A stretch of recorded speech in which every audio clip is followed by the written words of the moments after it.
Our next guest worked for the CIA for over 2 decades. He goes, if you are stormed, die in your separate foxholes. His name is Rolf Mowatt-Larssen. He served in various roles all over the world, some of which he can't even speak about today. What's the most on the brink the world has been that you can talk about? Well, he's been shoulder to shoulder with Putin. He describes working directly with NSA Director Michael Hayden, CIA Director George Tenet, and even briefing former President George W. Bush, Vice President Dick Cheney, and UK Prime Minister Tony Blair.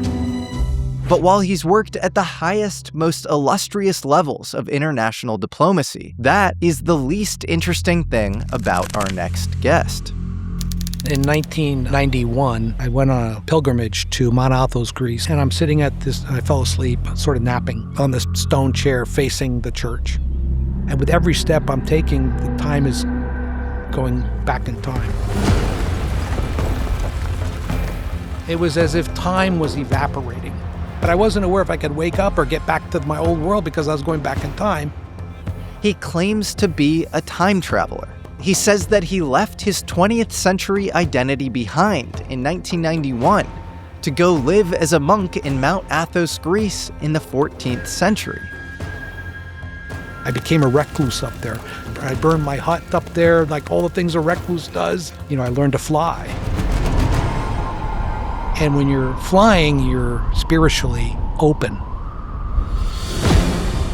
He time traveled back to the medieval era for months, eating, walking around, socializing, and sleeping in his physical body in medieval Mount Athos, Greece.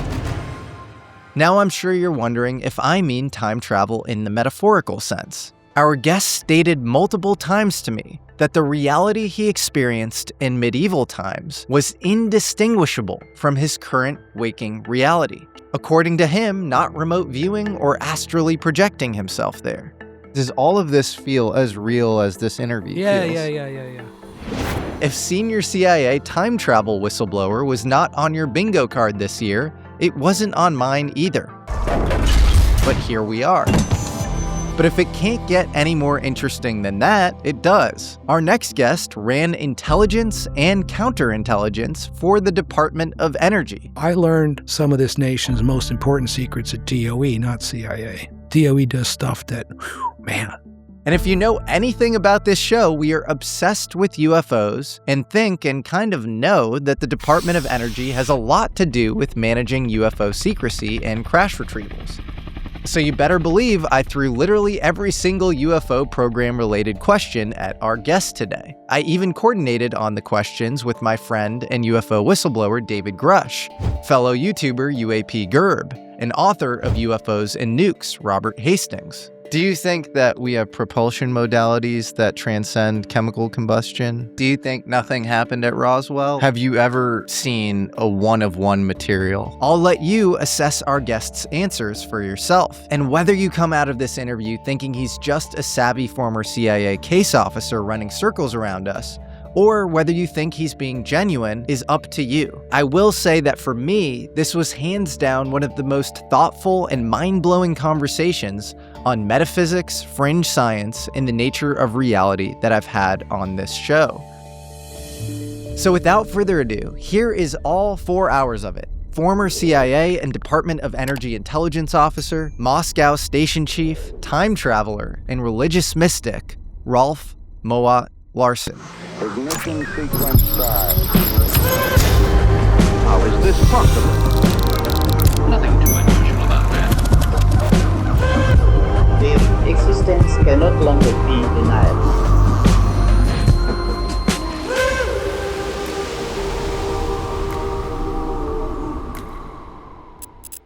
Before we continue, I want to take a second to thank one of my favorite products in the world, Ketone IQ, for sponsoring today's episode. I've mentioned this before, but I don't really drink a lot of caffeine, I don't use nicotine, and I don't really do super well with stimulants. Most of these things give me jitters, spikes, or a crash later on. It feels like you're taking credit out on your future energy. As you know, there's no such thing as a free lunch. Ketone IQ is one of the very few things I use that gives me clean, sustainable indistinguishable energy without the crash. It's just this little shot, and I take a drink, and I feel like I'm on fire. No ups, no downs, no nervous system weirdness. Just clean, clear mental energy. The reason it works is pretty simple. It gives your brains ketones, which are almost by definition its most efficient fuel source. Instead of pushing your system, it actually feeds it. In fact, your body endogenously produces ketones. So when you drink this, it supports deep focus, long conversations, and sustained mental performance. It was originally developed through a multi-million-dollar military program designed for high-stress environments where cognitive performance really matters. And today, it's used by founders, researchers, podcasters like myself, and people who need their mind to work when it counts. I always take a sip of one of these things before long podcasts. This product is also really personal for me because I've known the founders, Jeff and Michael, for over a decade. These guys are awesome, and for as long as I've known them, they've tried every supplement, biohack, and nootropic under the sun. So it was a pretty good signal to me that they decided to start a company around ketones. I use Ketone IQ regularly. It's like a mental cheat code, and it's genuinely one of the cleanest energy sources I've ever found. So before we get back into the episode, please visit ketone.com/alchemy for 30% off your subscription order, plus receive a free gift with your second shipment. Again, that's ketone.com/alchemy for 30% off your order. Or you can find Ketone IQ at Target stores nationwide and get your first shot free. Seriously, this stuff works. Thanks so much to Ketone IQ for sponsoring today's episode. I'm here with Rolf Mowatt-Larssen. I am so grateful for this interview. I've read your book, A State of Mind, Faith in the CIA. One of the most remarkable books I've ever read. It's really fascinating because interspersed with stories of real life espionage, of kind of moments where, the world pivoted and you literally see like timelines shift. You're in the, Oval Office talking to Bush and Cheney and that sort of thing. Interspersed with that are some very profound mystical experiences. So why don't we start off with just why did you write the book to begin with? All right. Thank you, Jesse. It's a pleasure to be here. I'm an admirer of your work, and I look forward to telling my story in the context of all the stories you present of people who have things to offer that really expand our understanding of reality and of faith. And then I wrote the book because I wanted people to benefit from my story, which is really my relationship with God. And I like people to think of it more as a relationship than as a religious book, and it's not in fact about that. I don't proselytize or try to convert people to a specific religion. My story started as a little boy where I was aware of the presence of God, and the presence of God that I was aware of was something I felt a need to develop. And I saw God as even a child as a creator God and a personal God, which meant I could communicate. So we opened with a little prayer, and I like to try to keep a continuous prayer idea with God where I'm always interacting. And there's an arena. The reason I entitled my book A State of Mind and Faith in the CIA was a state of mind refers to a desire to be close to God. John Paul II, it's a paraphrase of him saying, hell is not a place, which is an interesting concept. If you figure Dante's Inferno, it's a state of mind. It's a state of mind of being separated from God. And all throughout my life, I had a sort of a fear of being distant from God or not being close enough to God. But it wasn't a traditional thing of go to church and give money. It was more of like in my personal relationship with God, since God knows all things, God would be aware. And when I would pray in the way we started, I got responses. And ultimately evolved into a destiny I felt. My destiny became tied to my relationship with God. My destiny was to fulfill God's wishes through my life and my experiences. And that set up certain conflicts with, I call my secular world of CIA, which I devoted my whole career to. Started in the military, went to West Point, and spent 6 years in the Army at an auspicious time in the 70s on the Czech border, and then transferred over to CIA. So that whole story, all those experiences had, their own role in national security, et cetera, but also in my relationship with God. And the faith part was understanding my faith as that relationship with God, not as what I called myself or what people thought of me in religious terms, but in my relationship with God, how was it developing? And was I fulfilling God's will through my actions and thoughts?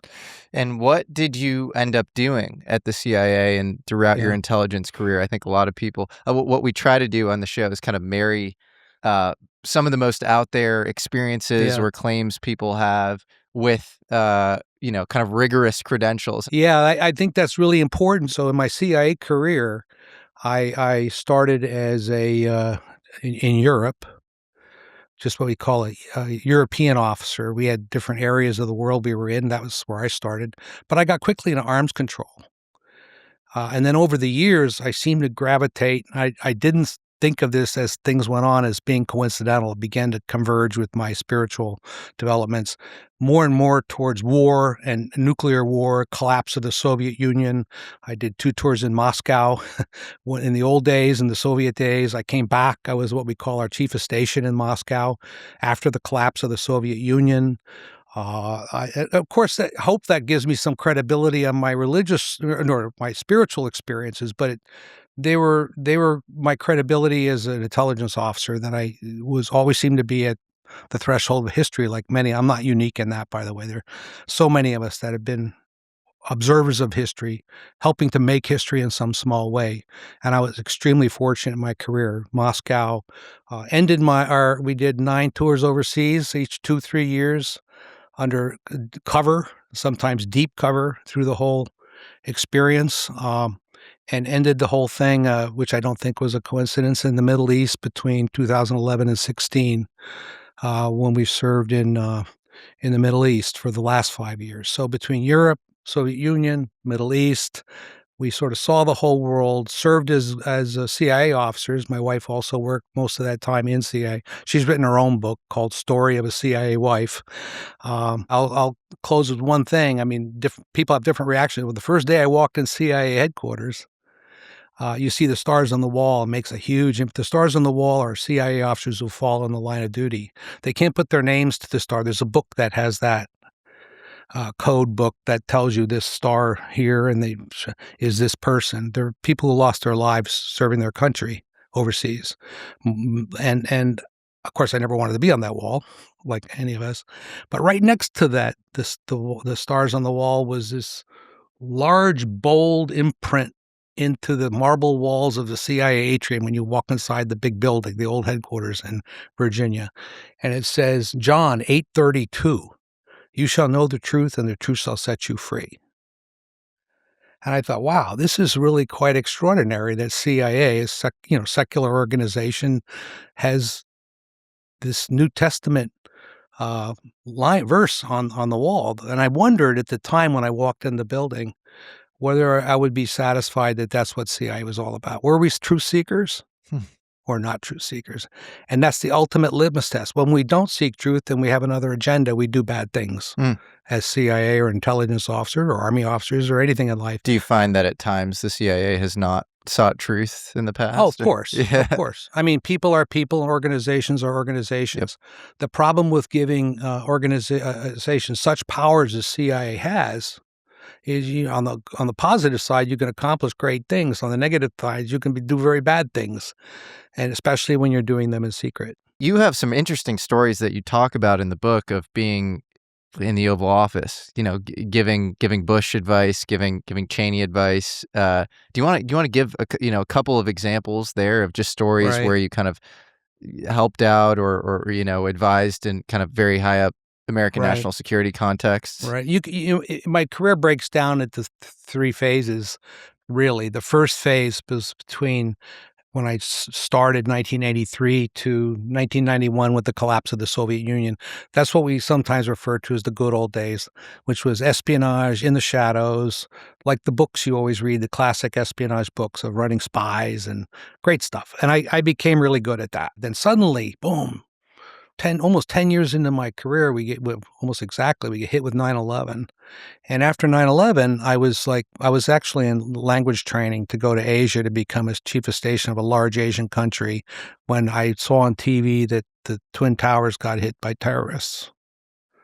I had been on the director of CIA staff the year before, preceding 9/11, as Associate Director of Central Intelligence for Military Support. So I was a staffer supporting the director, who good friend of mine, wonderful director in my mind, George Tenet. And we knew that we were going to be hit at 9/11. We didn't know where. And I'm not in the school of belief, and I know that it's a valid way to think of it, that we failed. Well, we failed because we allowed the attack to happen, but could we have prevented it? I think that's in ways a problematic way to think of it, because I don't think we could have prevented 9/11. We just have to give the credit to the terrorist, to Osama bin Laden, the terrorist. But it changed everyone's lives and the future of the world. And that was the intent of the terrorists, including my little life. So they pulled me from my language training, and George Tenet made me head of what they called the Weapons of Mass Destruction Department in the Counterterrorism Center, which was to stop terrorists from acquiring biological or nuclear weapons. I mean, it's if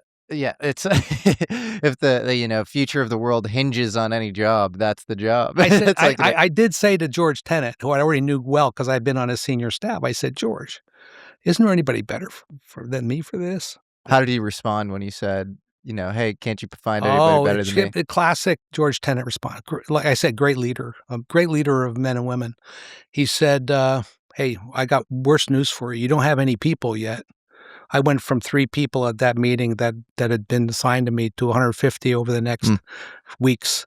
And then he said, but you were behind the 8 ball. And he explained why, which is still classified, which meant there was a plausible reason to be worried that al-Qaeda might obtain a nuclear weapon, which was, I can say the basics, which was they were negotiating with Pakistani nuclear scientists to try to acquire a nuclear weapon they could use in the United States. This was something, as George said to me, we can't fail on this. We're going to fail. We're like athletes playing in sports, team sports. Sometimes we fumble. Sometimes the other team scores. We can't let them score on this. We can't let them do this one time and take out the White House or Congress or something. And so you're just going to have to make sure the president knows everything we know when we know it. We met as a group, and a lot of this is in my book, of course. We met every day at 5 o'clock. And we just pulled everything together raw. Nothing was going through the normal formats. All our information, we briefed the director. And when we had the meeting at 5, it usually lasts till 8 or 9 at night. And just going around the table, everybody sharing everything they know with everybody. And everybody included usually the FBI director, Robert Mueller, who, of course, I also got to know very well. The NSA director, Mike Hayden, was a part of the group. And just a number of people around the Washington area who needed to know. Somebody would pop in from the National Security Council. Was Stephen Hadley part of it? Stephen Hadley was often, involved. And everything was briefed raw. The president was told everything that night. First thing in the morning, he was briefed by Bob Mueller and George Tenet together, the FBI and CIA directors. And then we would come in ad hoc. And I would go in and I outlined some of the most important, moments of briefing the president when there was something extraordinary from my area. And I felt an immense responsibility. So the short answer to your question is, I would brief the president when there was a possibility we were going to get hit with a biological or nuclear attack because something was developing. And he needed to know because usually it was something that we didn't know exactly the timing, and we weren't entirely sure of the accuracy or the providence of the threat. But we knew he needed to know because we don't want him to read about it with us when it happens. And for example, probably the most important of my whole experience with the president was when I briefed him that right 3 weeks before we invaded Iraq, so now we're talking 2003, we obtained information that a notorious terrorist that my people were tracking, his name was Abu Musab al-Zarqawi. He's a famous jihadist. He was head of al-Qaeda in Iraq later, but this is before the invasion. So this information is very privileged at the time. And I had briefed the president several times on him and his network and how they were trying to obtain these weapons. And I came in, I said, Mr. President, I have bad news. The only people in the Oval Office were me, George Tenet, and George H.W. Bush.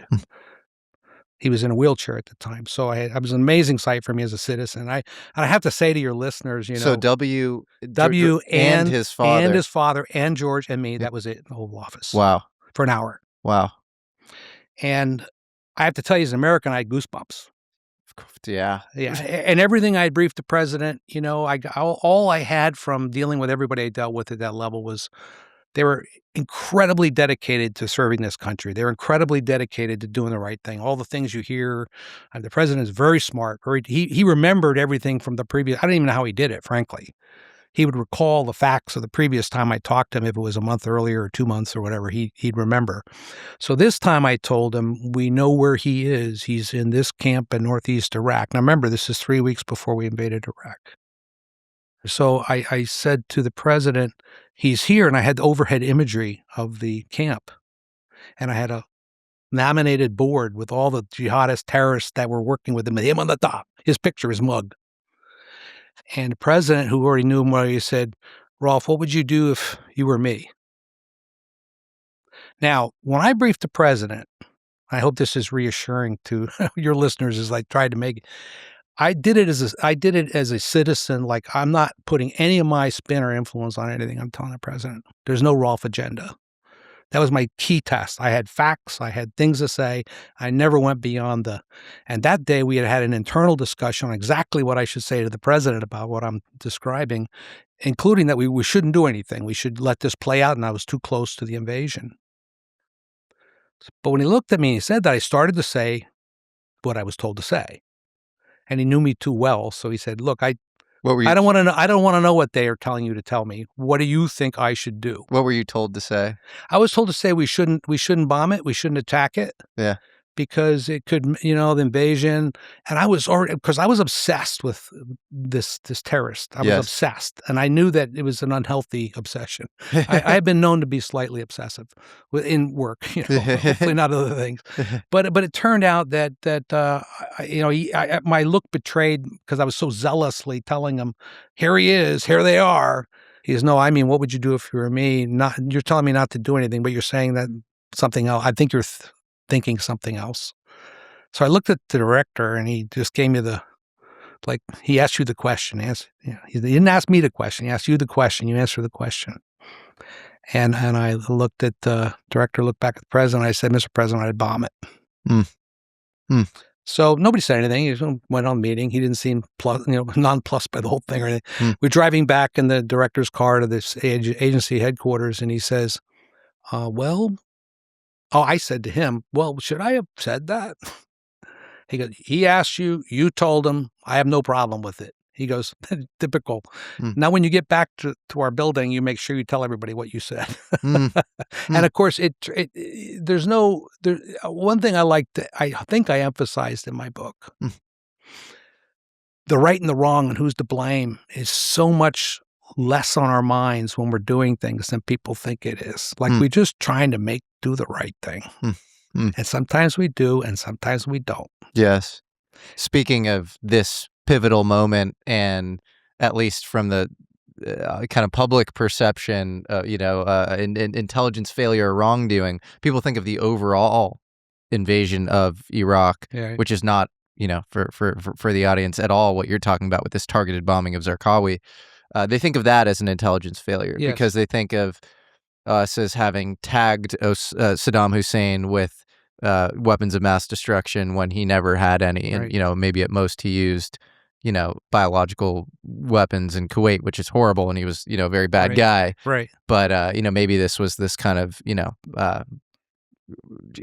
huge waste of money, lives, and, created this kind of void or vacuum for which ISIS, ironically, to actually take root, and which kind of ended up radicalizing the region even more. So I'm sure you were thinking deeply about this at the time.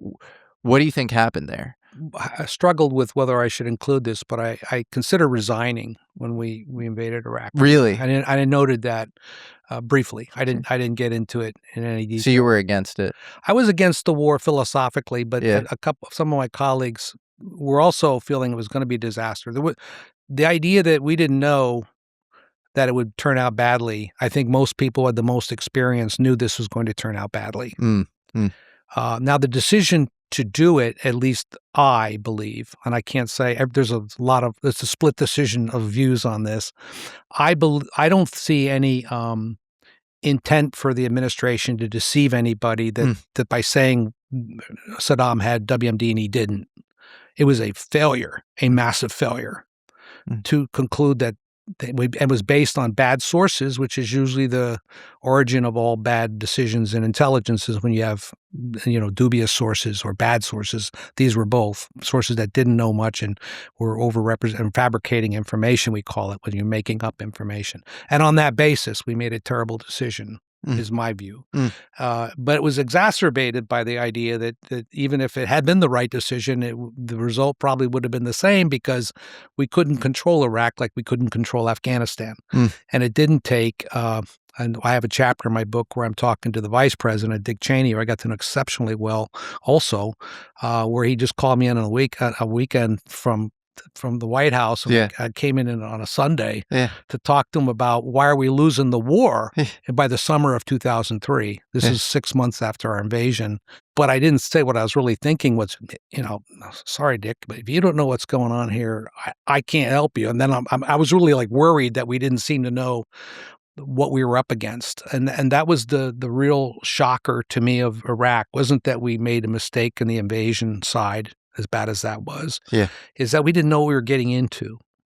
What's the most on the brink the world has been that you can talk about?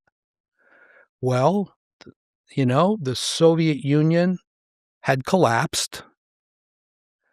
And the biggest worry in Congress and in Washington's mind, which we had almost no inkling of in Moscow, where we were actually doing the work, was that one of these nukes would end up in rogue states or terrorists. And the U.S. government at that time launched a really heroic effort with the Russians to try to account for every nuclear weapon, the so-called suitcase nukes.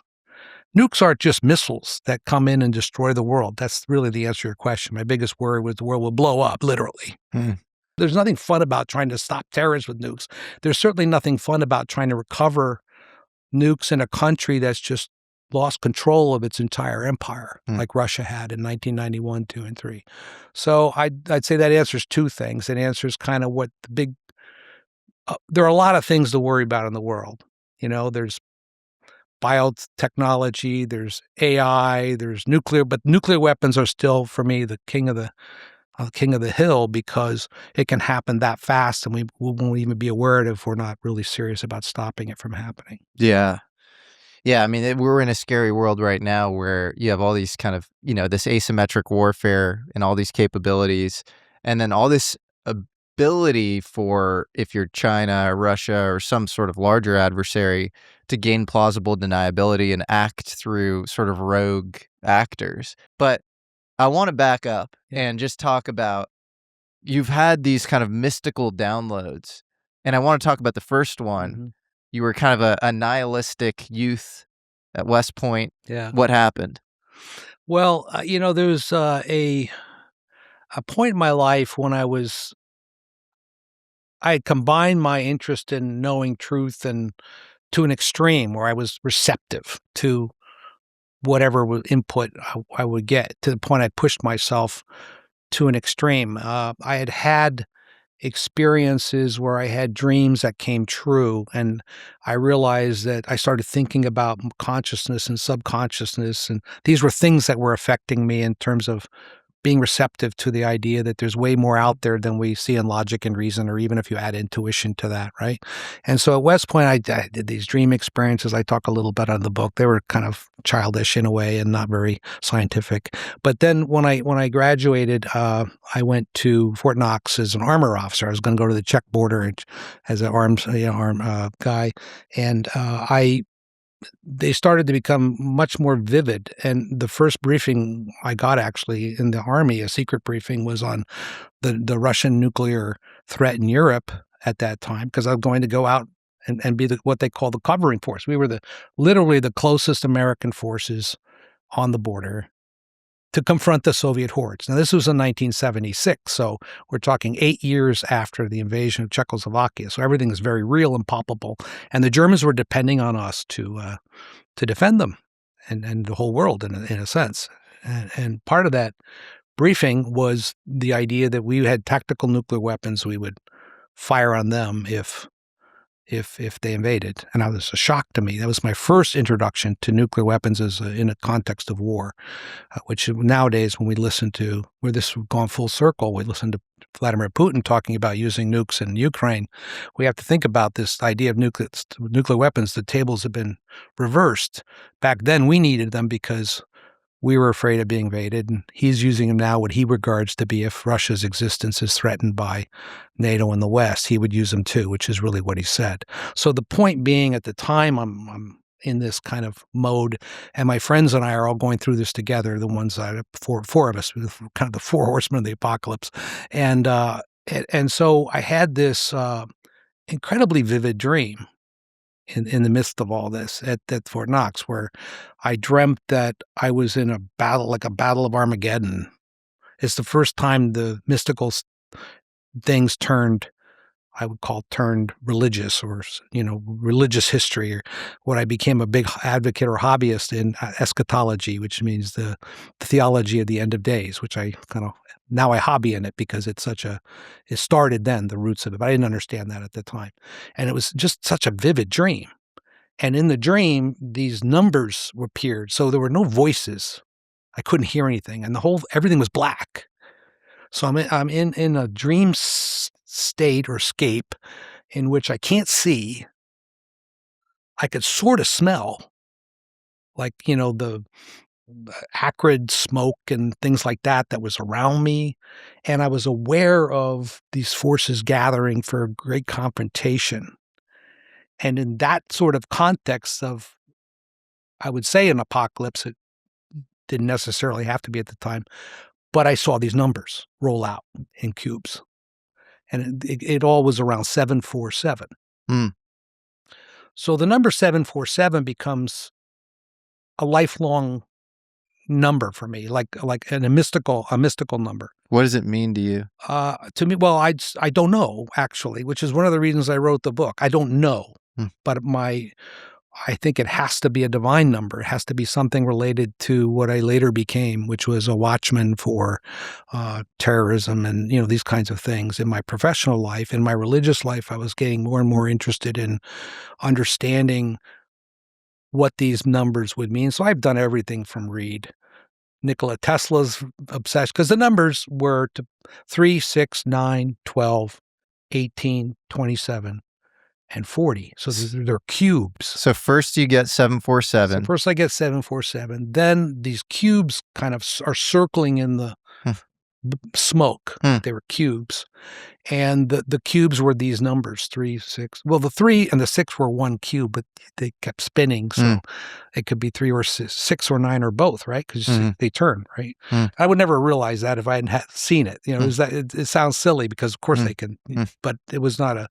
and then the rest of all of course, except for 40, a variation or a multiple of 3. 3 cubed, 27, 3, 9, 12 tribes, 40 days and 49. I started to ascribe what had to be religious meanings to the numbers. But I didn't understand why I was receiving them. Like, what was the point? I began to think as I lay it out, I tried to do it in a very systematic way in the course of my book, when I would see the numbers and why in subsequent. But you asked me the first time, and I have to say a word to my wife before I'll say how the numbers get completed, because that wouldn't be till I was in Germany after the course. When I met my wife, she was a German, just girlfriend, we're carousing. She was as nihilistic as I was for lots of reasons. And we were just party animals, and we had no interest in long-term hookup or what became 3 kids and 9 grandkids in our life, 54 years up to now. And she's in many ways the opposite of me, just practical, get stuff done to this day. I mean, we're like real opposites. I'm philosophical, kind of all over the place. She's like feet on the ground, get you through with our kids. Everything was always that way, and it served me great because I had a tether. She'd always reel me back in. But that night she was really disjointed, and she woke up because she's always joked. She said, and I never told her this dream. I didn't want my girlfriend to think I was completely nuts. Right? Yeah. A logical thought when you're 19, 20 years old. Of course. And, but she wakes up. I just had a really strange dream. I said, what? She said, well, we were at the Schwandorf, which is the town next to the town I was garrisoned, which is Hamburg, Germany, and Schwandorf was less than a half hour away. And there's almost a large church on a hill there, Catholic church. And she said, I was by the church. Now we had gone, that was our favorite discotheque was in that town. And we met all our friends there 3-4 nights a week. It was like, real carousing party time, as I'm saying. And she said, it was night. I was alone. You weren't with me. I'm never there without you. She was never in that town without me. And she said, but I was going down an alleyway along the church. I knew we knew the geography of it, it was coming down a big hill. And I went to the end of this alleyway. And as I approached the end, dim light, just some lights on the church on the side, I saw your desk. And I approached the desk, and there was a chair behind it, and the desk was facing me, and there were cubes on your desk with numbers on them. Whoa. And I said, I started to almost hyperventilate, but I didn't want to say anything. I said, do you remember what the numbers were by any chance? She said, well, how could I forget? Of course. It was like I woke up with all the numbers. That's why I just woke up, because I remember it was 3, 6, 9, 12. No way. Yeah. So it was the same numbers. Same numbers. One additional number, 49. Wow. So now, just to say one last thing on my wife as a witness, like for me, if for no one else, for me, I needed this. It's almost like a sanity check. I said, well, I told her then, of course, about my dreams. I never told her that before that. To this day, 54 years later, 55, 56, whatever it is, 1978 is when that started. She said, well, I don't want to read your book. I don't want to talk about this anymore. Yeah. She had that kind of a reaction to it. But it doesn't in any way diminish. She knows the truth of it. She knows the truth of all of it because she was a witness to all of it. Everything in my book, those were the earliest mystical experiences were around numbers and war, and the final sort of bearing testimony to the truth. Because you have to, again, I stress to everybody, don't start thinking you're having like these things. Like you need very deep authentication, very deep testing of your own mind. Are things like this true or not true? I just want to assure anybody listening to any of this that I put myself through all that in great detail, at great depth. Test. And, in the end, you start to know, is this of God? Is this of God? That's the essence of it. If it's of you, if it's of your imagination, if it's of someone else putting in your mind, it could be anybody. Did she have any prior knowledge of the numbers that you received in your download? No. Before she had her dream? No, none. Wow. And the other part, which, and I had to actually test because remember, all this is happening in the non-internet age. I couldn't look anything up. But right after in the same time I'm having these dreams, 2 other things that now inform me. That's all they were informing. A perfect stranger walked up to me in a fish restaurant. It was Long John Silver's. I don't think they're around anymore. There's a fish restaurant, like a fast food restaurant called Long John Silver's. But you go there for fish, which I rarely did. I go McDonald's. But one of our friends says, so the 4 of us were gathered, the 4 musketeers, or my friends at the West Point graduates who all went to Germany together and all experienced all these things, I'm saying, and partied together. We're sitting in the restaurant, and this guy walks right up to me, who I describe in the book, and says, read Ezekiel, Daniel, and Revelations, and walked away. We all looked at each other like, okay. I mean, there's nothing you do with that. It's just like, that's very strange. Mm-hmm. But it's coming at the same time all this other stuff, which he knew nothing about, obviously. When we first started selling merchandise at AmericanAlchemyMerch.com, we had no idea how complicated and annoying selling merch could be. We talked to a dozen different platforms and companies, comparing shipping tools, payment options, website builders, and it all felt like way more of a headache and complicated than it should be. We decided on Shopify, and within days, our store was up. Everything was running cleanly in an automated way, so we could just focus on the brand and the vision we had for it. That's when it hit us. Ideas don't scale on inspiration alone. They need a structure, a container. Shopify provides that structure. It quietly powers millions of creators and brands, about 10% of all United States e-commerce. From big names like Gymshark and Mattel to solo creators building from their bedrooms. Shopify made it simple to build a store that actually feels authentic to us, which matters when your brand lives in a niche like alternative tech, UFOs, or fringe science, and when you have a very clear brand vision. Plus, their AI tools help write descriptions, organize products, even clean up photos, so we can focus on what matters and what we care about, building the best custom merch line possible with the coolest designs, like our UFO cowboy tee and the Atomic Age tee. Plus, Shopify handles all of the unglamorous, more painful stuff. Shipping, returns, email marketing, all in one clean dashboard. It's like having a silent partner who never sleeps. Our favorite part of the product is the dashboard, which gives us complete demographic information. We can see where our orders come from, making it easy to know who our most loyal, consistent customers are around the world. That's just one example, but Shopify really makes your life easier. Bring your next idea to life with Shopify quietly handling everything behind it.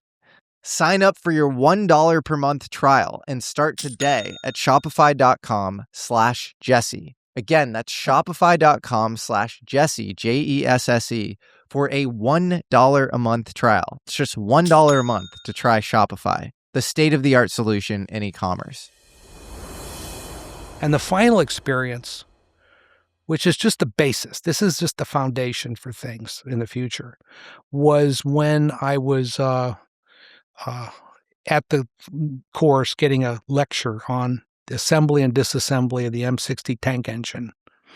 Now, you have to understand at the time, I'm very nihilistic or whatever, but I'm also I've always been very creative and always wanted to be a writer, even at that time. So I'm imagining, and I was so bored in the class. I was like, that's when I realized I'm not very good at tank stuff. I mean, I ended up being, I learned forced learning. I was good at my profession as a tank commander and of the troops and in the Army while I was in it. But I didn't really like it. And this was the worst of all, which was learning about maintenance related things on tanks. So I'm writing, I'm doodling, and so I decided I'd come up with a name for myself as an author. I'll be Frederick Wolf. So I wrote Frederick Wolf. Now that was in honor of two things I admired at the time. You're again young. This is like typical of the way I was thinking at the time. Nietzsche, who was my favorite, Friedrich Nietzsche, but Frederick, kind of adaptation of Nietzsche, who I was obsessed with. Even at West Point, I go through some stories of Nietzsche. And mainly because he fit this idea of, to know yourself, you have to free yourself. You have to free, and even of God, you have to free yourself of all constraints on who you are and confront yourself as to who you are, which was also a theme at that time of a lot of the novels, fiction I like to read, particularly Hermann Hesse at the time, and Steppenwolf. So the wolf came from that. Frederick Wolf, the man searching for his true nature, his true character. I'm willing to lay it all out there as a, again, brash guy. And so then I said, what would be my first short story? I'll write it here in this class. Well, I called it On Suicide Note. Why did you choose that? Well, I thought I chose it because it seemed like a really dark, deep theme to write about it. So I imagined the note was the note I would leave if I actually committed suicide. So it was like if I left a note now, because I don't want to encourage this thinking to anybody out there. And it came to my senses, so to speak, but I was getting into the novelistic. In fact, the irony was I've never in my life felt in the slightest bit suicidal, ever. And I attribute a lot of that to my faith and belief, because I'm also an inveterate optimist. Whenever, even in the future of the world, even with all the dark things I've talked about, war and apocalypse and Armageddon, and I'm actually very optimistic about it because it's all tied to this God I know is a loving God. This God is the creator God, means everything around you in nature, you can see God and how wonderful it is. It's this personal God you can talk and interact with, who loves you, who wants you to love him.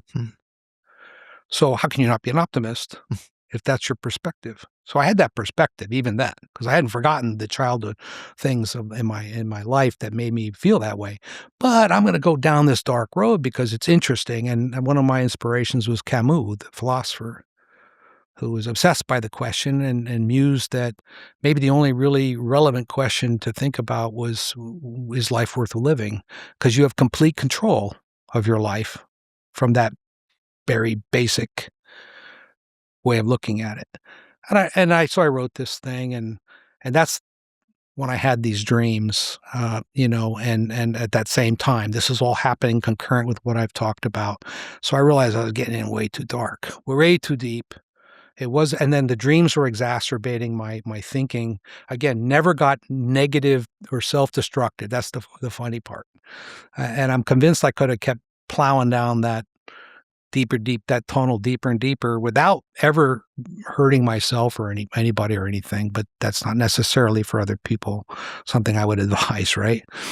But it all culminated in the next day. I said, "Oh, gotta clear my head. Let's go play golf." So we were all terrible golfers, but we liked to go hacking at golf at Fort Knox. They have military golf course right on the base, so we went golfing. And you can look this up if you need to, because I couldn't for years had to actually look up on the internet what I experienced. As we're golfing, it was going to be a stormy day. Of course that fits. It has to be a stormy day with thunder and stuff. But we went anyway, being irreverent. And at one point we reached. I'm trying to shoot to the hole straight over this cemetery. And of course the ball hooks, there's an iron, hooks into the cemetery. And I'm feeling very non-respectful, just in a bad mood. Let's just put it that way. So I remember climbing over the wall. I go over, wondering where the grave is with the ball. And I saw it's sitting right centered on this very, very small gray oval grave in the ground. And I walk up to the ball. It's right centered on the ball. I said, I wonder who's trapped my ball. Kind of, that literally was what I was thinking. Like, again, really tempting fate. I was really tempting fate. And it says Frederick Wolf, German soldier, died November 5, 1944. I had no idea who this guy was or what, but I know that my birthday is on November 5, 1954. Whoa. And I just dropped my club and completely freaked out by the experience at the time, because I realized there's no way that could be, coincidence. That's the night where I had the 747 dream. That's fascinating. Did you try to find anything out about the historical Frederick Wolf? And I did. And he was a German soldier who, after World War II, was sent to Fort Knox as a prisoner of war. And he was involved in like a little mini German uprising over conditions there. And he was shot by the guards, and killed. And then he was, of course, buried there. I don't know why his body wasn't sent back to Germany. I never found that level of detail. But it became also kind of this like very interesting connectivity, because I was going to Germany. Well, I mean, what do you think there's something apocalyptic going on? Because this guy goes up to you, he says, read Daniel, Ezekiel, Revelations. All of those books are kind of notably apocalyptic. Right. You're dreaming of this sort of Armageddon-like thing happening. Well, yes. And the ways I would tie that together would be, so the first apocalyptic, future dream. Now we're talking Ezekiel, Daniel, Revelations. I mentioned the person who walked up to me. At that time, that's another thing I did. I filed that away and I didn't think about it much more. But it was always there, I kept it there. It's going to serve a purpose later. I didn't think that at the time, actually, but it did. And one of the purposes was after 9/11, I realized, I get it. I'm Ezekiel's watchman. It's my duty to warn the people, which is really the quintessential CIA officer's role. I mean, it is in a very modest way. I don't want to make this sound too humongous. It's just, that's what we should do. If we don't do that, there's not much purpose for what we do. And I realized it was much more specific in my case, because my first dream, which I chronicle in the book, was Sadat's assassination, September 6, 1981, where I was there. I was on the scene when he was gunned down in a parade field. The interesting thing about it, I wasn't thinking about Assad. I didn't even know the event was taking place the day he was assassinated. And of course, given the time change between where I was at Fort Bliss, Texas, at the time as an Army officer, this is right before I joined the agency, and where he was killed in Cairo. It was the exact timing. I woke up in the middle of the night having had the dream, and I remembered it in every detail, watching in slow motion while gunmen pulled machine guns out of their cloaks and, shot him dead and a number of others. And I pictured this thing. So I couldn't verify any of that until the next day. Again, no internet, and it was reading it in the papers. Did all the details line up of what happened? Every detail, including the timing. It was just impeccable. And I did do one additional thing.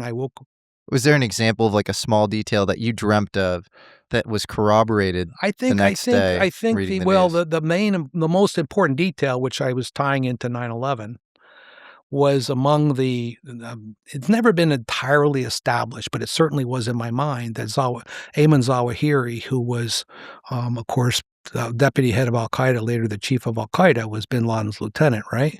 He was one of the conspirators that pulled it out. And I weirdly remember him and another guy named Saif al-Adil, who was the number 3 guy in al-Qaeda. Now he's the head of al-Qaeda. So two of the people I pictured in my dream became the heads of al-Qaeda after bin Laden was killed. And they were implicated in Sadat's assassination. Well, it's not 100%, but I did in my dream. It's like if you Google it, you'll see they probably were. So it's like you remote viewed the event or something, or time traveled. It felt like that, and it felt like it because it happened at the same time. And the more important thing is, or bilocated or something. Yeah. Well, I had no reason to be thinking of this. This is the other, I think, compelling thing. Many experiences, particularly as you get into the Virgin Mary and things that happened to me later. There was no logical explanation why I went in that direction except for the warning theme, the idea that was building up to a series of serve as a watchman, serve as a messenger. Let's try. I want to go through the numbers themselves because I think they're fascinating. And, I think of 747, we were talking earlier, actually, before we started rolling. You have the 7-Story Mountain is by Thomas Merton. Right. And he is one of many mystics where the number 7 is this extremely important number. I just had this guy on, Peter Levenda, and he wrote a book called Stairway to Heaven, which is a book about celestial ascent traditions across history. The Merkabah, the ziggurat, the Hecalote, the Arit, all of these things contain 7 levels. Even esoteric orders like Rosicrucianism, you have to go through 7 levels and leave a garment at each level or whatever. It's always discarding or passing a test at each level. And so, I think of 7 as sort of, something celestial. Right. And then 4 is the ascent or conversion into matter or something. And then 7 is like the reascent into the celestial. And so maybe there's something around fallen angels or fallen celestial beings, the fall of man or something. Right. That seems really important with that first number. Yeah. Well, I think that's entirely, not only plausible, but I think the track you're on is probably true. I mean, it's hard you just have to continue to explore it and see what insights it renders. That's the bigger challenge, is never to think of it as reached a conclusion, but a continual journey and almost a non-ending journey to infinity on these subjects. But to understand, to see the associations may be more important than being able to analyze the association completely, thoroughly. Because the moment you thoroughly analyze it and you're sort of done with it, it means you've closed your mind to other possible interpretation. And since we're in such a broad vista of reality, really what it is, exploring a reality that's very broad, which is not a lot of evidence we have through our normal application of language, logic, and reason, which is why, again, numbers help because they take communication on a far more objective level. But most people, including me, we're not that facile at using numbers in the ways that the real geniuses can with numbers, and the people who have defined for us what the numbers mean just for physics. I marvel at what some of the great mathematicians have produced. Yeah. And the insight they've gotten from just looking into things that seem to have no purpose, much less something with a purpose. So I think you're onto something there. But... Well, let's keep going. So then you have 3, 6 or 9 is 3.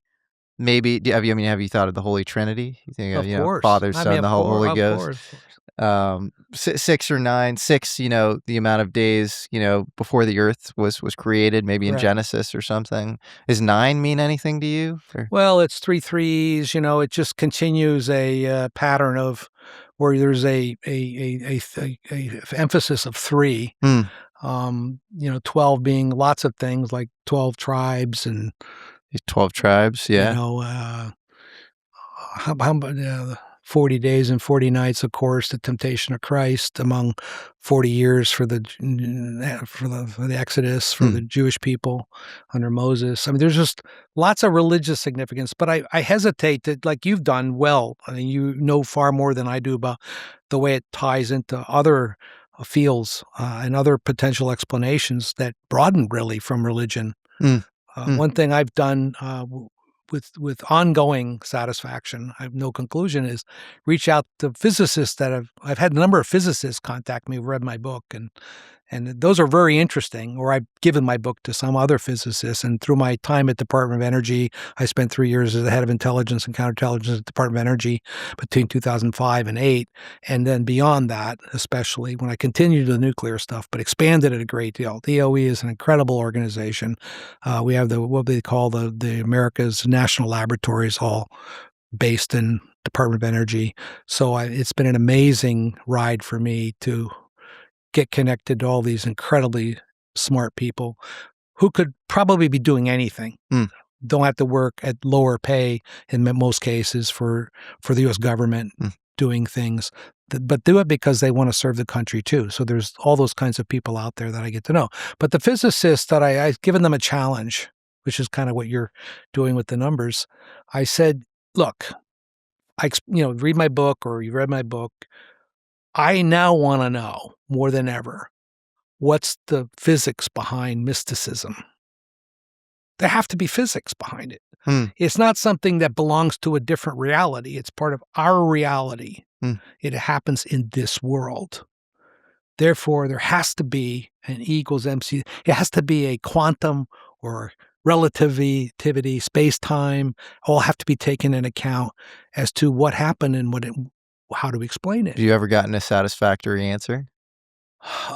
Nothing that I would describe as answering the question, but I have gotten the kind of encouragement I need that it's not a silly question.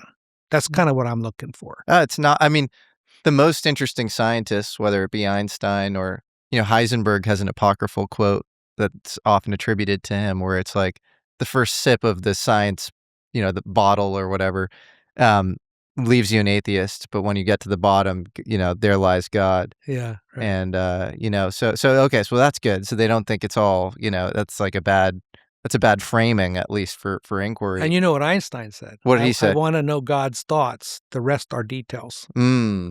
Wow. That's a great quote from Einstein. That's a really great quote for somebody whose, theory has basically become the modern scientific paradigm. Right.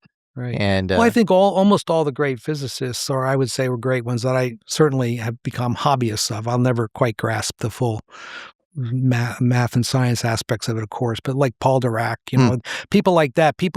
I encourage people to, which I used to do when you imagine a lay person like me, not a scientist, or taking on weapons of mass destruction and trying to stop terrorists from getting bombs and biological weapons. And one of the biggest skepticism I encountered was the Russians were really good. I went to Moscow to lecture them and brought a bunch of people so they could stop this stuff in Russia and other places. And it's one of the old Russians I knew from way back when we were catching and recruiting and catching spies. Hey, Rolf, we know, you don't know anything about this stuff. So why, I said, that's why I brought all these other people. Listen to them. Don't listen to me. I'm not, if you notice, I'm not telling you the science. They are. Yeah. I'm pulling it together because you have to establish science is irrelevant without understanding the consequence of the science. And I used to say that to DOE scientists quite often. If you can't explain this in layman's terms and make it relevant to real people, like everybody listening to this, if we make it irrelevant to them in their lives, then we've lost our sense of mission. So the idea with the idea of the physicists, I asked them, I tasked them, I would call it jokingly, come back to me with some plausible explanation. The biggest roadblock I've encountered from talking to real men of science on this, or women of science, is they say, well, the problem we have is you almost have to create alternative, not universes per se, but space and dimensions in the universe in which things occur that we can't experimentally measure. Right. And that becomes our problem, because good physicists will say anything I can't experimentally confirm or measure is not. And I would say, this is me talking, so anybody listening could easily contradict me on this if they know more. But I've reconciled quantum and relativity, as a problem of scale, nothing else. It's just to me, it's the idea that you're measuring things at two different extremes, but the underlying reality, there's no conflict. Yeah. It's the same reality, Yep. measured in different scales. So we have to start thinking of, when we have these mystical experiences, thinking of them as things that happen at scale, but maybe there is no time, and maybe there's not even motion. Maybe the idea of an angel, of going between two different, that's why we put wings on angels, right? It's a tradition, is this medium of coming from a world at rest into a world in motion, and needing to somehow cross over that divide and that barrier. That's just the way I think of it. So I haven't solved any of these things, but you asked the question of how do you think of them? And all I can say is you open your mind to all kinds of potential explanations. And the truth is, everybody, I come from UFO world. You talked about your history at the DOE, and we will get into some questions there. But, I think a lot of people in that world think of the truth as something to be disclosed. Like, you can say it prosaically. And I don't think that's the case at all. Right. Like, I always find it interesting, St. Thomas Aquinas was like working on his Summa Theologica, this like rational explanation of God. And I think he had this conversion, kind of moment while he was in Mass. And it was like this mystical experience. And then he like stopped speaking after that. There's a scientist, I think his name is Mishka Gregory Perelman, and he's like in Siberia right now. And he's like known in like theoretical physics world as like one of the top like best guys. And I've even talked to some people who are like, if anybody's like sitting on like a, a theory of everything that like marries, general relativity and quantum mechanics, it's probably this guy. And like I think he claims that he has like a unified theory, and he just won't talk. And so there is this something very interesting about, it's so maybe the truth is just so hard to like grapple with. And there's a translation function between like what a person knows and then what they can even describe to, the world. Like that's a really hard thing to do. There isn't some Archimedean point where like everybody instantaneously gets it all at once, and it's just it's a semantic truth.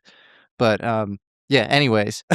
Well, the only thing I'd add to that, because I think that's so important too, is as you approach unification of like understanding the nature of all reality in some equation form, or something that could be expressed through physics or mathematics, you are in fact getting closer to what I would describe as what I think of God as, which isn't the head of the Catholic Church or the Protestant Church, or it's the entity of the Creator God and the personal God. And on the Creator God level, I mean, if on the religious side of that, the idea of God, Yahweh, you couldn't even say it. So you develop a term that you couldn't even pronounce. So it gets a little bit backward, like a Perlman, if he is at some level where he can no longer talk about it, I think that tends to happen when you reach a point of insight that just you're overwhelmed by the profundity, if that makes sense. Yes. Of what you're looking into. I want to switch gears because we talk forever on all this stuff.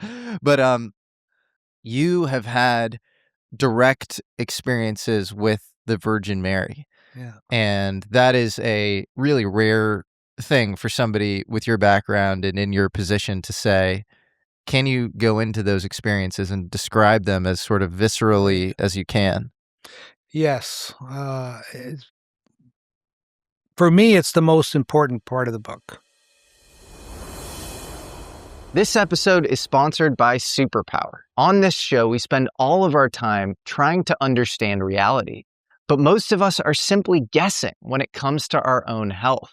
With conventional healthcare, you're firing totally blindly. You go to the doctor, you get a few basic labs, and you're told everything looks normal.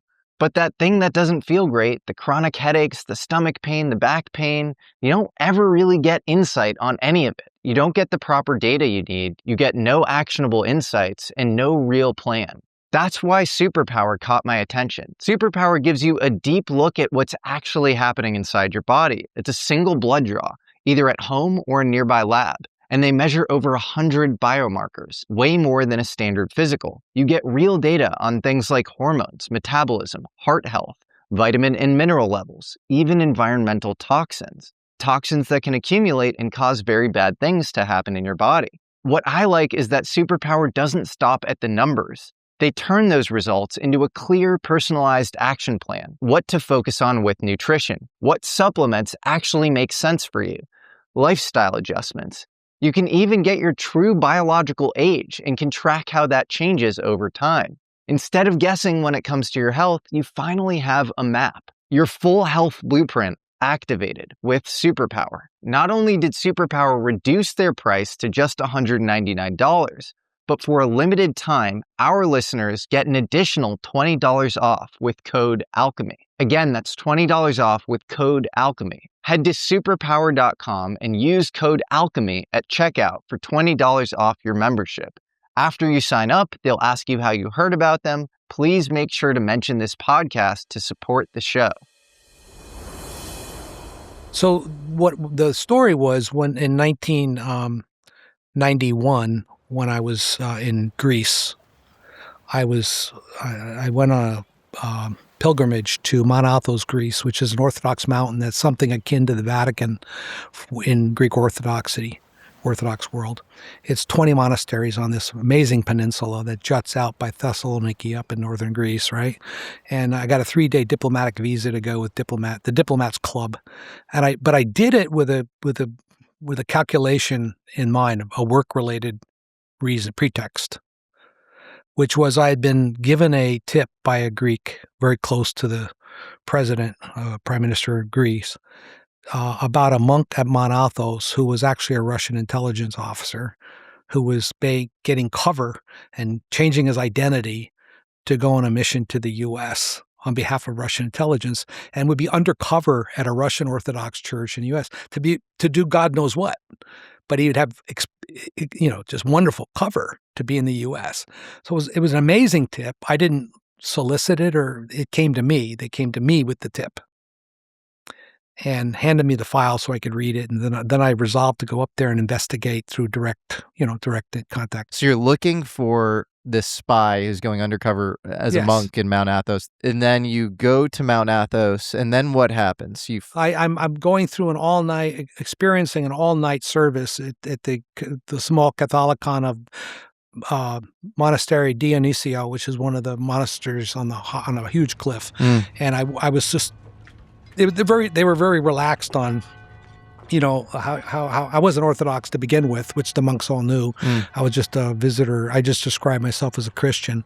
And so I go out and I'm sitting at this, and I fell asleep, sort of napping on this stone chair facing the church, little church on the hill. In a stone courtyard, all stone courtyard, very severe looking, 1,000-year stones, 1,000-year walls, a 1,000-year throne that there was the only chair, I'd call it, carved in the stone wall. And I'm sitting at it. It reminded me of the scene out of like Conan the Barbarian or something, It really was that kind of a feeling. Yeah. And with the waves rushing, crashing against the sea, crashing against the walls, way below, hundreds of feet below me. And beautiful, just absolutely gorgeous, amazing, mesmerizing, balmy day. So I'm just relaxed, sitting there, fall asleep. That's when I immediately went into this dream state.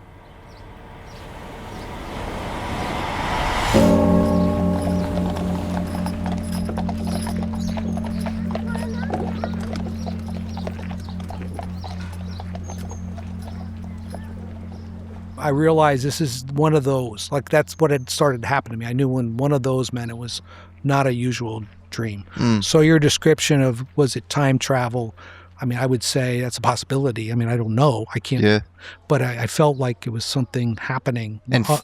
First, you go to 1800s Paris. Yes, I go to 1800 Paris, and I just walking down these 18th century Paris streets, and I'm walking into a brothel.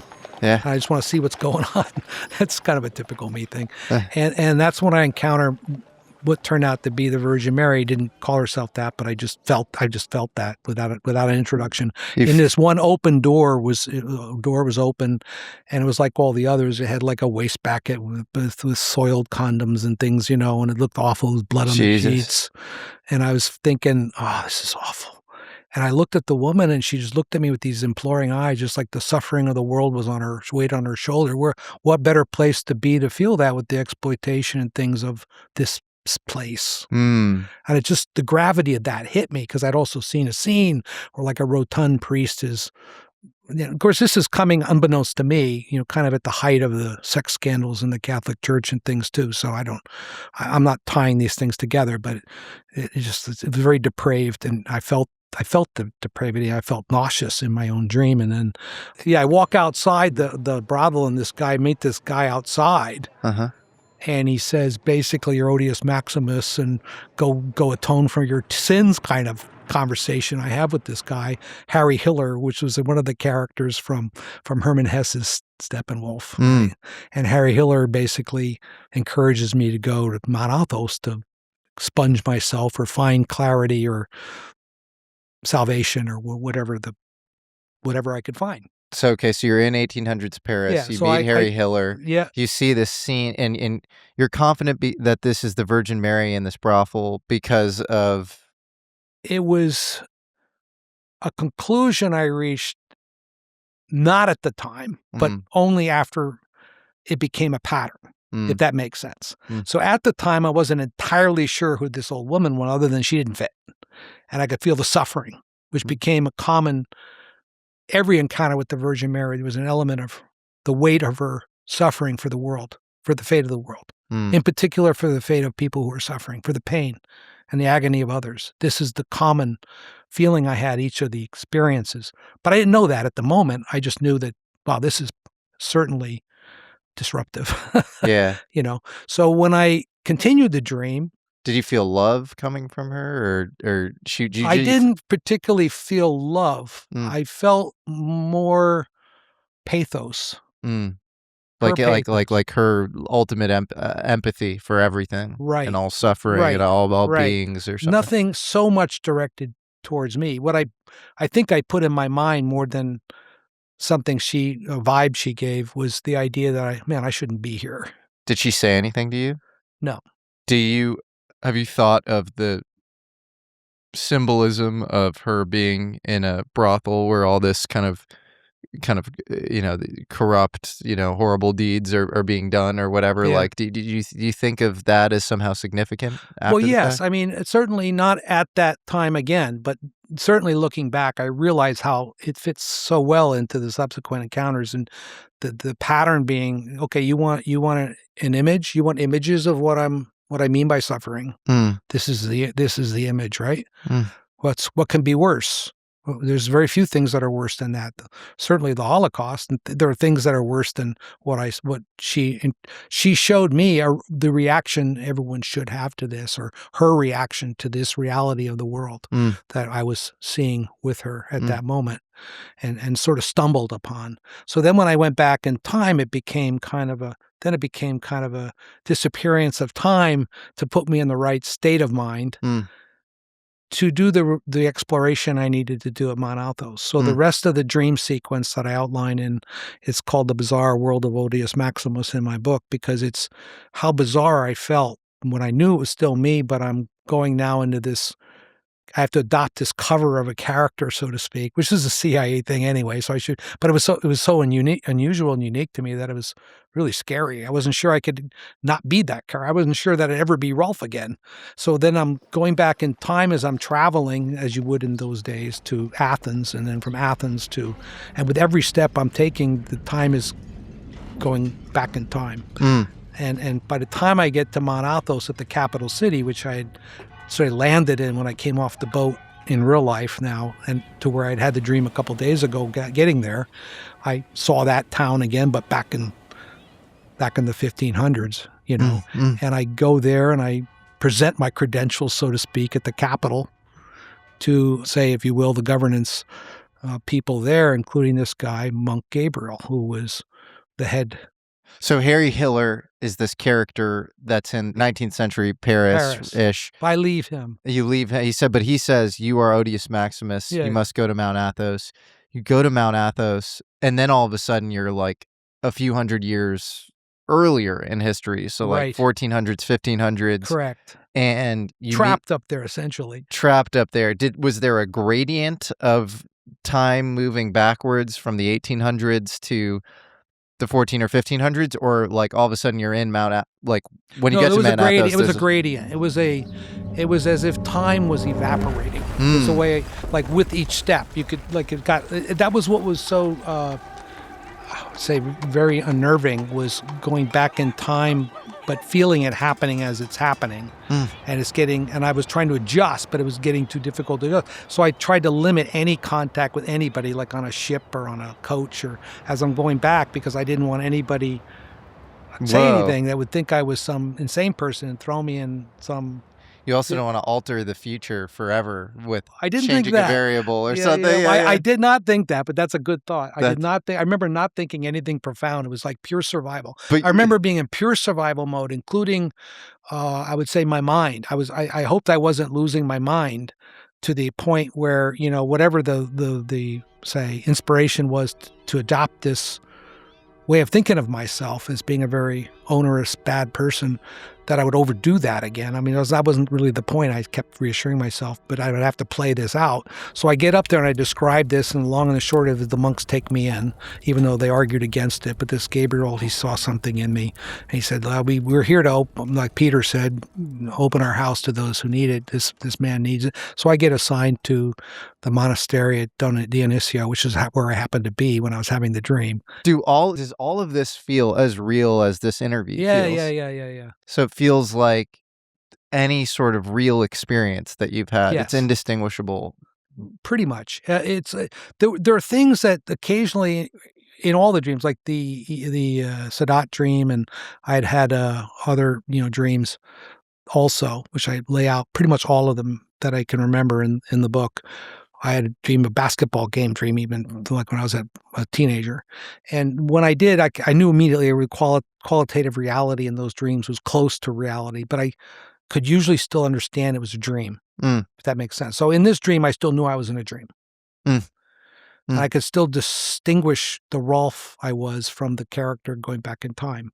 But otherwise, outside of that, it seemed totally real, to the point where I don't think there were historical, like you've seen movies where there are things in movies that shouldn't be there at a historical time. I didn't see telephones in the 16th century or things you shouldn't see, Were you wearing your clothing from... And it changed. It was changing. It was going back time. So your clothing was becoming more and more appropriate for the time. I also found myself, and I don't remember specifics on this, trying to find more appropriate stuff. So I wouldn't look like a space traveler back in the 17th century. I was trying to, like a person would do to try to fit in. I was trying to alter my look and things like that. And I was getting a beard because I didn't shave. I remember those kinds of details.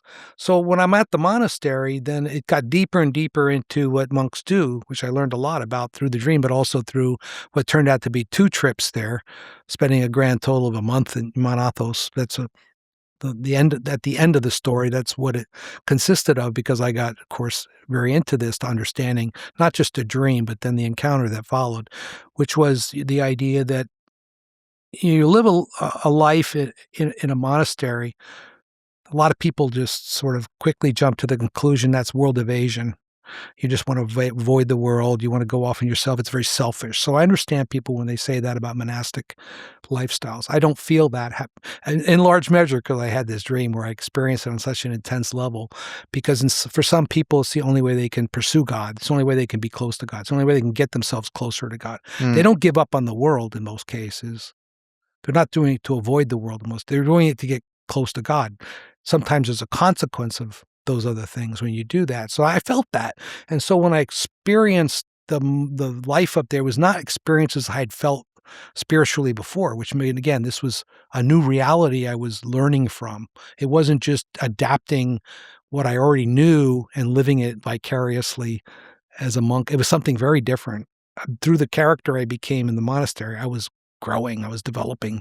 I became a recluse up there. I learned to fly, and I remember that, and I've talked to other people who have had the flying experience. That's a different conversation we can have one day, because I've had reactions from people who read that part of my book and said, "Oh, I've done that. I've been able to fly." For me, flying was a manifestation. The more I think about it, I see it as a reward almost of some, in a way, a reward you're not asking for, but it's a tribute to opening your mind.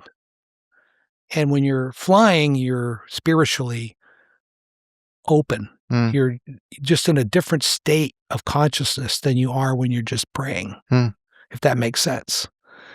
And what we talked about even right before the interview is what I didn't expect to find was, as I went through the whole experience, there is the flying monk, and I burned my hut up there, like all the things a recluse does. You were burning your hut there? Yes. And so this is happening across months or weeks? In the dream, it's months. In reality, it's the course of the dream, which that's easy for me to do years in a dream. But in my dream state, it was weeks. Days went to weeks, went to months. And so you are aware that your reality has drastically shifted from 20th century Rolf, CIA case officer, to it was trying to catch the spy on Mount Athos, to it's like you entered a portal and you are here for days upon days, and you are going to sleep and waking up within this. Yes, within the dream. That is fascinating. Well, the biggest thing about it was I knew at the time I had the dream, as I was dreaming, that I was dreaming and I might not be able to get back. That was the scariest thing, was I felt trapped. And I wasn't sure I was going to wake up. And at one point, I told one of the emissaries, so this Father Gabriel, who I got to kind of know, sent this other young monk called Evagrius, and he would come and meet me. And I remember my encounters with him, and he was encouraging me, and we were talking all the time. And I remember some of those. I just put snippets of them in the dream, and I frankly forgot some of them, but I just knew that was a really live. It was my only contact with a human being when I was in a recluse stage, which was when I was doing the flying about. And he told me, the other monks had seen me and wondered if it was real. So I remember that stuff. It was just so palpable. But then I, of course, had 3 dreams within a dream. And now we're reaching the culmination of I would call the fruition of the dream. The point of the dream was what follows. The farther I'm getting away from myself, the farther I'm detaching my faith in God from a selfish interest in me, that's when I start flying. That's when my spiritual growth is happening, when I'm being less selfish, when I'm joining sort of, I call the general universal salvation idea of mankind, if I'd call it that. And the more intense my spiritual experiences were getting it within my dream, to the point then I had 3 dreams within a dream, and very quickly, because and they're very intense. One night I go to sleep in my dream, and I have a dream where I'm in the middle of a big room, and we all have to go pick numbers from what looks like a barbershop number thing. You pull the number, and I got my number, 2-digit number. Oh, I don't remember the number. It's too bad. It would have been great to add to the number collection. I was so frustrated I forgot the number, but it was a 2-digit number, and everybody got a 2-digit number. I thought, well, this is very strange. There are way more than 20 or 99 of us here. What's the number? Nobody explained anything. Nobody talked. It was just murmuring, walking around. Then I woke up. The barber shop clanged with the number. I pulled the number up. I woke up from the dream, within a dream. It startled me. So then in my dream the next day, I go to bed, I go to sleep in my hut, and I have another dream. It's a second dream. Now in that dream, now I'm standing in the room again. It's a big round room with 7 doors. And I'm looking at my number, and I just had this wild thought, which I'd never thought religiously, like until the dream. I thought, man, what a bummer. I mean, we're all going to go through these doors, I guess, and these numbers must be, and we were in clothes. They issued clothes. And I had fine clothes, I remember, with brown suede shoes. Yeah. and some people were with rags. And I saw an old woman in the corner who, again, I thought, is this the Virgin Mary, the same woman I met in Paris? I didn't know, so I don't want to overstate it. But I thought, is that her? And I said, well, I'll see what happened. I kept my eye on her, but I didn't want to go up to anybody or say anything. It was like everything in this, I was just like trying to survive. I was trying to survive, even in my dream within a dream.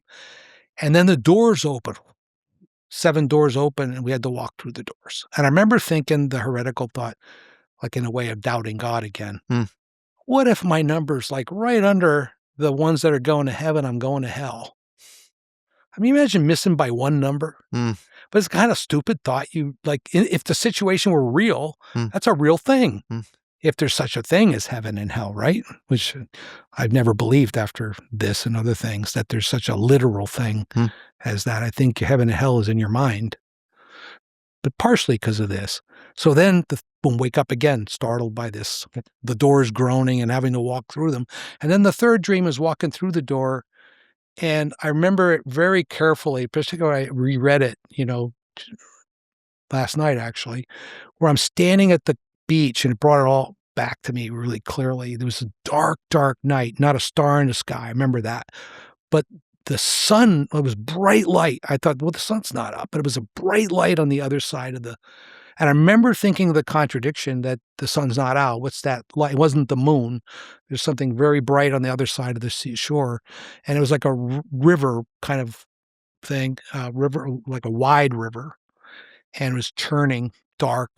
And I could tell, well, we were all being encouraged. We knew no one was saying anything, announcing anything, but you had to walk across the river to the other side, which I took at that time. I thought this must be salvation, the test of salvation for all of us. And I'm walking on the top of the water like Christ, in Galilee, and I'm thinking, oh, this can't hold me with my brown suede shoes.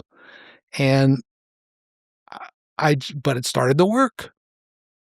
And I said, well, if I put all my effort into my faith, maybe I'll make it to the other side. And then people are plunk. I heard plunk, like it was a terrible sound, like somebody going into the water and being swept away in the depths. You couldn't see below except like an inch below your shoes. And I was stupidly thinking my shoes are getting wet. I remember thinking that. I was like, oh, these shoes are going to get ruined. They're going to be stained. I really did. Wow. And then, sure enough, I get halfway across and I'm thinking, I can do this. I can make this. And then the old woman's right next to me. And she stumbles and loses her step. And I instinctively just tried to grab her arm to hold her up. And we both went swept away and I woke up. The Virgin Mary. Well, I don't. What you interpret. What I to be the interpret, Virgin. probably. Yeah. Because it tied into but then here, the final scene is that I wake up. Like this is I'm done with the dream.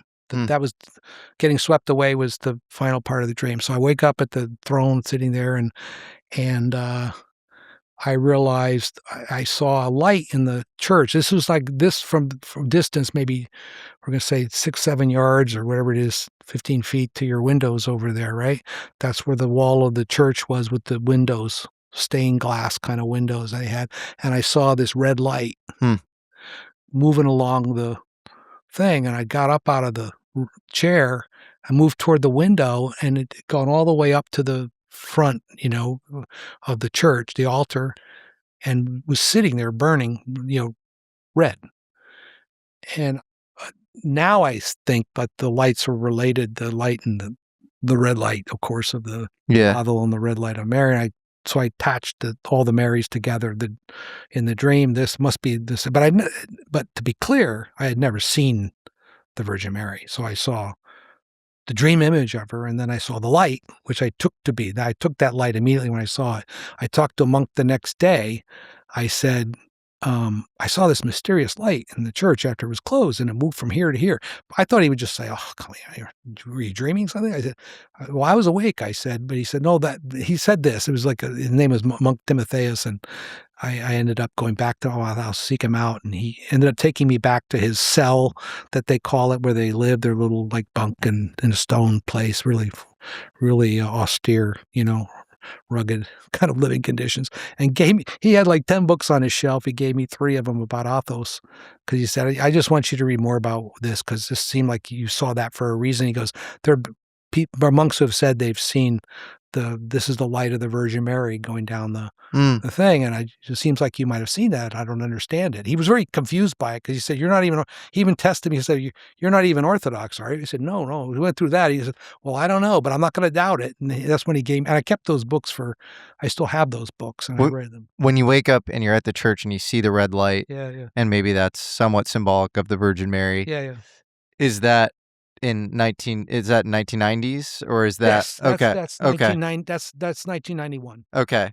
So you basically you go back to 1800s Paris, then you go to Mount Athos. Mount Athos is days turned into months. You are Odius Maximus, this monk Right. who goes through all these kind of ascetic protocols, and you're fasting, and you Right. say you're burning your huts and stuff. Well, then I finally requested permission to go away from the monastery and just be a recluse in the wilderness. Like there's a tradition there. Some monks go out and they just separate themselves from everybody, even their fellow monks. And the only time they see anybody is they come in to get provisions or medical emergency or something. I mean, they don't completely abandon all ties to civilization, if that you call that civilization. They just limit it as much as possible to get even closer and closer. And in fact, I ended up meeting a recluse who I feel was like kind of a full circle experience, that I actually met a real recluse the second time I went to Mount Athos, and who gave me a book, and it was a tremendous conversation we had about the apocalypse. I mean, here, normally people get together. I'm sitting on a curb, with this guy and talking about things, and he's asking me who I was and where I worked, and I have a family back in this.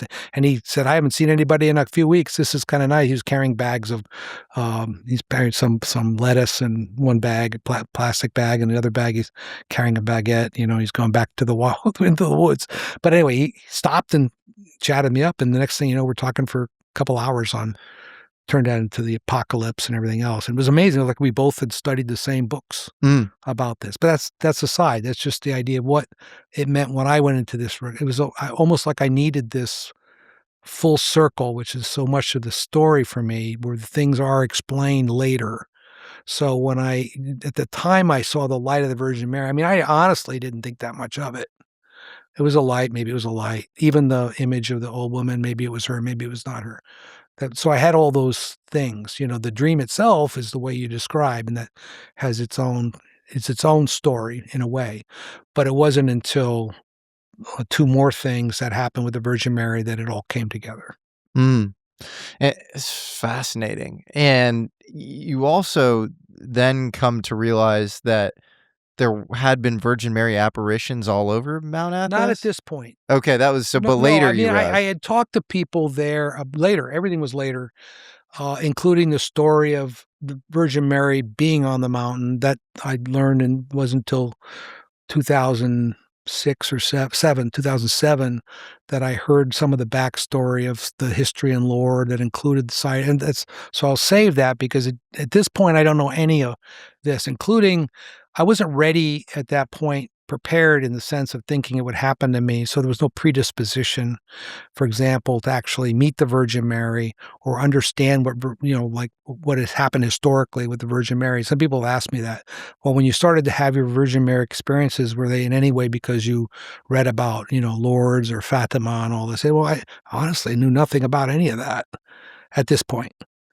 And this was 1991. What did you find out later in 2006 and 7 about the Virgin Mary showing up at Mount Athos? Because I think it's very fascinating that there's some historical corroboration on other people are experiencing what you're experiencing spiritually in this specific location. Well, I find out that there's at least a legend, lore, that they have at Mount Athos, that the Virgin Mary, after Christ was crucified and rose from the dead, was traveling along with other Christians at the time, or apostles, around in ships and whatnot. And of course, they were all based in Corinth and places like that. So she was on a ship on its way to see, of all things, John at Patmos, and also to go to Cyprus, because Lazarus supposedly fled Israel when the Romans started looking for him, because they wanted to execute him as being this person who rose from the dead. A very disruptive idea that Jesus was going around raising people from the dead, right? It was the reason why both the Jews and the Romans saw the early Christians, they called the Way at that point, they weren't called Christians, as being the saboteurs, disruptive to order and society. So they were hunting him down, actually. So he fled, apparently. And I didn't believe that story either until I didn't like maybe it's true, maybe it's not. And there's actually, if anybody listeners goes to Nicosia, Cyprus, I urge you to take a look at the Lazarus's tomb, which is supposedly in Cyprus, was where he went and became the first bishop, starting the church in there. So Mary was supposedly traveling on a ship, and there was a big storm, which that part of the Aegean is famous for that, going all the way back to the Spartans and the Athens having huge summer storm that ruined fleets and everything, shipwrecked fleets. And she got blown on the island of Mount Athos, and there's a monastery placed on the site where she supposedly landed or went ashore, called Iveron. It's on the west coast of this peninsula at that monastery, in the south part of the monastery. And I've been to that monastery, but it wasn't until this 2005-06 period when a monk told me the whole story about this little icon in a hut right on the shore, that this is supposedly the spot where she landed at that time. Wow. And I said, wow, this has got way more. And of course, I've sent my book and gotten letters back from the Vatican and also from the Orthodox Church hierarchy in Istanbul, Turkey. And the letter I got from the Orthodox Church was really priceless. It said basically, we wish you had become one of us and still joined the Catholics, but we still consider you, a friend of ours, and your book is in our library, and His Eminence has read it and all that, because I really appreciated that, because I've said to many people, the accident of me being Catholic or Orthodox is not what any of this is about, right? And I think they appreciated that. Mary belongs to the world, not to Catholics or Orthodox. Orthodox in Mount Athos, they consider her the whole object of the veneration that the mountain is dedicated to, which is why women to this day can't go. And I think this is misguided, just to put that out there, but women to this day cannot go on Mount Athos, step foot on Mount Athos, because it's dedicated completely to Mary at the exclusion of all women. As I said, I think this is veneration that goes too far. But the point of it is to emphasize how fundamental Mary's history and role is. Have other visitors or pilgrims experienced Mary that explicitly, like you? Oh, yes. There, at Mount Athos specifically? Yes. And I can't enumerate, their examples, but I know it's not a unique phenomenon, so much so that I would say was like I'm having with you, Jesse. This is highly unusual to have an easy conversation on these subjects, right? You can do that. Most people can't.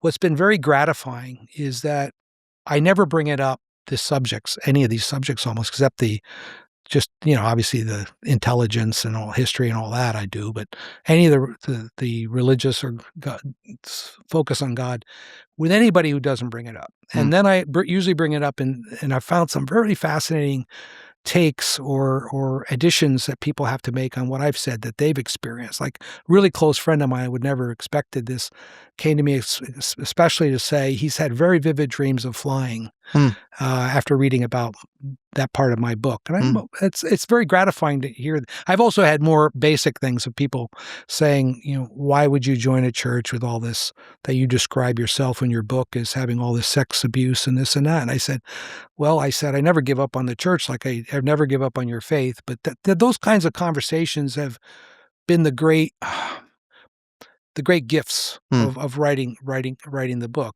So while you're at Mount Athos and you're this character, Odius Maximus, what do you feel like it is? So you feel like it's your mission to get closer to God by sort of detaching yourself from the contemporary world in some ways, and so what are you doing on a day-to-day basis? You're fasting and you're praying, or what's your day-to-day life like? And again, this feels as real as you waking up, in Maryland where you live, right? Yeah. Well, I remember feeling a bit of a contradiction of feelings. on the one hand, being there and doing things like tending to the grapes and cleaning the dishes, until I become a recluse. Then it's just trying to survive in the wild and, that kind of thing, doing like continual prayer or that kind of thing. But up until that point, I'm thinking, man, I'm also miserable. I want to go home. Mm. So I never lost the feeling I wanted out. Do you feel stuck? I felt stuck. Yeah, as I said that a few times. But I felt very stuck when I was in the recluse phase. But I understood without any, there was no messaging or voicing, which I've never heard, by the way, with mystical experiences, any like audio. It's interesting. Real audio, real talking, the words. But it was the idea that I needed to do this to go home. I needed to go through these different levels of this experience in the dream before I could. Mm. No one said that, but I knew it. I knew that until I had gone through the different levels of what was expected, I couldn't go. It was almost like it was a spiritual training. I mean, the Jesuits call it their spiritual exercises that they go through. This was much more intense in the dream. How old were you as Rolf when you went back, when you time traveled as Odius Maximus?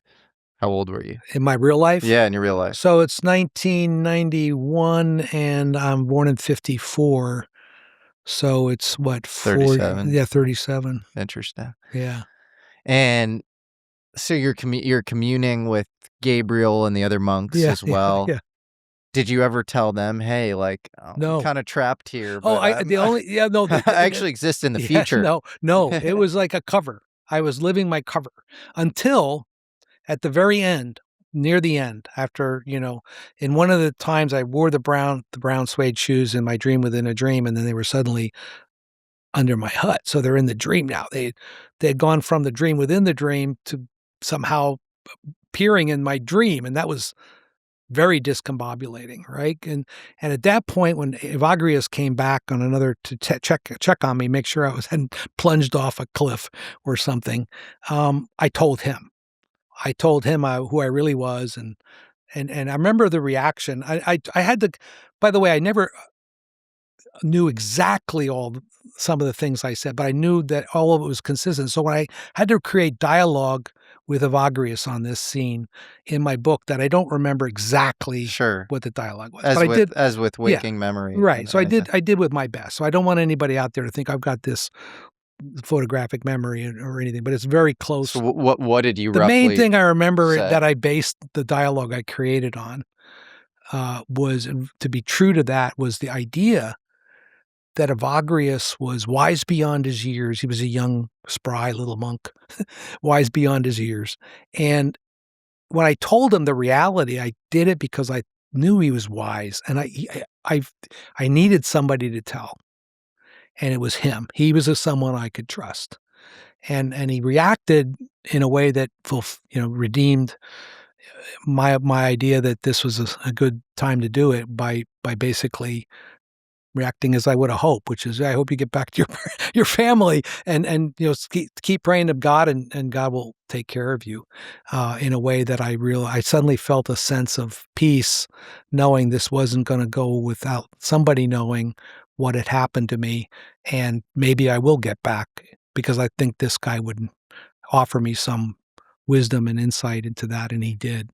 Did he freak out at all and say, what, you exist in the future? No. Did you say, yeah, there's this place, it's called America, or the United States, and it ends up breaking off from, England in 1776? Did you have to go through any of that? Or he just kind of took it on its more spiritual dimension or something and kind of ran Jesse, with it? there was one thing. No, I didn't do any of that, but I made a big slip up early on that I realized, and nobody called me on it. I think they knew there was something really wrong.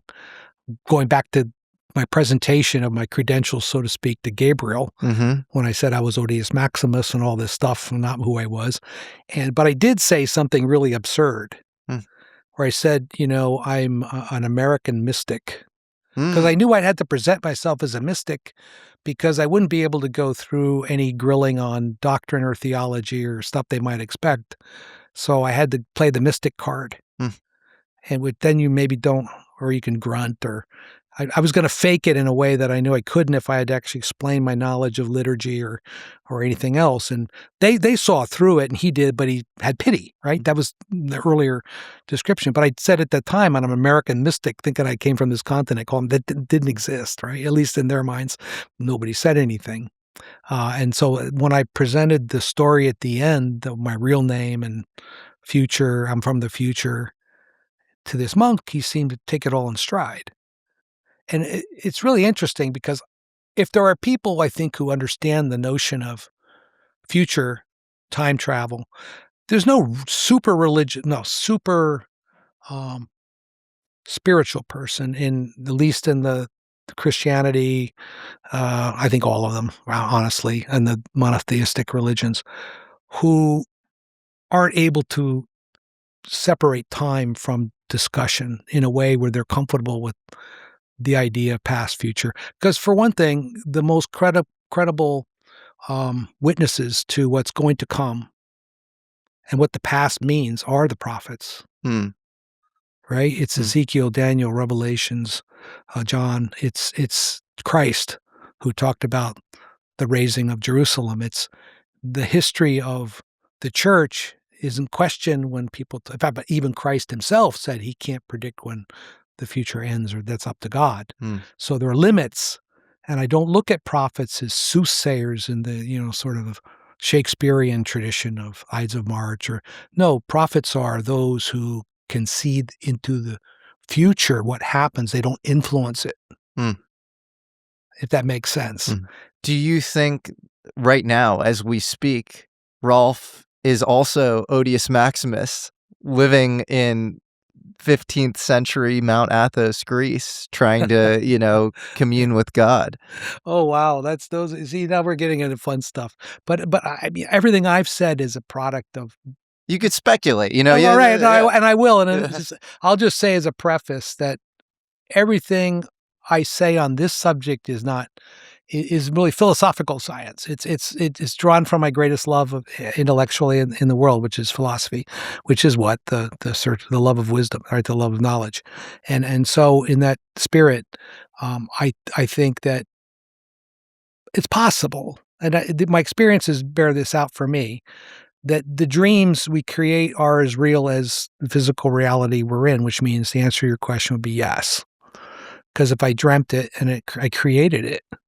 And it felt real. It didn't felt feel real, and I created it. Now, the more you get into whether you're taking a trip, so to speak, in reality versus, like, I make this great distinction, which I'm not sure is as great a distinction as bright lines as I make it, between when I met the Virgin Mary and when I've had interactions. Just like when you pray to God and you think you're getting responses versus actually like meeting God. Yeah. But let's go a little deeper into this Odius Maximus example. Yeah. Do you think that is a real historical figure? Yeah, I know he is. That was one of the ironies. So to my great shock, this was like a wonderful shock. When I went back to Athos Mary, one of the things Mary said to me at the end of the experience in Paris in 1998. I neglected to mention it the first iteration. She said, "We will meet again," like a reassurance. We will meet again. So I thought, oh, this is so great, because this is this is the highlight of my life kind of thing. And part of that would be come back and visit me at Mount Athos again, where it all started. So it took me a long time between 1998. It took me about 7 years to go back. So 7 years, isn't that interesting? And I went back to Mount Athos. And back at the Holy Mountain only because I felt the Virgin Mary would now be my tour guide. So I did something kind of extraordinary. I got the Greeks to allow me. I was still like with CIA, like associated with CIA. I was at Department of Energy at that time, by the way, head of intelligence there, but I still had all my contacts and friends at CIA, including the guy who was head of our office in Athens, right? And I lined it up with him. He's a close friend of mine, and he's also, interestingly enough, a religious scholar as CIA officer. But he lined me up with a month-long visa. Now, normally, someone like me, I could only get 3 days, and I'd gotten one, and I'd never get another one.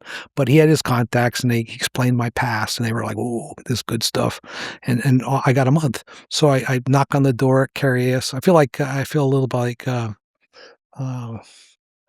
Alice in Wonderland or something. And sort of my mentality, right, kept going back and just like, I'm just going to soak it all in. And I felt guided the whole time.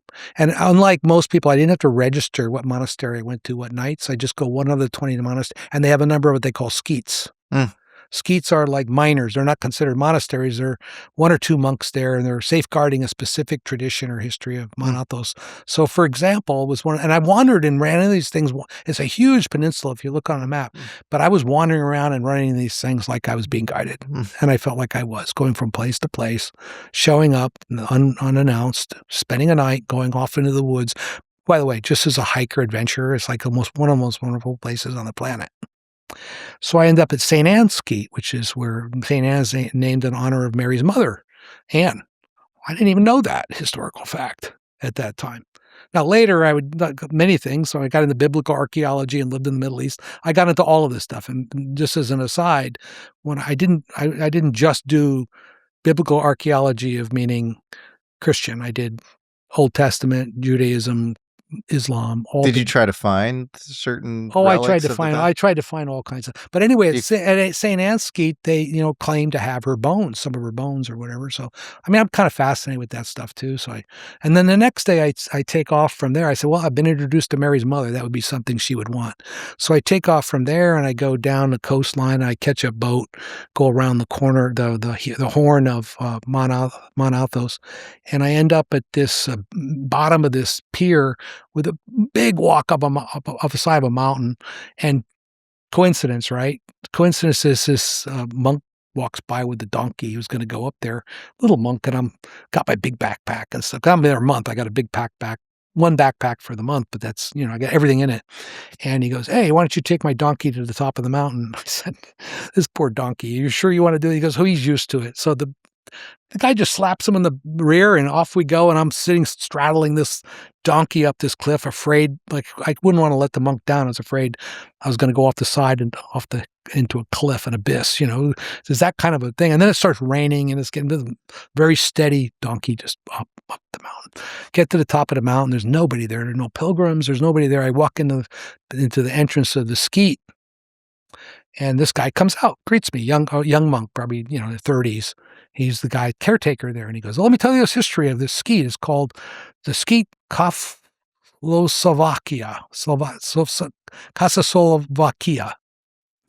I said, oh, that's hard to say. It's a mouthful. He goes, yeah, this is named in the honor of one of the saints we have here, Saint Kafos, known as Maximus the monk. He was not Odius, Maximus.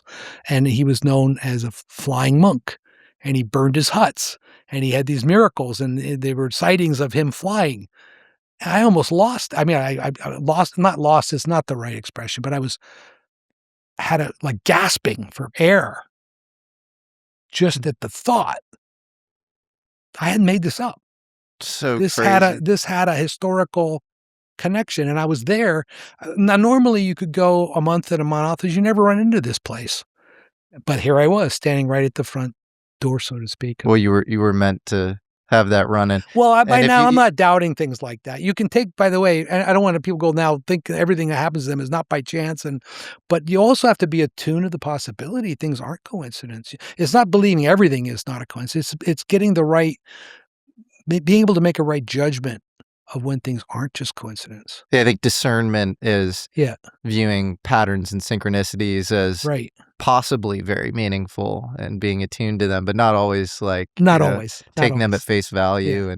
But I mean, you could literally right now Google Maximus Katsakovia, and this is this flying monk from Mount Athos. And he was known for burning his huts. And so it is fascinating that you went back in time, not having you had no context. No idea. And then you find real historical corroboration for this through happenstance. And this is just online. Like people can search this open source. That's pretty remarkable and interesting. Do you think this was, people talk about past life regressions?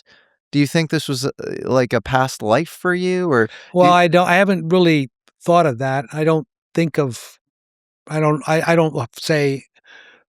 believe in reincarnation, but nor do I reject it. I don't know. I do have a fairly strong discipline in submitting everything we've talked about to a high degree of scrutiny, to the point where, and you and I have talked about this, where sometimes I'm reticent to say to provide the full effect of what I think I've learned or what I experienced, because I don't want to.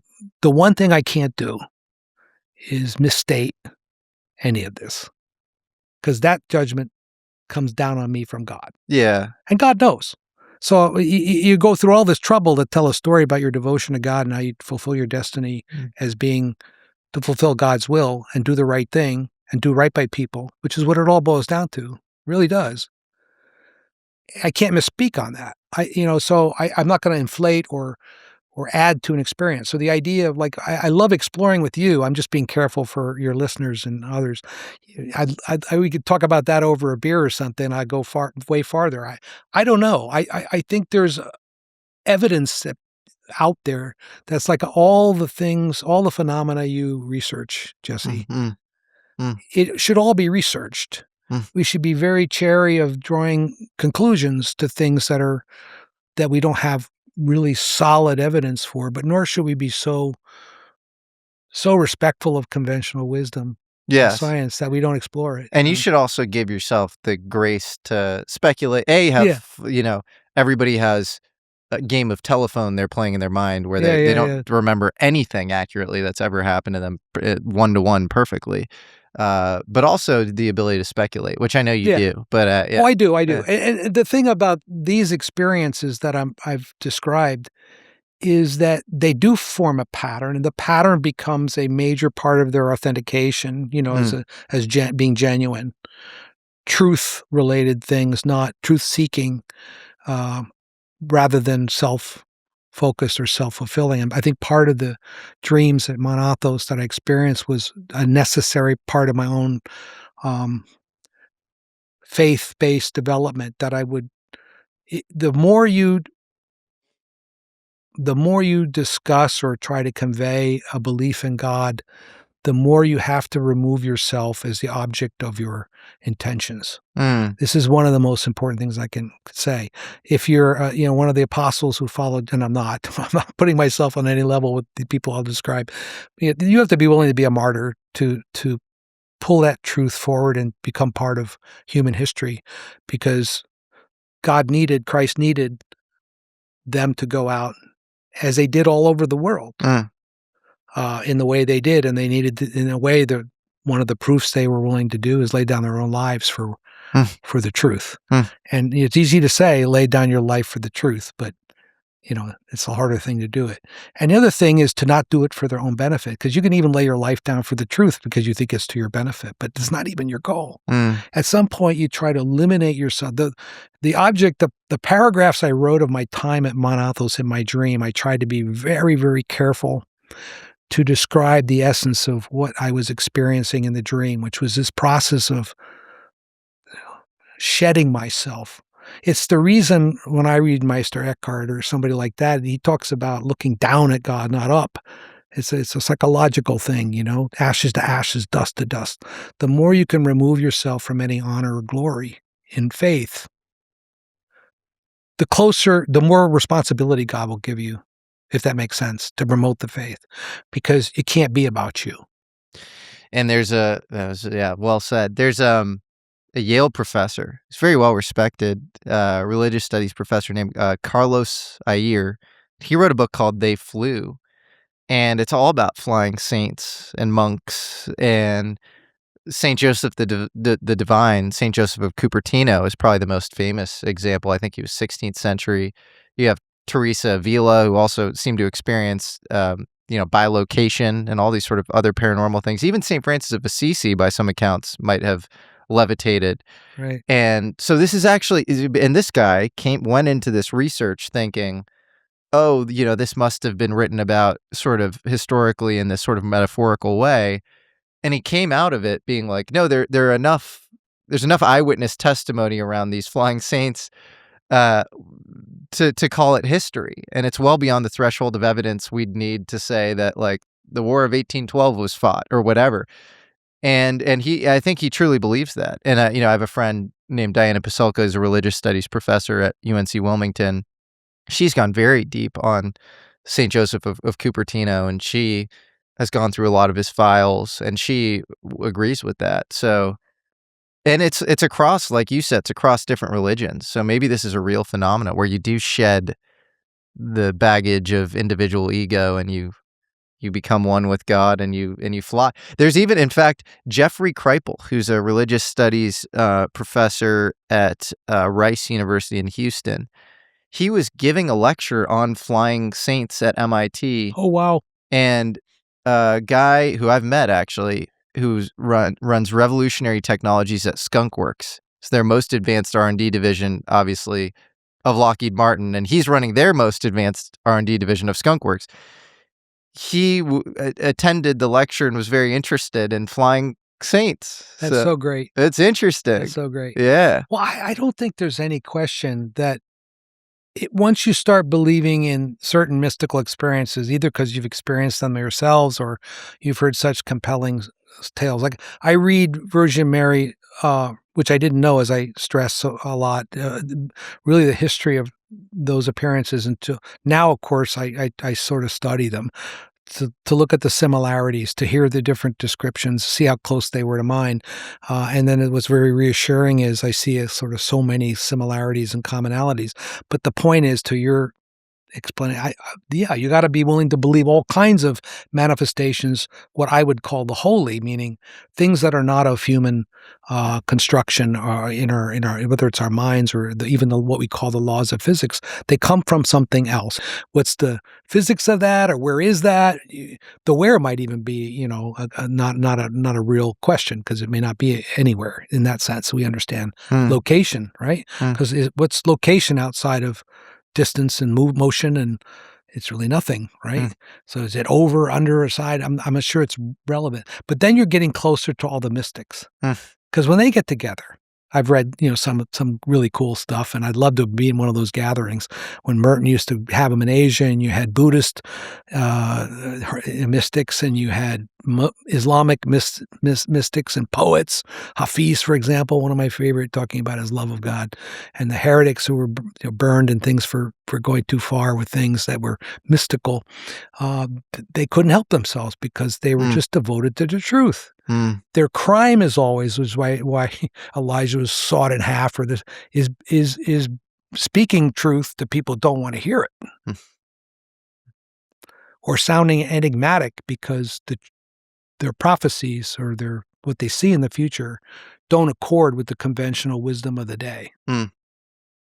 That's usually the problem. So is there some version of that you think you have, some truth that from all of these mystical experiences you've come back with that the average person might have kind of an allergic reaction to, or might not want to hear, might be an uncomfortable truth? Well, I think frankly, an average person is probably uncomfortable with all of this. Yeah. Right? I mean, let's be honest, right? And it's the idea, well, who do you think you are? It starts with things like that. It's the mistake, of course, is over interpretation, or because I've realized also, this is just something I've learned, because I continue to occasionally have enigmatic dreams. I haven't had anything as vivid as in the past. In fact, with age, it's fewer and fewer, which I when I was living in the Middle East, I once went to my Jesuit priest friend more than a spiritual advisor, and said, I just don't know what my purpose is anymore now I'm not meeting Virgin Mary. I said, I don't want to sound like I should be meeting Virgin Mary, but I sure miss it.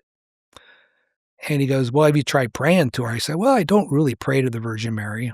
I feel her presence, but I pray to God. I pray to Christ. That's it. I don't pray to other people or other things. But he said, well, you can pray, but don't get hung up on the word. You can interact. You can talk. And so I asked. I said, well, Mary, why am I here? Like, why I'm in the Middle East? I have the sense I was praying or thinking that there's a reason I'm here, and then you brought me here, because why would we be here?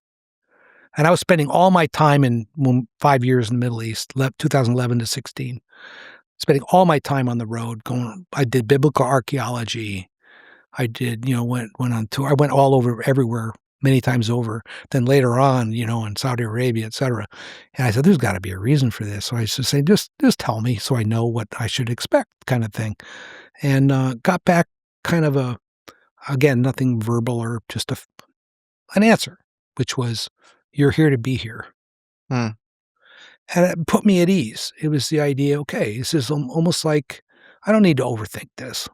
I think in other messages she says, don't strive, don't try, don't reach. This was in 1998 was when 7 years after I met her at Mount Athos, I met her in Paris, met the Virgin Mary. So that none of this discussion would be occurring if I hadn't actually met the Virgin Mary. And we call the apparition, or no, I mean the Virgin Mary. So I was in Paris on a work trip for CIA. I was doing actually Russian things. I was heading up a lot of our CIA's Russian activity at the time, 1998. And so I'm in Paris for those discussions with one other colleague. And we both went, we signed up at a big boutique hotel, 5-minute walk from Arc de Triomphe kind of, place. And no, not from Arc de Triomphe, from the American Embassy down in the southern part of that lane, Arc de Triomphe, down there, Hotel Crillon area. And I'm in the hotel. It's a nice little room, and it had a bed with a old-fashioned hotel, really old, and it had a table in front of me and had a light switch on the wall, but small room, typical French style. And as I went to bed, thinking nothing in particular except maybe my last thoughts before going to sleep was going through my notes in my mind of what we were going to raise the next day. And as I like to joke, I didn't have any weird food or anything else. And went to sleep and immediately was there like in one of those dreams again. And I knew it right away, but it was a dream. I knew I was dreaming. So I'm by a riverbank. So I'm thinking of the river dream from way back, which was a more raging river. This is a nice, gentle, almost stream type river. And I'm sitting at a riverbank of grass, lush grass. It's a beautiful day. Again, balmy, nice weather. I'm sitting on the top of the little mound that goes down into the stream, and there's nobody around. And I'm just thinking, just relaxing. And then an old woman comes, dressed in a brown cloak with a hood up, and sits almost within touching distance, but just outside my reach, and sits there and stares, looks ahead too. And I didn't want to disturb her, so I didn't introduce myself or say anything. I just thought, maybe wait for her to say hi or something. I won't do it. And so we're just sitting there, and then it starts sprinkling. And the sun stayed up. The sun didn't go away. So I thought, it's just a little sprinkle when the sun's out. And as it's hitting my skin, I remember it hitting my arm and hands first. I see brown, oozing brown dirt. And I thought, wow, this is really kind of strange. And then I looked to see what reaction the woman was having to this strange rain. And at that time, she turned towards me, and I felt this kind of ease. I felt really at ease, and I fell kind of backwards, almost like, whoa, and into her arms. And then I realized it was the Virgin Mary. And at the moment, I thought, okay, it's a dream. And I think this rain is purifying me or something. I just had that weird thought. So then I wake up. So I wake up in my room, and I get up to turn on the light because I need to clear my head. It's very jarring. It was very jarring in a nice way, but very jarring. How'd you know it was the Virgin Mary in the dream? I just knew it then. You just knew. I just knew that was the Virgin Mary. Yeah. Unlike the other things I where said, you weren't as sure, where I wasn't as sure. This I knew right away. This was the Virgin Mary, because I had the one experience too in Portugal where I met the Virgin Mary, but not in the flesh and in the mind kind of thing. So this was completely normal to me now. The dream that I would have a dream like this. It was no longer maybe what all this was preparation, right? Because all along the way, I was getting more and more used to the idea this wasn't strange. None of this was strange. This was all part of a sort of a process in a way. So I get up from the chair. I hit my shin. I forget. I hurt my shin bone as I got up, and that's how I kind of knew I was awake. And then I saw this, like we're sitting in a room here. It was in that corner, coming from the top of the corner, a light coming down like this, radiant light. And Thomas Merton described the light better than I could when I read it in one of his books, because he had some of these experiences. It was a light so bright that it bore no resemblance to visible light, if that makes sense. So it didn't shine. You'd have to look away from it. It was very bright. And it came and set straight in front of me when I was standing up. I was still standing up where the curtains are, like right across from me when I'm standing there. And off the ground was the full image of the Virgin Mary. Wow. In your room? In my room. Wow. So she was in the dream and then she comes into your room. Yeah, and I knew as I was standing there, I specifically had the realization, clear, absolute realization. This is not a dream. In fact, I kind of pinched myself. This is reality as opposed to and the dream must be preparation. What happens next? So she's in your room. She's in my room, and then I don't have any conversations, but I can read her mind, or she can read my mind, or vice versa. There's an exchange. There's communication going on at a nonverbal level. And it's very intense. I'm feeling combination, at the one time, a rushing sense of grief that she's feeling, at the same time, the hope of the message she's conveying that in the end, it will all come out fine, but there's this tremendous pain and suffering. She said at one, I knew the message clearly, got the message, write a letter to the Pope. No instructions what to write or what you're seeing me, but no other specific instructions what to say or why. No explanation, but just write a letter to the Pope. Then I was looking for some form of greater understanding, I'd say, and she sensed that. And I think she sensed I was still in shock, right? But I went into a state of ecstasy. So I've never had that. Only time in my life, 71 years old, that I was in a state of ecstasy. I remember my teeth chattering. I remember that. I remember the sound of them going and my head going back and it was incredible. It was an incredible orgasm of beyond that, without a real orgasm, obviously, but it was more than it was just an incredible feeling. The bona fides of the moment, so to speak, were right there. I just knew this is absolutely what it was. And then I saw it more of if I'm so graced to be here in your presence, I've sent, then there must be something specific you want me to do other than the letter to the Pope. And I've been sort of thing. And then little things came out, for example, a sense of tying together. There was no numbers but I sensed that it was all related. I just sensed that it was all related to this. Plus my encounter I'd had with her in Portugal, where I hadn't met her, but I felt her mind and thoughts. She was explaining when she told me there, deliver the message, write what you see. Whatever you do in sin. That was specific. I wrote that down after Portugal, which was a few years earlier. Said, keep all that in mind as you go forth on this mission, or you go forth to fulfill God's will. And she made it clear everything is God's will, not her will. There was a major distinction. I wasn't doing anything for her. This was all in accordance with her serving God the same way she was asking me to, or anybody else. Now, you asked earlier, at this point, I had never read anything about her, encounters with the Virgin Mary, but I became, of course, a student of that as well, great detail.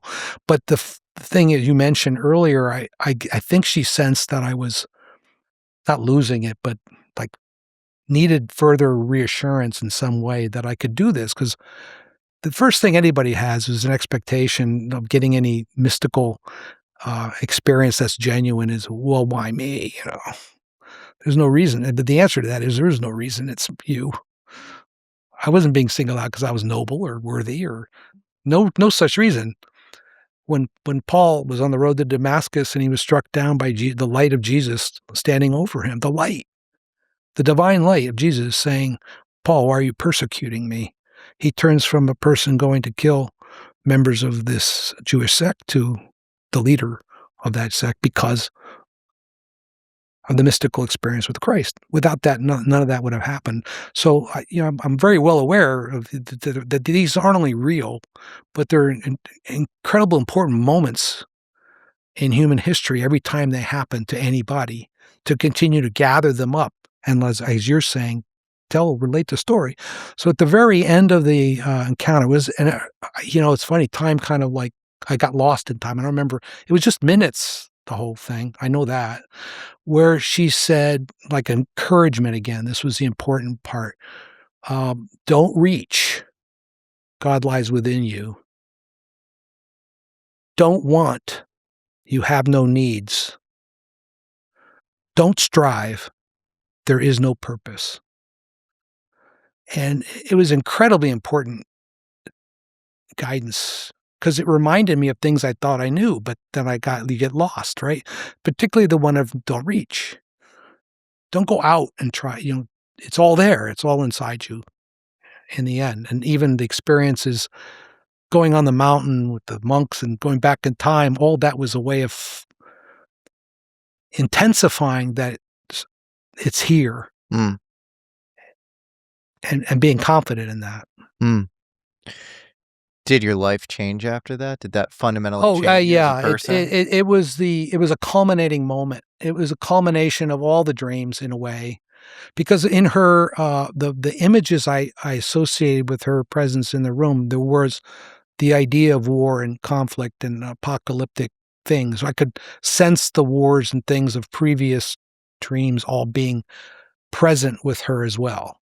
So it was her great suffering, particularly of women and children in war and conflict, lives being lost, that kind of level of concern and hope and need to have people do things to minimize it or to end it or to be part of God's will in writing the course of human history. She visited you every 7 years, 3 times. Is that right? So 1991, 1998, and then 2005. Well, then she didn't visit me in 2005, but it's one of the coincidences that ties the connections together.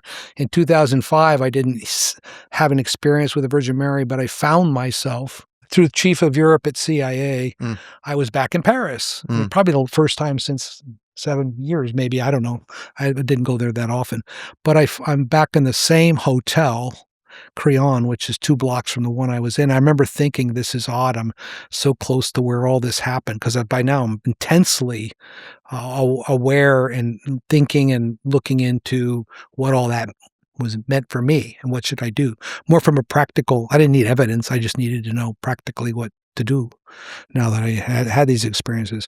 So on that particular 7 years fulfillment of things was the night that John Paul II died. And it was the idea that this is related to that. The explicit idea. Of course, I had to write a letter to the Pope, and I sent that letter to the Vatican, and I got a response from the Vatican actually on the. What was the response? Well, it was that His Holiness had appreciated the gift, and I suppose they send some of these things out, but it seemed like it had a personal touch to it. What'd you say to the Pope? Well, I put the letter in the book. So the letter I sent to the Pope, I put in the book, and I want everybody to read what I said, because go check it out. Did you say just high level? Did you say the Virgin Mary told me to write to you? Yeah. Wow. Yeah, and I put the experience. I put all the numbers in it. I mean, all the numbers are in the book, because again, the idea is the numbers from the original download you got at West Point. 747 and all the numbers. I've seen the numbers. Yeah. So if you read the letter in 2.5 pages, it's the whole story in a way. Whoa. I met her in Portugal. I met her in Mount Athos, and it's the same letter I shared with the Orthodox Church. Because it's not about me. Yeah.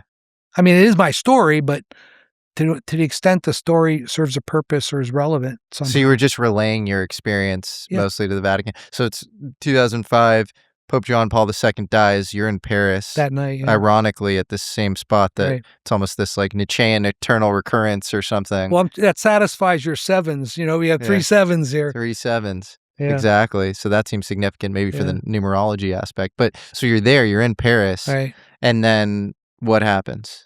as far as your your third experience with the Virgin Mary? Well, the third experience preceded the first Paris. It was the one in Portugal. Okay. No, wait a minute. No. Gosh, I'm losing the date on that.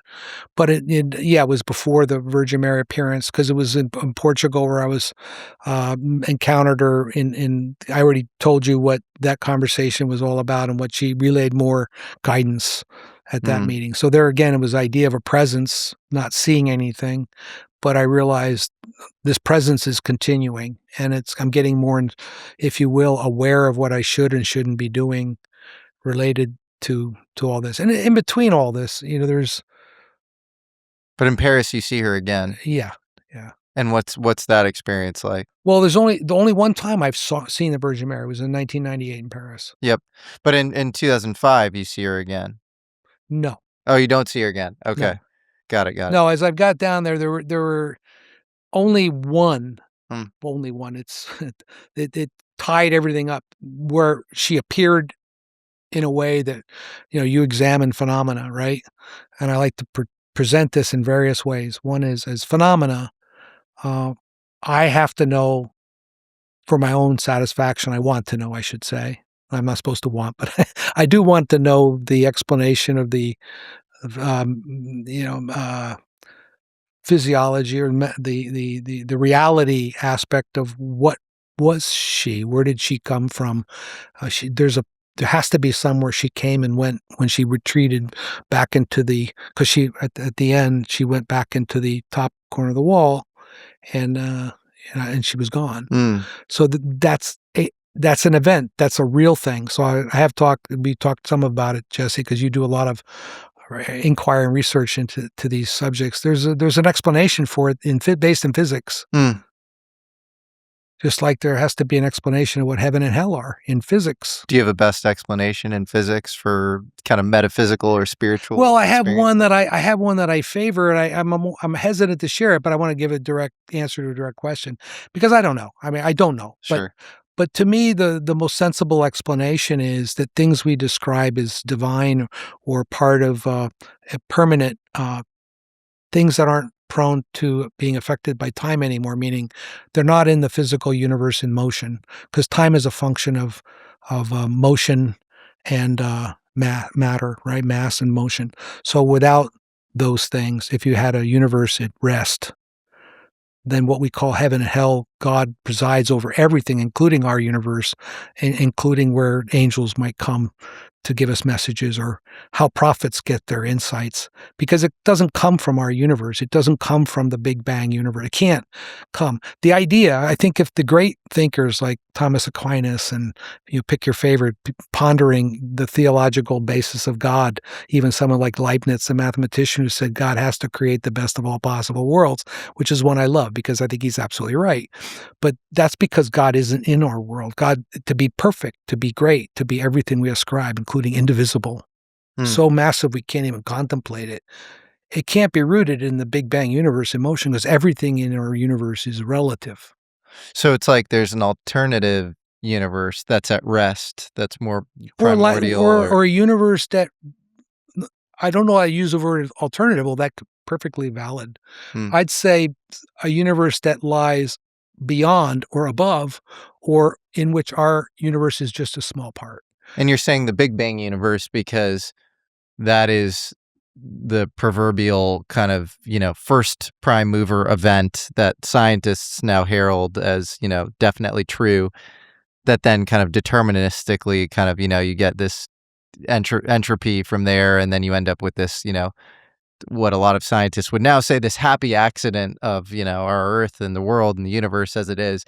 And you're saying that there is something next to that or outside of that? Well, the only explanation I can come up with, which is, I'm embarrassed almost to say these profound things when there are so many scientists and physicists and philosophers. But I mean, the simplest way I think of it, it came to me kind of as an insight, as a possibility, was sitting in my porch with screens all around my porch and picturing the Big Bang for the first time in my life. I'm God, I'm sitting in my chair.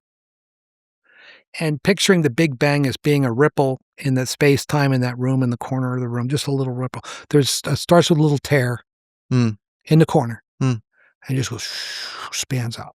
Hmm. And you're God, you're looking over that, but it's just, to you, it's just a ripple. Hmm. Everything we take as the ultimate reality and the accumulation of all things is just possibly a very small sideshow occurring in a big room. Is the implication of the title of your book a state of mind that your mind can get to this universe at rest, this timeless universe? Yes, and so the clues, because it's not completely just a stab in the dark of the big room.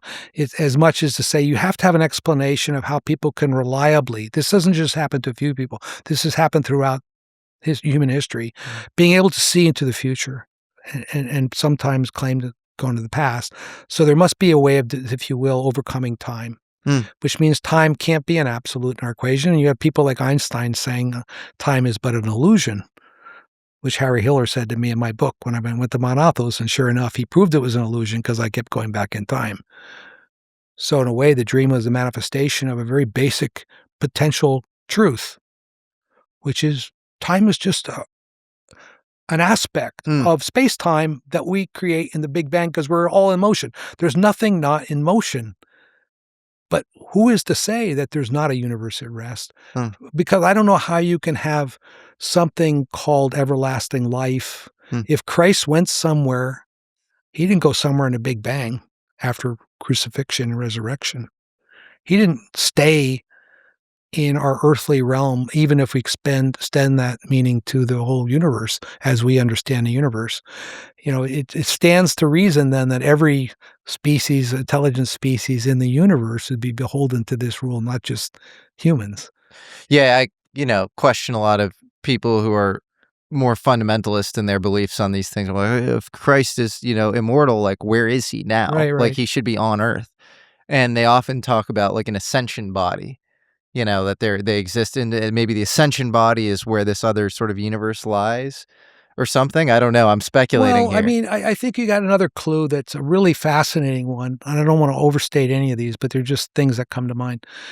The transfiguration of Christ, which for many people, they don't know what that is. There was a period after crucifixion where he appeared to the disciples in a form where he wasn't yet in heaven or wasn't at earth. And that's where you had the famous doubting Thomas putting Jesus saying, if you doubt that it's me, because you're not supposed to be here, put your finger in my wounds. And he's called doubting Thomas. But if you look at that beyond as a religious kind of story, it has to be true again. If they witnessed Christ in some form, then what is that? How would you explain that in physics? I think you can.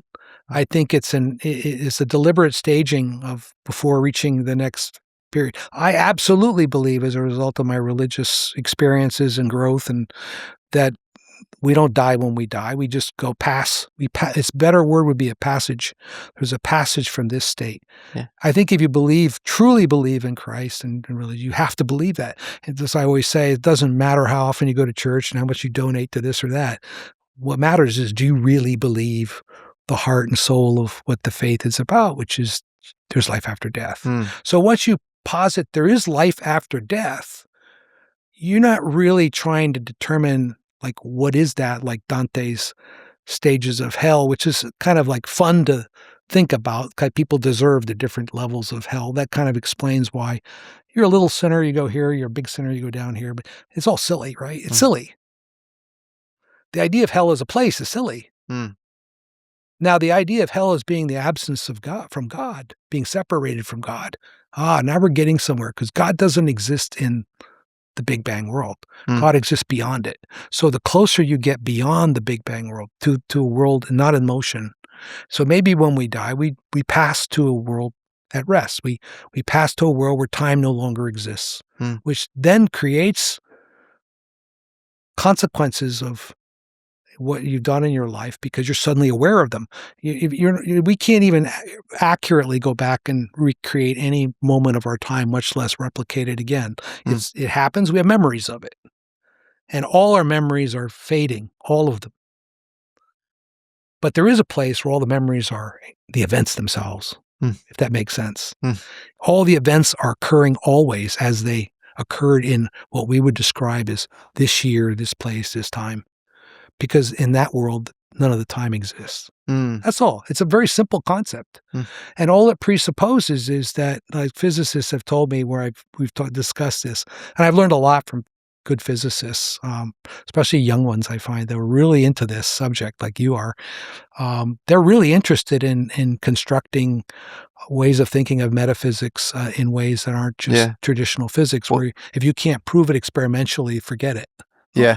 No, of course not. Yeah, that can't be true. Like if something is phenomenologically real or experientially real, it's not fake because you can't experimentally reproduce it in a lab. Like that's an absolutely ridiculous thing to say. That is the epitome of the kind of the hubris of enlightenment. But time in physics is also extremely weird. You know, general relativity is a theory of gravity, but even in general relativity, you have time dilation. You know, you have, time moves based on, the speed of the observer, which is sort of really weird. Gravity, itself is really weird, on a macroscopic scale. You basically are justifying the weakness of gravity with dark matter, which seems like this undetectable mathematical placeholder. And time and gravity are kind of super linked. The more you get closer to a kind of a dense gravitational source like a black hole, time seems to slow. And so, if gravity is kind of weird, and then gravity is obviously weird on a, it's irreconcilable with the other forces on a quantum level. And then time is also on a quantum level. It's taken as this sort of classical axiom in something like Schrodinger's equation. So it's just time seems like this not super well understood thing. Like at most, maybe you can think of it vis-a-vis the movement of bodies on a macroscopic scale, and on a microscopic scale, maybe the oscillations of an electromagnetic wave or something. Right. But it's it's the most commonly used noun in the English language, but it always has to be defined with respect to other things. Right. And so it seems a little bit like the eye seeing the eye, or like that David Foster Wallace, Kenyan commencement speech where he's, this is water. And it's like if you're a fish talking to another fish and you're in water, we're all in Zeno's arrow of time. You can't really get out of that sort of epistemological framework. But simultaneous to that, you have all these interesting thinkers in physics, like Yakir Aronoff or Kramer, where there's like the present is a handshake between the future and the past, that's a legitimate interpretation of kind of quantum mechanics. Yes. And you have ideas of retrocausality and the future sort of causing the past, or the present being constricted, and there being probable futures and probable past. Probable past. Schrodinger talked about, if you measure a particle in its present, you might affect its past. They're all it's way trippier than sort of meets the eye. Yeah, I even think, even position, momentum, superpositionality, spooky action at a distance, which Einstein grappled with till the end of his life. You have spooky action over time as well, where, looks, if a double slit experiment is performed in the future, it looks like the measurement of that double slit experiment is affecting one that's done in the present or the past, which is crazy. Right. And so, it's almost like quantum mechanics implies, people say it implies, there's an issue with position and momentum measurements. That's Heisenberg's uncertainty principle. But there's also level of energy and time, quantum indeterminacy as well. And what if the Schrodinger's equation, which is more position and momentum based, what if time superpositionality is causing the position and momentum superpositionality?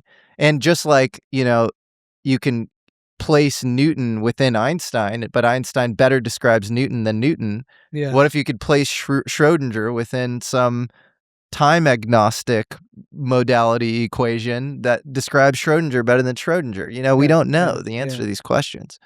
No, and the hardest part of exploring them is separating the influence of scale from the actual reality. So because we are at the scale we are, everything we measure is measured proportional to our scale.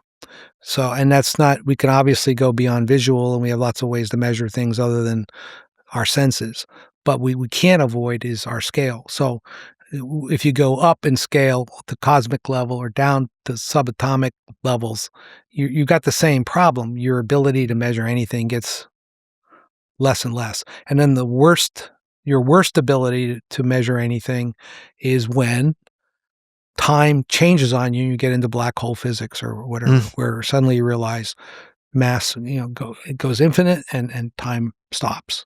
But that's a clue. That's another clue.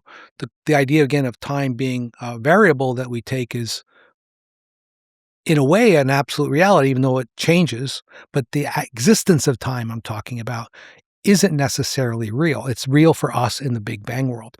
But if you stop everything, which we don't contemplate because we can't, at least in science, contemplate a world at rest. So why don't we'll kind of, take a page from the book, so to speak, and can weave in and out of some of these more mystical experiences and your more prosaic life. What were some of your early missions? So I would say in the early years, there was no mission there other than basic conclusions I drew. Like, okay, I'm drawn to Russia because it's the action. There's no better place to be in the CIA than in the belly of the beast. So I had those kinds of connotations early on, but nothing explicitly, linked to religion or faith or apocalypse or nuclear weapons or any of that. It was just a kind of basic career until the things I described that happened later. Yeah, and you have a lot of story. I mean, you were almost overrun, right, in the Yeltsin coup. So there's this attempted coup against Boris Yeltsin. 1993, correct. 1993, and you're came back, and you're the Moscow station chief for the CIA, and it just seems like you're kind of in this very dire situation. They end up helping you, right? Is that right? That's correct. Yeah. I mean, it's one of those things where the idea of a liaison we call liaison relationship when we cooperate with other countries' intelligence. On the face of it, there was nothing really to cooperate between the CIA and the KGB. You read all the story; they're all true. As we say, there's a lot of blood in the water. We kill, not kill, but their agents, our agents, end up dead, killed, executed sometimes, imprisoned. So it's a very ugly history, and we weren't going to be friends. But the idea was, when I laid out the first CIA directors that ever went to Moscow to visit Moscow, much less deal with the Russians as partners. It was Bob Gates was the first when he was CIA director. And I'll never forget that trip in fall of 1992. He came there and laid the groundwork by giving a great toast. We had a dinner. Russians love toast. They love dinners. And you got to win. You got to be good at the whole art of toasting. And so I learned a lot about that. But his essentially was around the theme of, we're not friends. We're not here because we're ever going to love each other and be real partners. We're here because our countries demand that we put aside some of our differences and cooperate in meaningful ways for the security of our countries. That was when Yeltsin had just emerged. There was the hope then, right? But it was a realism he attached to it that was very important, needed to make it real. Because if otherwise you would have, been pretending and playing games, which there's no point to play games if you're arch enemies. You just do what you need to do. So a year later, it all culminated in this coup in Moscow when hardliners tried to overthrow Yeltsin. But the one thing it showed is that at a time of extreme need, we could work with the Russians because we had a common interest to keep Yeltsin in power. Russian intelligence decided they weren't ready to overthrow Yeltsin through force and violence. They ended up doing that. This is 93. It was 8 years later, of course, when Vladimir Putin came to power, legally, the right way, if you want to call it that. And the Russians don't like coups and violence any more than we would like in our own country. So we worked together, and it was astonishing. I didn't know when I first called Russian intelligence chief and said, hey, we need help. We need you to protect us. It looks like we're going to be taken hostage, when I was leading a detachment of people outside the embassy and coming under fire from coup plotters, snipers and things. I called them for help, and I didn't expect any help. In fact, it was the ambassador at the time, Ambassador Tom Pickering. He's the one I called him in desperation, say, there's no way you can help us, is there? Because the embassy, everybody in the embassy was underground in the embassy compound, except for us. We were out doing reporting and things like that to tell Washington what was going on. Otherwise, they wouldn't have known anything going on at the time. All the news networks had shut down. And you end up holed up in an abandoned building or something? Well, we holed up. Everything was abandoned, but we were in the ambassador's residence, which we opened up and used just as a command post. I think that started as 5 of us. I think we ended up with 7 or 8. Hmm. I put the whole, all the details in that. I was a little surprised. Again, it was nice to see they had no problem with telling that story. I think it's important. The purpose of the story and the purpose of me describing it is that, intelligence is almost always unexpected.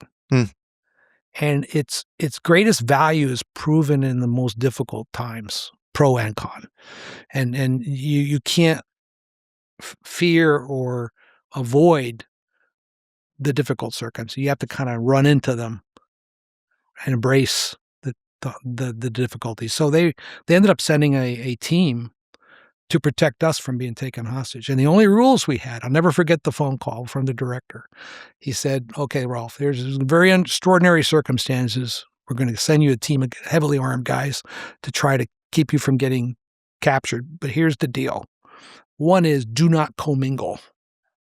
Our guys and your guys are separate. We'll do our work outside your perimeter or whatever, so don't mix." And he goes, "If you are stormed or they get in a firefight or whatever happens, die in your separate foxholes."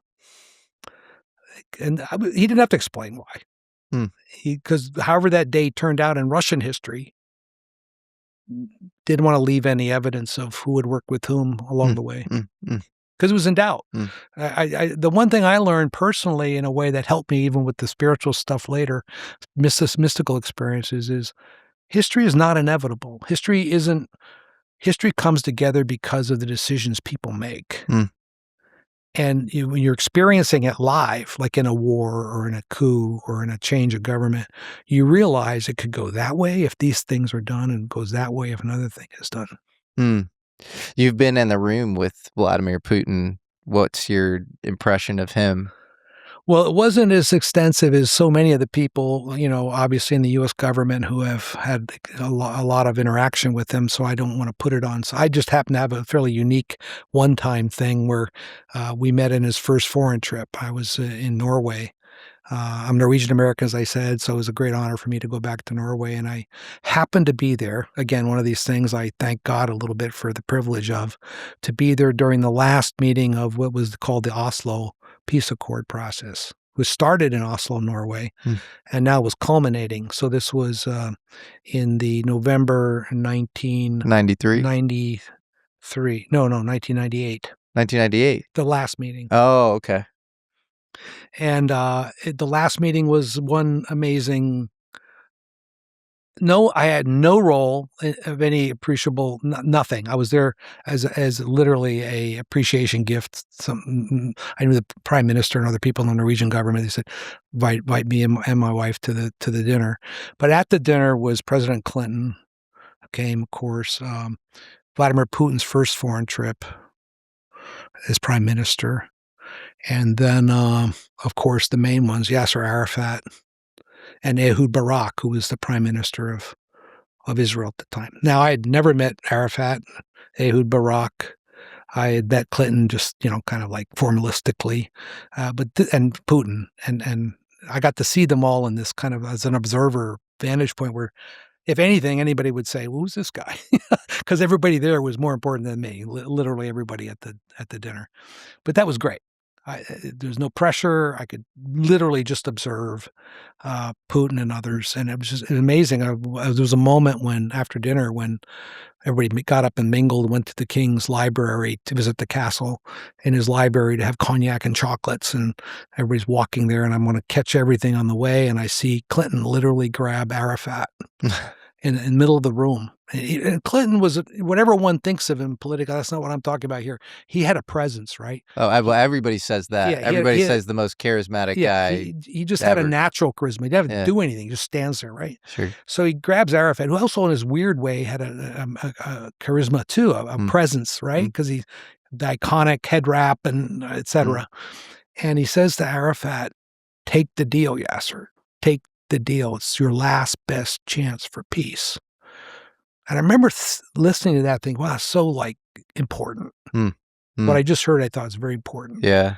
And I just felt so depressed. It's like I knew it was no foreshadowing or future. I just instinctively, my gut was, oh, this is not going to turn out well. Yeah. And of course, it's turned out terribly. Well, it's turned out terribly. I mean, partially Yasser Arafat would speak out of both sides of his mouth, and he would speak to his own population, say certain things, and then speak to the West and say other things. But also Yitzhak Rabin, also taken out by his own people and Haredi Jews who were just really extremists and wanted to cede nothing at all costs. And I think in many ways that the Middle East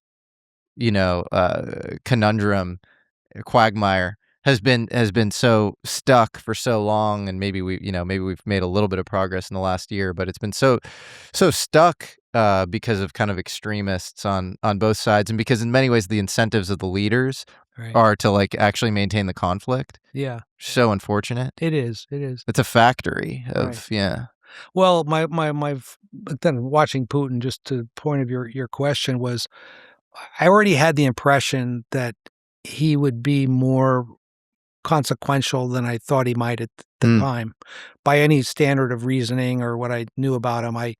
But he had the presence too. He was boring, like gray man in the corner, but that in itself impressed me because he wasn't trying to fit in.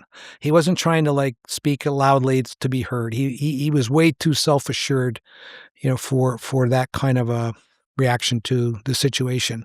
And I respected that. I thought, okay, this guy could end up being way more of his own man than we think he might be going into that time period.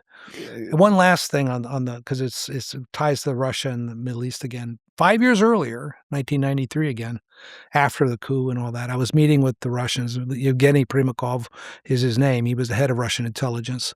I got to know him very, very well. We'd meet almost every week and had all kinds of discussions about everything. We talked almost like we are, Jesse, about all kinds of big subjects. And he was a guy I felt very comfortable with. I thought he was a brilliant man, actually. And he probably would have been a prime minister instead of Putin in the mid-90s after Yeltsin left, had he not passed away from health problems and old age, et cetera. But at the time, he was always musing with me about what can we do to be serious people. There's a Russian expression, seriozny человек. That's the most important thing to a Russian. It can love you or hate you, but you got to be a seriozny человек, a serious person. Serious professional, serious about what you do. Don't give me bullshit. And he says, we got to do something, but I can think of one thing that would be unbelievable if we could find a way to do it. I said, what's that? He said, well, you have your means, meaning CIA. We have our means, meaning the SVR, which is the foreign intelligence component of Russian intelligence. And we have them in the Middle East. So let's apply all our efforts in the Middle East where we really need something to happen to break this long-standing stalemate problem. Our goal will be to keep Arafat alive. Your goal will be to keep Rabin alive. And I thought it was genius. Of course, I sent it in. Everybody thought I was insane. And I never got a good explanation as to why it really wasn't even considered. Maybe you just offered it. Yeah, right. Yeah, it's tough. I mean, we've talked about this, too, in our last interview, where, people always talk about a deep state. And, I think clearly there is no sort of cabal in a back room smoking cigars or something. But there is, I don't think it's a conspiracy to say that there are all sorts of misaligned incentives when it comes to big bureaucracies, and that's any institution.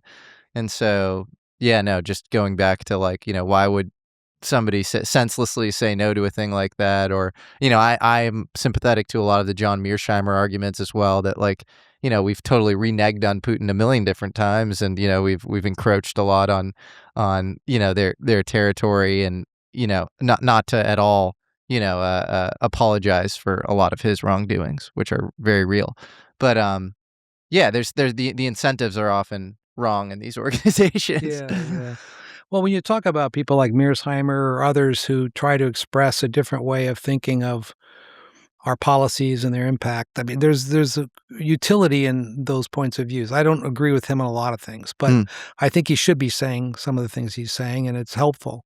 The biggest thing we habitually do wrong in terms of follow through on policy. Some of our policy ideas aren't so bad, but it's usually the huge flaws in the implementation usually.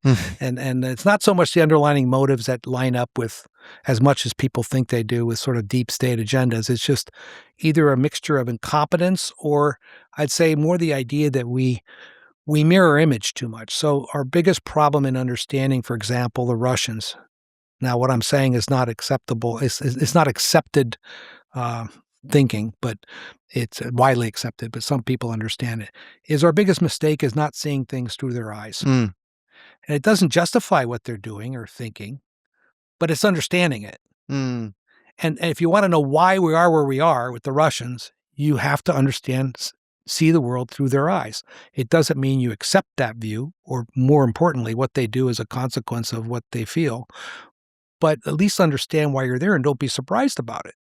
Isn't there a Kennan quote about understanding the Russians or something? It's like once you ascend to the top of the mountain, you end up equally confused as to the Russian motivation or something. I'm totally paraphrasing and botching this, but there's something like that. I don't remember that, but I suspect, it's like they're always mystical, confusing. There's no way to ultimately understand what they're up to or something, which feels somewhat right. The idea of a Politburo is like this, concealed, sealed off, hermetically, enclosed sort of organization that, you can never fully sort of understand. And Putin's always keeping the people around him on their toes. And so it's this really hard kind of hermeneutic game of reading the tea leaves at all times with, I think you governments read, like that. I think you read tea leaves and see everything as being unscrutable when you don't have any real depth in either living in the country or having enough experience with the people of the country where you can understand where they're coming from. One of the biggest mistakes we make with Russia or Xi Jinping in China, or anybody for that matter, all the leaders, even some of our friendly countries, is not understanding that the country's not the leader. So the thing I'll never do is think of Russia as Vladimir Putin. I've read too much Russian history, philosophy, gotten into Russia. I've known too many Russians. I lived in Russia for enough years where I think of Russia first as the people, right? And then you can assess what Putin's doing, and the most important way you need to assess it is not what impact it has on the U.S., but what impact is it, what he's doing having on the Russian people. Now, I would make an argument that what's happening now is very damaging to the future interests of ordinary Russians. The same way I might assess what different presidents' impact has on America. I don't care so much about how the president's policies affect the stock market as I do how the president's policies affect ordinary Americans. So I think we have to look at foreign countries the same way. If you look at China's meteoric rise in the 20th century, you're not compelled to think of China as an enemy or deep rival, and everything that's progress in China is being antithetical to our interests. Look what they've done for the Chinese people over in a remarkable period of time. That's not all good, obviously, but start from a more solid basis to understand why the leaders do what they do in their own history, traditions, culture, environments, and religion. If you look at the reason, I've always said, and a lot of Russia experts disagree with me on this, I've always said Russia cannot be a democracy like the United States. The Yeltsin years were a mirage. They weren't a missed opportunity. There was never an opportunity for Russia to go west.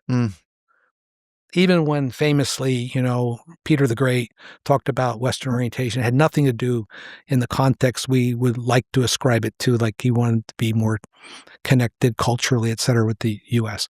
Russia is what Russia is, which is a deeply orthodox, homogeneous country with a very rich history and they're very smart people, they're very educated people. And they want what they want. They don't want what we want. Yeah. And I think that's a big mistake of what we try to impose, not so much our any way of controlling countries, but our idea of imposing our culture. For sure. Well, they had, under Gorbachev, last leader of the USSR that disbanded it, you had glasnost and you had perestroika, and you had, open minds make open markets or whatever, or open markets make open minds, right? And I think what a lot of neoliberals sort of like miscalculated is that you'd get this like opening up of markets, and then you'd end up with all of the amazing things about liberal democracy in the West, in both China and Russia. And that's just not happened at all. No. And like it took us a long time to, I think, update on that. Yeah. You're right. There's right. this neoconservative sort of hubris of like, this would just happen on its own. And that's just not. And you also have things like, with Putin, I think there's this guy Vladislav Surkov, who I think Surkov, of course, is this advisor who wrote this book Almost Zero, and it's like all about like performance art and how that has to play into like your how you do politics.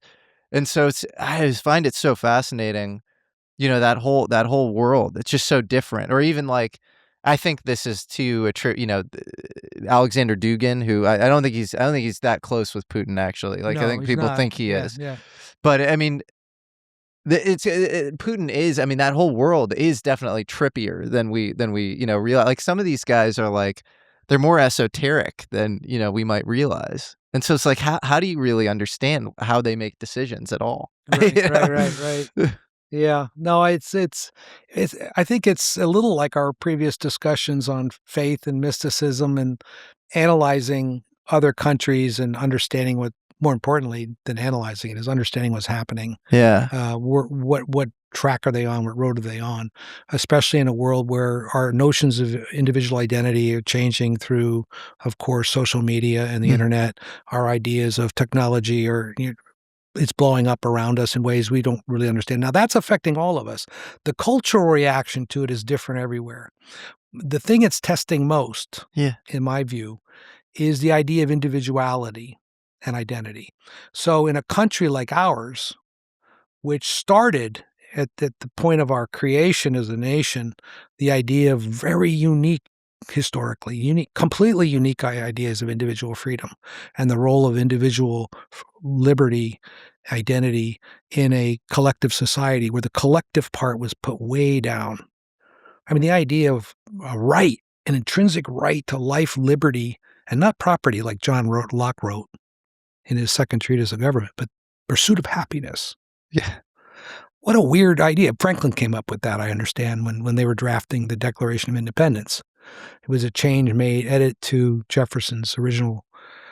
That's only something Americans can come up with. It's a very Western concept. It's not even European Western. So when we're decrying and criticizing all the Europeans for being socialists, I would maintain we have no idea what we're talking about. I've lived in most of those countries. Whatever I call that socialism, I want those pensions.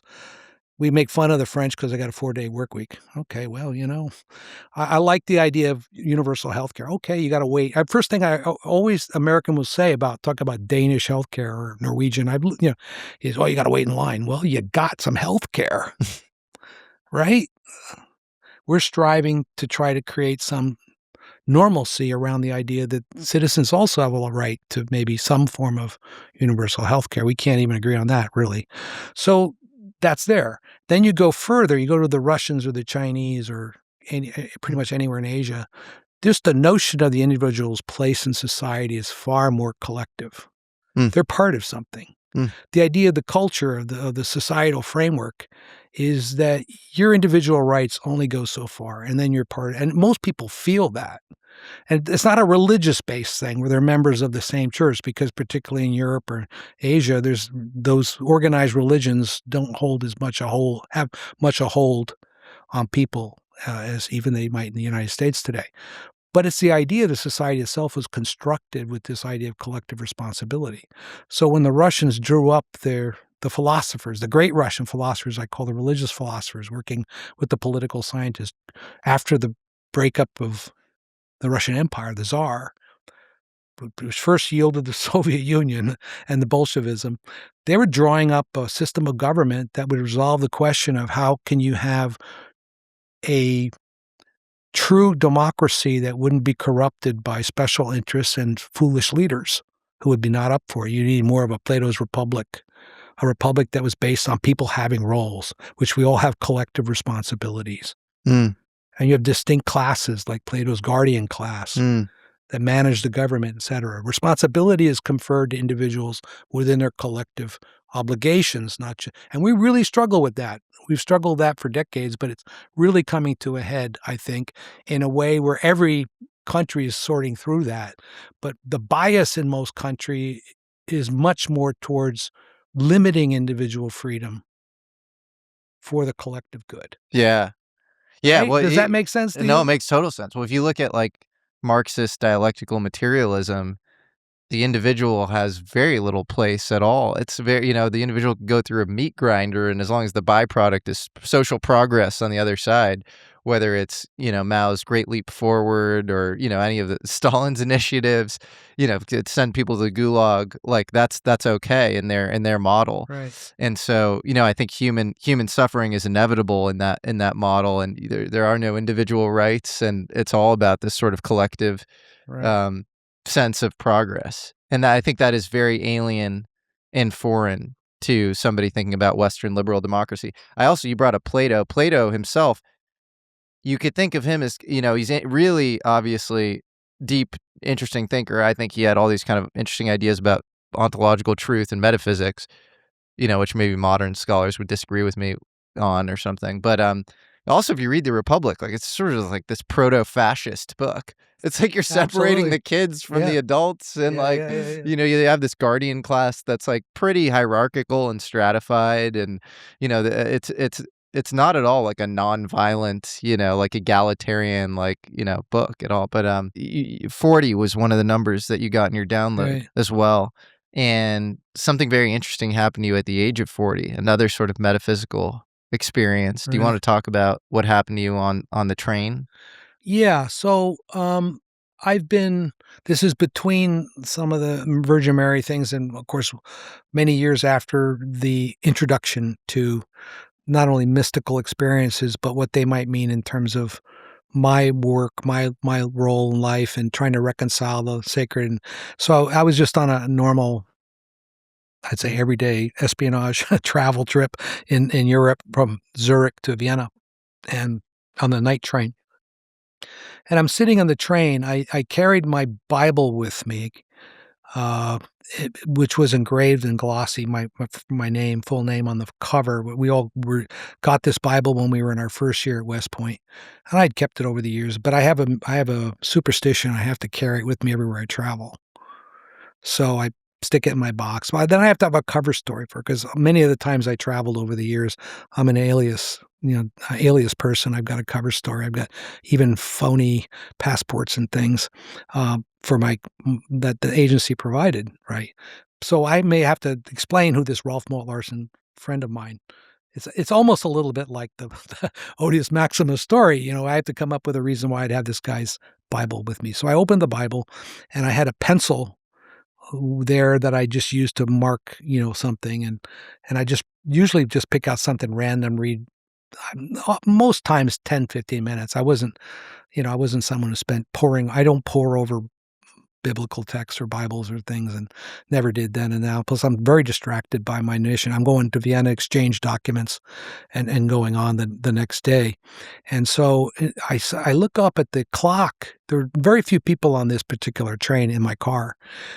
So I'm not paying attention to them. I look up at the clock that's in the center, Swiss train, right? Everything's clockwork. And I look at the clock, and the hands, the second hand is starting to like get heavy. It's like, and I'm feeling like a weight. My body's feeling heavier and heavier. I feel like something's like overwhelming me, almost like I'm experiencing some sort of thing, but it's like space and time are slowing down around me. And I remember thinking that even, but I didn't say, wow, this is very strange. Is it like having an epileptic fit or something? I mean, I was really kind of worried for a minute. And then, as it slowed down, my pencil I was holding, I dropped it, and it just crashed onto the Bible. Then I realized, whoa, and then it was, okay, I had always said I was aware of God's presence, but I didn't really know not in this way. God was like there. Didn't see anything, like I said, it's not a visual thing. I just was aware God was that close. Do you get a message? Well, it was, yes. But the thing about the presence that time that was different from just being aware is it was scary. It was really scary, because it was like the Almighty creator who's also personal. I mean, great minds like Thomas Jefferson could never reconcile that. He had to be one or the other. I wasn't going to reconcile it on the train, but it was the idea that it was not good to be in God's presence. That was my reaction to the intrusion was, whoa. I already knew he could hear, understand, interpret everything I'm thinking or will do or might do because he's way ahead of me, But this was kind of different, right? So then I did hear it was a very definite, short. This was all very short, but this started with I am, have. The verb was interesting. I've never known it was one church, one church. So I ingrained that in my mind. Do not criticize my church. The old and the new are one. Just old and new. I interpreted that to be a testament, but it was old and the new are one. Swallow them whole. And finally, read it as a child. So I know that's exactly what it was because I wrote it down exactly like that. I still have that original note somewhere. Exactly that way. Because I said, that's it. And that was it. What does that mean to you? Well, I think it's pretty obvious. I didn't think it was obvious. And it really has taken years to just kind of like, in a way, it's my Sunday school in a way, because I never left as a child because I learned more from this, what I think it is. But the one church means, don't think of a church as the various churches, Protestant, Catholic, even Buddhist. My church is the church of believers, whatever they call themselves. Even people consider themselves atheists or agnostic. I mean, labels are labels, even what you label yourself.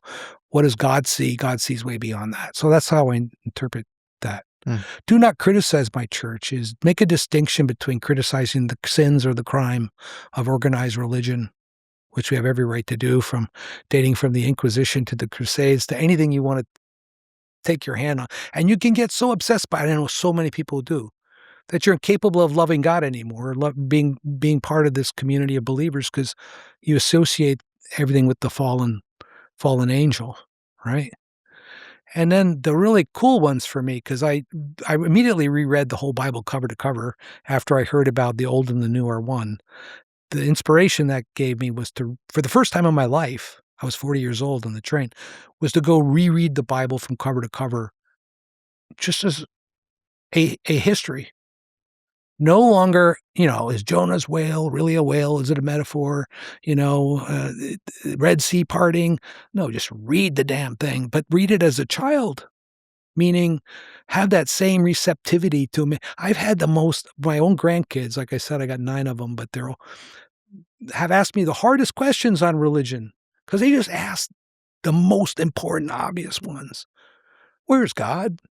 Why did Jesus die for our sins? My daughter said that made when first time she went to the Church of the Holy Sepulchre in Jerusalem and watched Jesus' cross, and she was just standing there for a long time. She was like 9 years old. I said, honey, what are you thinking? She says, why did Jesus have to die for us? That's a kid reaction, but that you need to kind of like recharge completely on the Bible that way. To think of it in that kind of we're given this document, is what it is. There's nothing holy about the thing itself, and there are things in there undoubtedly that are wrong, and it's a language. As soon as you got a language, you get misinterpretations, reinterpretations, everything else. But don't think about all that. It's like a lot of the other things we've talked about, Jesse. Don't overanalyze it. Just let it go and read it. And so I did. And do you think it's a coincidence that this happened at the age of 40 and that you received 40 in your dream and that, it was 40 days of Jesus? No, I don't think it is. Yeah. I don't think it's a coincidence. And 40 days in the desert, or 40 years in the desert for the Israelites as well. There's almost 40 years of being away from God before you experience a communion with God. And in your case, 40 years of maybe more nihilistic, less believing youth or something, and then you experience this Gnostic direct connection or something. Right. That's a good explanation. I can't say it's definitive, but I mean, I love your fascination with numbers. I think the really interesting thing you do is not just my numbers, but the idea of tying numbers into a deeper understanding of reality itself and how that can help us tie together disparate kind of fields that we think of as separate. And one of the problems we have as human beings is when you get too deep into the specialization of different faculties, you tend to think of them all as standing alone and needing to justify themselves. So the number of people I've run into who can speak across various disciplines in that way to tie them together in a meaningful way, that's pretty unusual itself.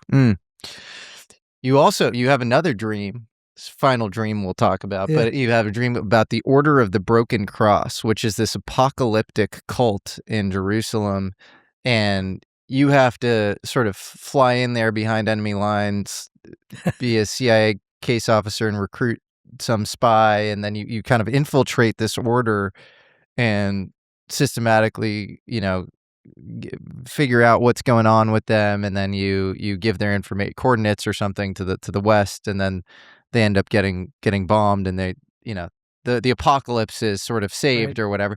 Is that symbolic? Like now, after having led a long life of trying to, being anti-proliferation of WMDs and, going after people like Zarqawi and stuff.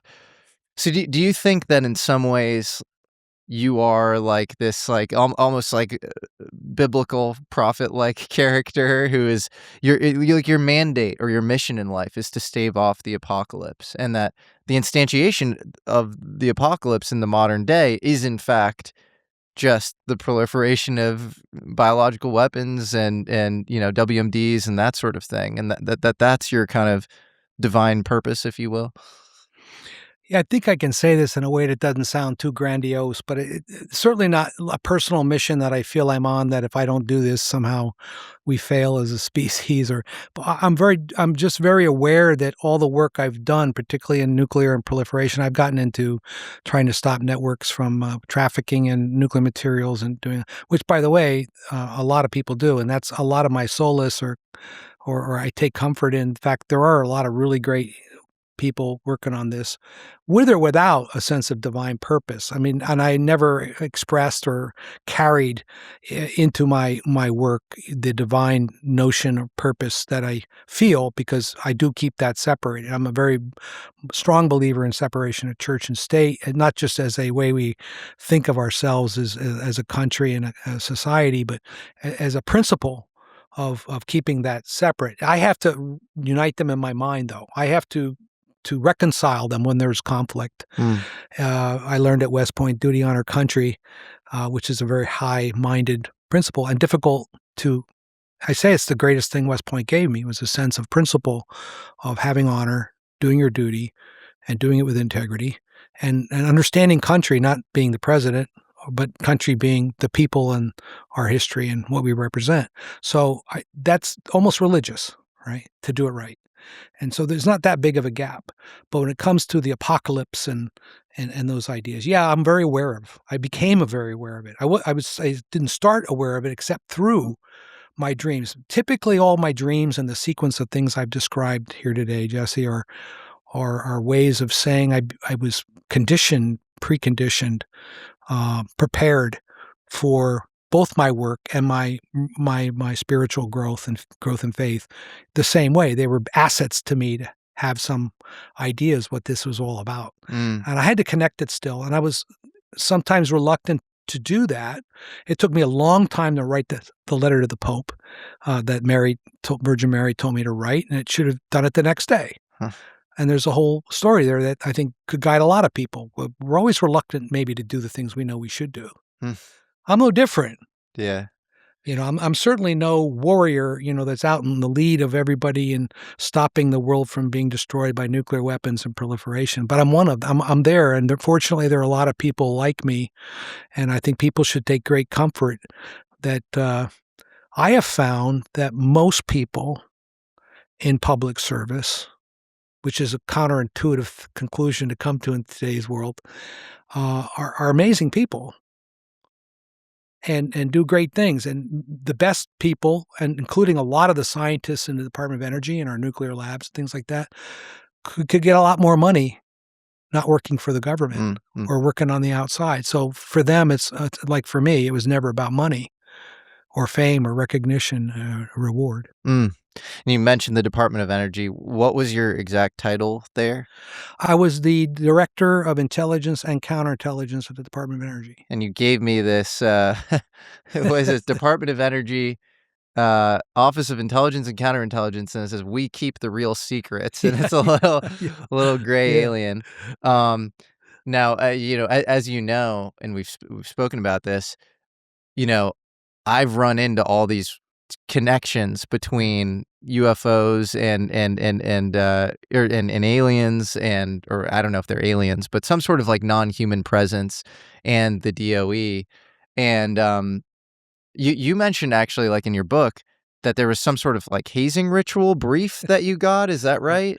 Yeah, What was it? because it's such an obvious thing to pull a thread on, we like to do a thing, which I was introduced to, I didn't create it, which we took a director level.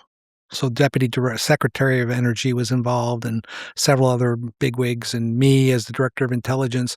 And we take a newbie. The newbie would be a political appointee, very high level, maybe a Deputy Secretary or Assistant Secretary or some level, who had just signed up and gotten their clearances and were taking their jobs. And we bring them down to the bowels of the Department of Energy, where some of the most secretive things are guarded, and you know where those are, kind of everybody whispers when they come by, and you pull them into this back room like Maxwell Smart in the old TV shows, going back through layer and layers of secrets back into the vault, and you get back into the deepest vault in the DOE, and you bring them back. So the person's back there and they're already, and you have a briefer, and you have about 6, 7 people, seniors, sitting around a table looking very grim. And the hazing ritual is to explain to them that we really did have aliens. We covered aliens. One was injured, one was not. And we got the alien space technology of through Roswell, et cetera. And it was a real thing. And the briefing is so good, it's got all the real DOE, what you call tickets, we call secret access programs, SAPs they're called, and things on this to make it seem as real as possible.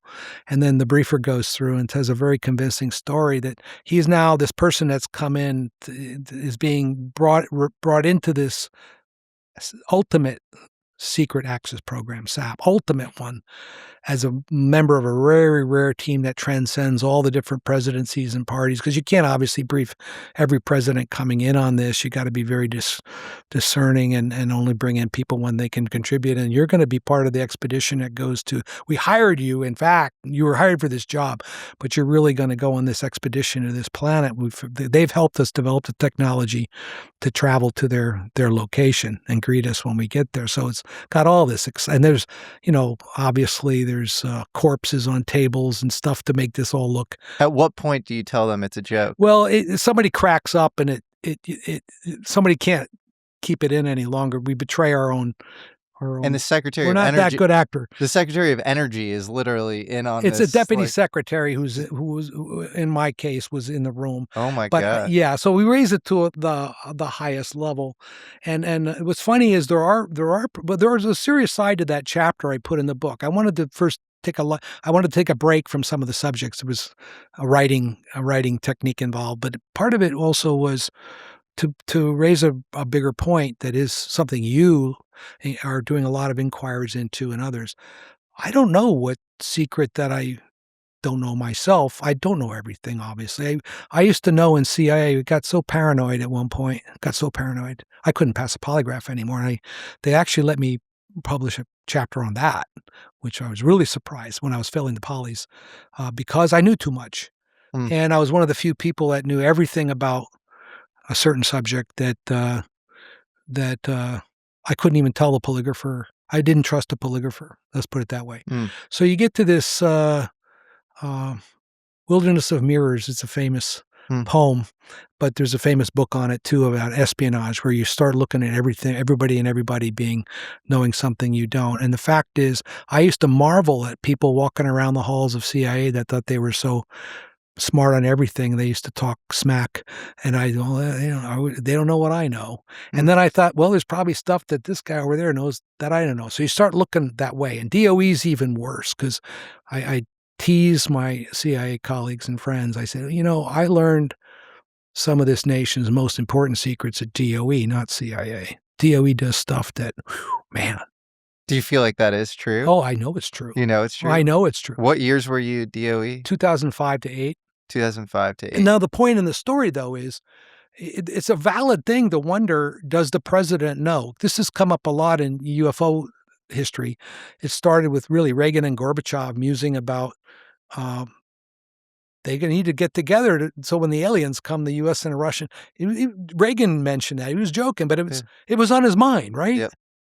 And then later, it was President Clinton, I know, was interviewed by somebody and said, do you believe that we have signs of alien life and we're hiding or there's a program or something? And he basically said, I don't think they tell me, even though I'm the president. He said that. Mm-hmm. So it speaks to both the dangers of secrecy, really, because you can't get to that point. You can't get to the point both of this that you don't want to share secrets because they're secret, or you're thinking you got to withhold this from the president. I don't think you can go there and have a small group of people. That's when you could get into your deep state. If groups form around, subgroups form around the real government and start to do things the real government's not aware of, well, that's kind of the textbook. I don't believe in the deep state. I've been since I was 17 years old, and I'm 71 now, and I'm still very connected. If there's a deep state, I want to know who's in it and where it's operating from and what they're doing, because I have no idea. But when you get to something like this, somebody would say, and I told you it would be me, if I knew that we had evidence of extraterrestrial visits to Earth, I'd go to the press. What about if we just had evidence of some sort of anomalous phenomenon around our nuclear sites that we Well, can't see, that's explain? intriguing. You've talked a little with me about that, and that's the first I heard of it. Yeah, interesting. Because if you Google or even ChatGPT, like UFO incursions to around national labs and nuclear sites, even in that time range, 2005 to 2008, you'll see stuff. You'll see I believe you. F.E. Warren. You'll see Malmstrom base, and you'll see literally people, missile security officers who've signed affidavits saying that they've seen incursions. And there's a great journalist who's a friend of mine named Robert Hastings, and he's written a book called UFOs and Nukes, and it is ubiquitous. He has 167, top TS, secret cleared, missile security officers, radar operators, guys on the PRP program, which I'm sure you're familiar with, where you have to report if you're on ibuprofen, because you're guarding the crown jewel secrets of American defense. And they just see saucers, tic tacs, orbs everywhere around our nuclear sites. And in some cases, these sites are getting shut down. There's a 2010 case in F.E. Warren where literally Obama gets briefed because it was down for, they say it was 59 minutes, but I think, so this Bob Hastings back-channeled with this retired missile technician, and he was in touch with some missile technicians on site, and they attribute it to this cigar-shaped object that literally, this sort of tic-tac thing that shut down the base. And so did you not hear of anything like that? Well, I can say completely openly and transparently, when I was in DOE and I was Director of Intelligence, I never was briefed on any of that. So it doesn't mean it didn't occur. And I take very seriously what you said. I think in all likelihood, a lot of those reports are true, or at least being truthfully reported. Yeah. And I don't know if it's because they're handled somewhere else, which gets to kind of some of the big questions, or whether because they're individual things that never get resolved, they don't go anywhere, but we can never resolve it because we don't know what's going on. I would believe that, because I guess I worry if the head of intelligence and counterintelligence for the DOE isn't hearing about these incursions. That seems so fundamental to this, the safety of, and maybe that's why it's impossible to talk about on the kind of the civil side, on the open side or something, because how can you say, these things are flying with impunity over our sites? But I don't know. I wish there was some better way to talk about it or something. I think, I'm not the president or anybody who would be in that decision making, but I think it would be a strategic mistake of historical proportions for a body of government at any given time to conceal that truth from the American people, thinking we can't handle it or somehow it compromises. If our security is being, or national security is being compromised that way, I can't think of a scenario where it's better that the people don't know it than if they do know it. Because if there's a problem, we need everyone to know, kind of have some things to go on. And I don't believe in like the mass panic sort of things and stuff like that. Yeah. So it's really a question of trust. And when you get to trust, the government has very little trust. The whole deep state phenomenon is rooted in mistrust of government. Right. And the assumption that if we don't know what the government's going on, we don't believe what we're being told, there must be something really bad going on. My experience is really kind of the polar opposite. It's been, you'd be very disappointed at times if you knew what we're doing, because it's not always very good. And sometimes it's malicious and bad, just bad, wrong, illegal. Yeah. Because if you're doing a certain amount of things, some people are going to do illegal things. Like, it's just inevitable. But I think the public on this issue is probably so confused by the government's messaging, because you have people like James Clapper, Jim Semivan, guys who are like, James Clapper's DNI. I know them all. Know them. Exactly. Yeah. Jim Semivan, very high up at the CIA. Yeah. So like, if you know them, they're out in this movie Age of Disclosure saying, right. This is non-human intelligence is real. We're in an arms race with China and Russia on this stuff. We have a reverse engineering program with UFOs. Right. Like, have you called them up? Hey guys, like, what are you talking about? Like, this isn't right. Well, no, I haven't called them up specifically, but I certainly, and you've helped not only whet my appetite, but give me some things to work with in terms of broadening I'm open-minded on it. I truly am. I'm not dismissing it at all. I think that's a big mistake.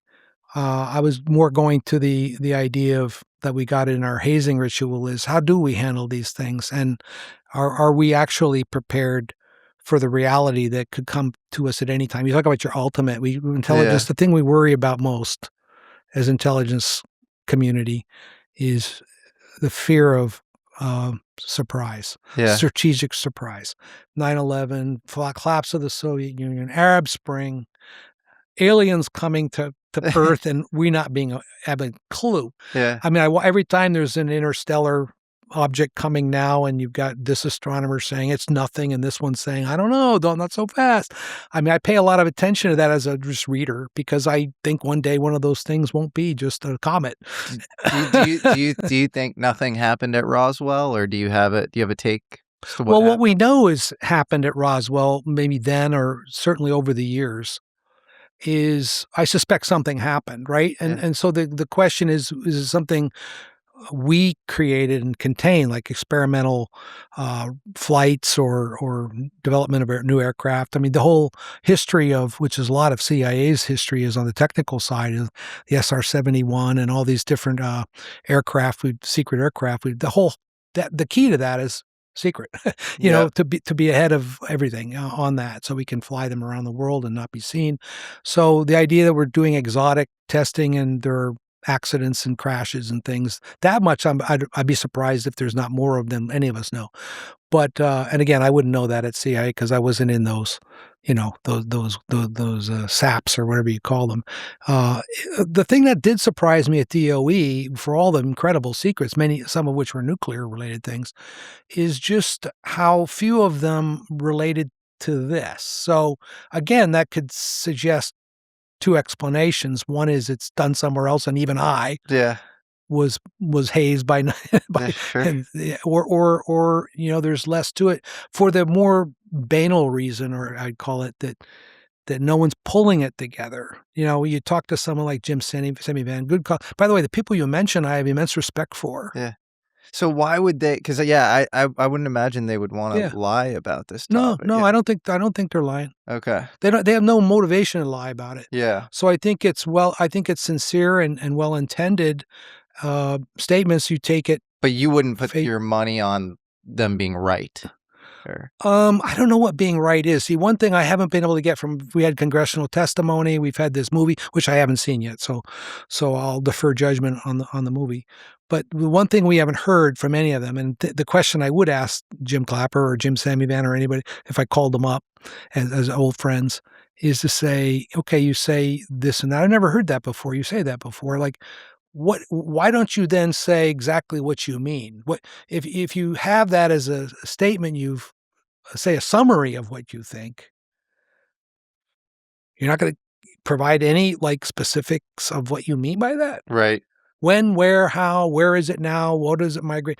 I understand it might be deeply classified. And They provide some specifics. They Yeah. talk about this. Roswell was a real event. There were beings that came out of, I think they say 4 beings that came out of this craft. You know, I think they even mentioned one surviving or something. So they do mention some specific details. Yeah. So, you know, I don't know. Those are real claims. Yeah. I mean, like I said, I see no reason to discount the people you mentioned among some of the other people I've heard are in it just because they don't have the proof. Again, I'd implore the government to think hard about what they're trying to do here. What's the purpose of not disclosing, Yeah. of non-disclosure? Secrecy, one of the things I've always felt strongly about is there's too much secrecy in the government. Yeah. And it's this kind of insidious secrecy that's disruptive. It's corrosive to democracy. Yeah. And this is coming from me in my community. There's too much. There are damn good reasons not to talk about certain nuclear data or who's a spy, and when you have you're starting to pick up evidence of a spy in your ranks, or you're going to compromise the thing and lose it. But other things we just keep secret way beyond its time for no reason. I won't even say apparent, which is a qualifier. I just say I could state categorically we just keep Do you think things. the UFO thing could be an example of that, or? Well, I think it is, not by virtue that it wouldn't be revelatory, therefore somebody would say keep it secret because it's like huge, going to change our whole impression of life in the universe. Okay. Yeah. But that's the reason I would say they got to declassify it. Yeah. You can't keep something like that secret. Yeah. You know, you can't. You got to share that. Everybody in this country ought to know if the U.S. government has concluded that there's life on other planets because we have evidence. Yeah. Not because we've seen, Tic Tacs or I get all that, there's still the big joke, of course, which you know all this better than I, is why are all these images always fuzzy? But it's the idea that But they even have explanations for that. I They know, say it's like gravitational Right. lensing and blue shifts and red Right. shifts. The guy who talks about that is this guy Hal Puthoff, who's at University of Institute of Advanced Study Austin, and he is I think a longtime CIA guy as well. And he talks about Stephen Hadley in the Bush administration as going through this whole exercise of should we disclose or should we not disclose, and them reading the 3-body problem as part of this exercise to figure out whether, this is this Chinese science fiction novel that involves this, tri-Solarian alien race or whatever, and the aliens having a lot to do with frontier physics as well, clamping down on our physics because that's our tip of the spear ability to defend ourselves as the human race. Right. And and he says they go through this whole exercise and they come out saying, it's not worth it to disclose. And Hal Puthoff said this on, Joe Rogan, on like the biggest podcast in the world. And I'm like, what's going on? You have this undetectable dark matter. You have on the one hand people like Elon Musk, like yourself, who super amazing bona fides, extremely respectable, highly intelligent, know a lot of stuff. And then you have Jim Semi Van Hal Puthoff, Jim Clapper, and they're all so pro UFO, and they have discrete stories of these things. And I'm like, how do I make sense of this? Yeah. It's so confusing. Well, I think the way you make sense of it is to keep pushing it and keep interviewing and keep.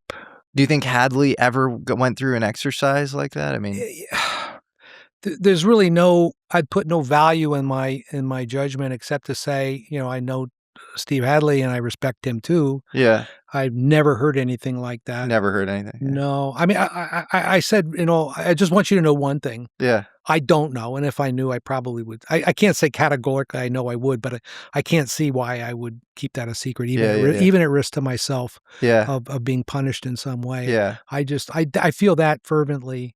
No, I appreciate that. And I also, I think if that weren't the case, you probably wouldn't come on the show because I could throw. I mean, like, I won't. I won't belabor this too long, but like, there's so much. It's like a whole ontology that has basically you can create around the DOE being like holding the crown jewels of UFO stuff. There's transclassified foreign material and, special nuclear material from the, 1954 Atomic Energy Act, where you have restricted data. Anything that could be radiological in nature is immediately born secret upon sort of retrieving it. I know that. Yeah. I'm sure you're familiar. So, like, there's this idea that is sort of this Trojan horse for UFO material.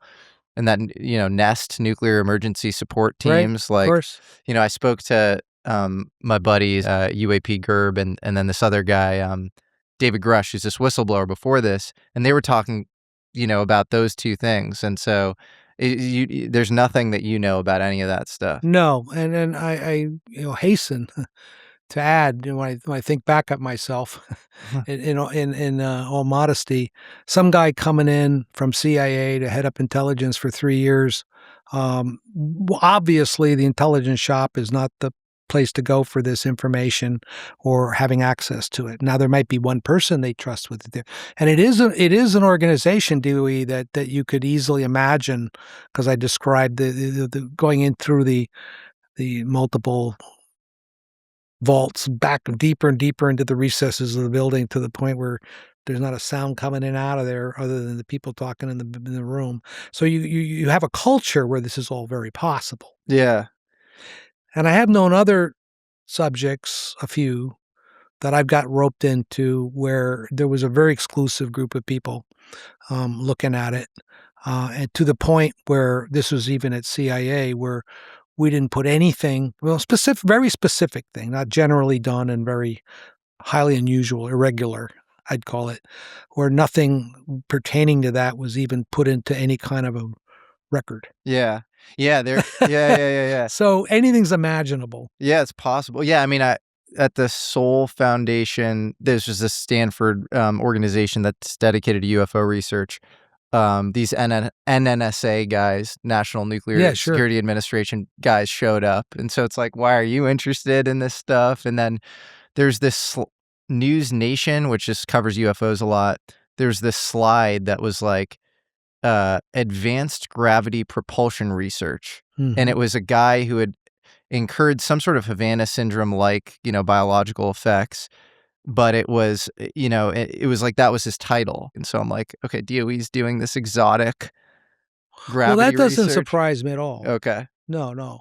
But the UFO stuff surprises you. Okay. Well, there's a major distinction here. Looking into, I would call all forms of materials and advanced propulsion techniques and energy related. When people think of Department of Energy, for a very quick explanation of what it is, which most people don't know, is Department of Energy consists of really 3 main components it's a hybrid that shouldn't exist together, but it's a product of a lot of politics that created DOE.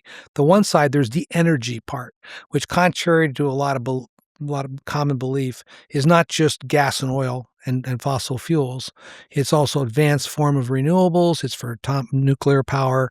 And of course, it's for looking into advanced energy forms, some of which we don't, gravity, magnets. So all that's in the energy department. And there's an overwhelming thought. It's just, Jimmy Carter created it during the crisis with the Middle East over gas and oil. So that's no, but it's all this other stuff.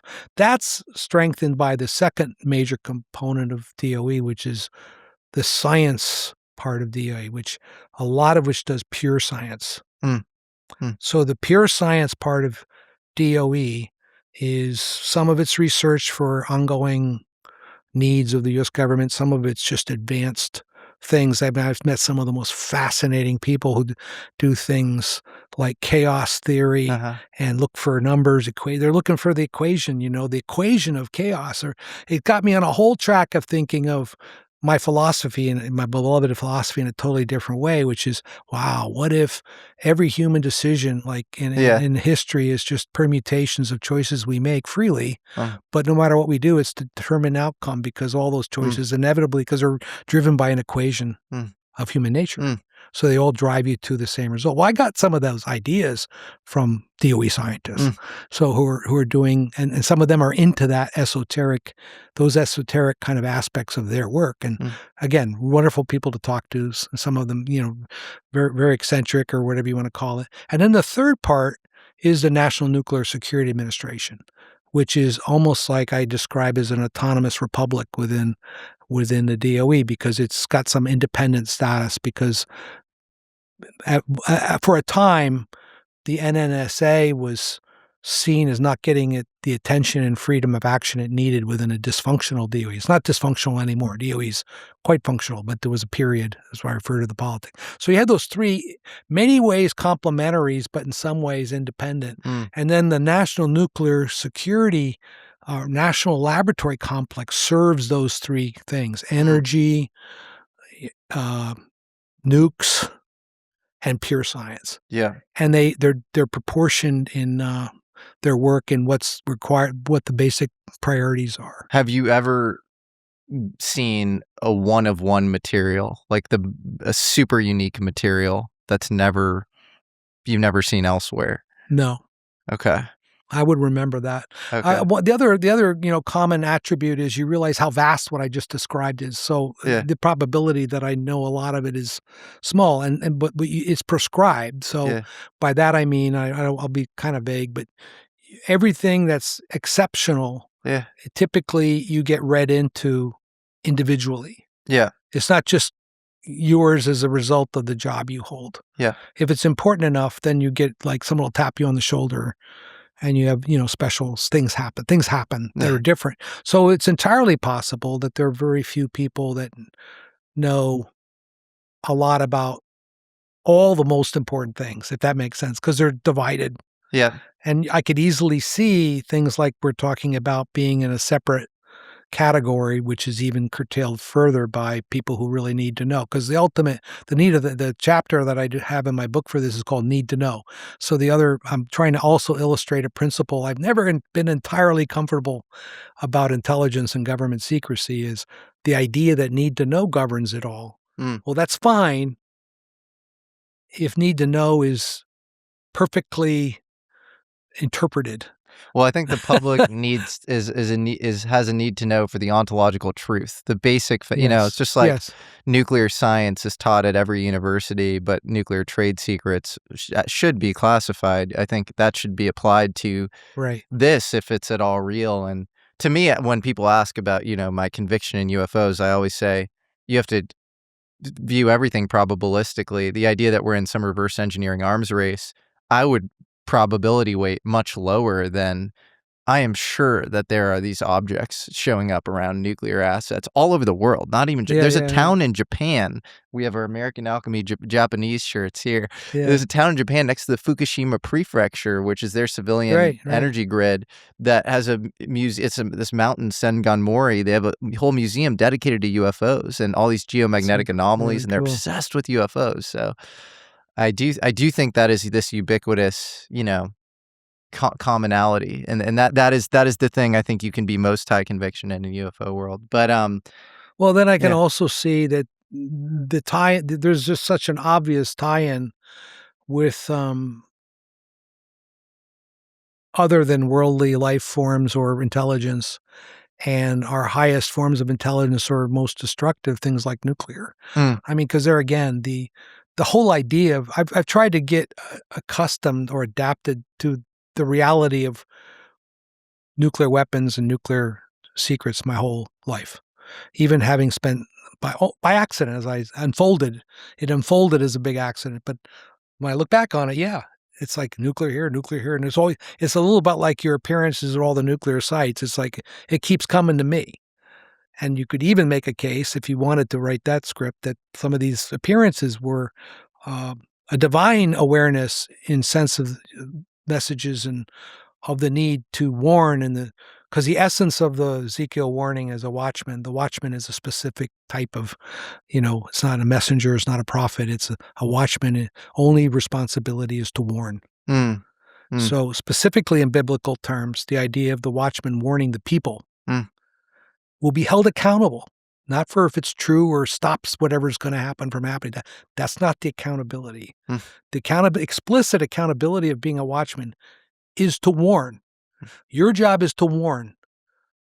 So when you ask me, did you prevent, or you have to banish that idea from your mind that you are going to prevent the apocalypse or shape it in some form, because I don't think any human being is going to have that responsibility. But it's pretty hard just to do the warning part. Yeah. Because like you said, if people genuinely believe that this is part of it, and maybe you're a watchman for shining a light on so much on this factor, particularly depending how things turn out. Yeah. Right? Yeah, we'll see. I'm curious to see where this whole topic goes. In this kind of hazing ritual brief that you had on UFOs, do you remember the date of Roswell that they gave you? No, not off the top of my head. I think I wrote it in the book. But It is in the book, and it's Yeah. July 7th, 1947. Yeah. Do you think that connects with your download 747? Oh my goodness. Good. That's the first time I've ever thought that it might. Are you trying to tell the audience in coded fashion that you might know a thing or two? I'm being as what I've tried to be throughout in complete, and it's even better in complete honesty, which didn't even cross my mind. So I couldn't possibly have fabricated that to make it more compelling. There's one other one that's a really interesting. There was this will fit you need to look this up if you don't already know it. Yeah. So one of the scientists at DOE kind of knew my stuff with numbers, and this may have even read. Explain to me the famous Vela. Have you heard the Vela incident? Nuclear explosion.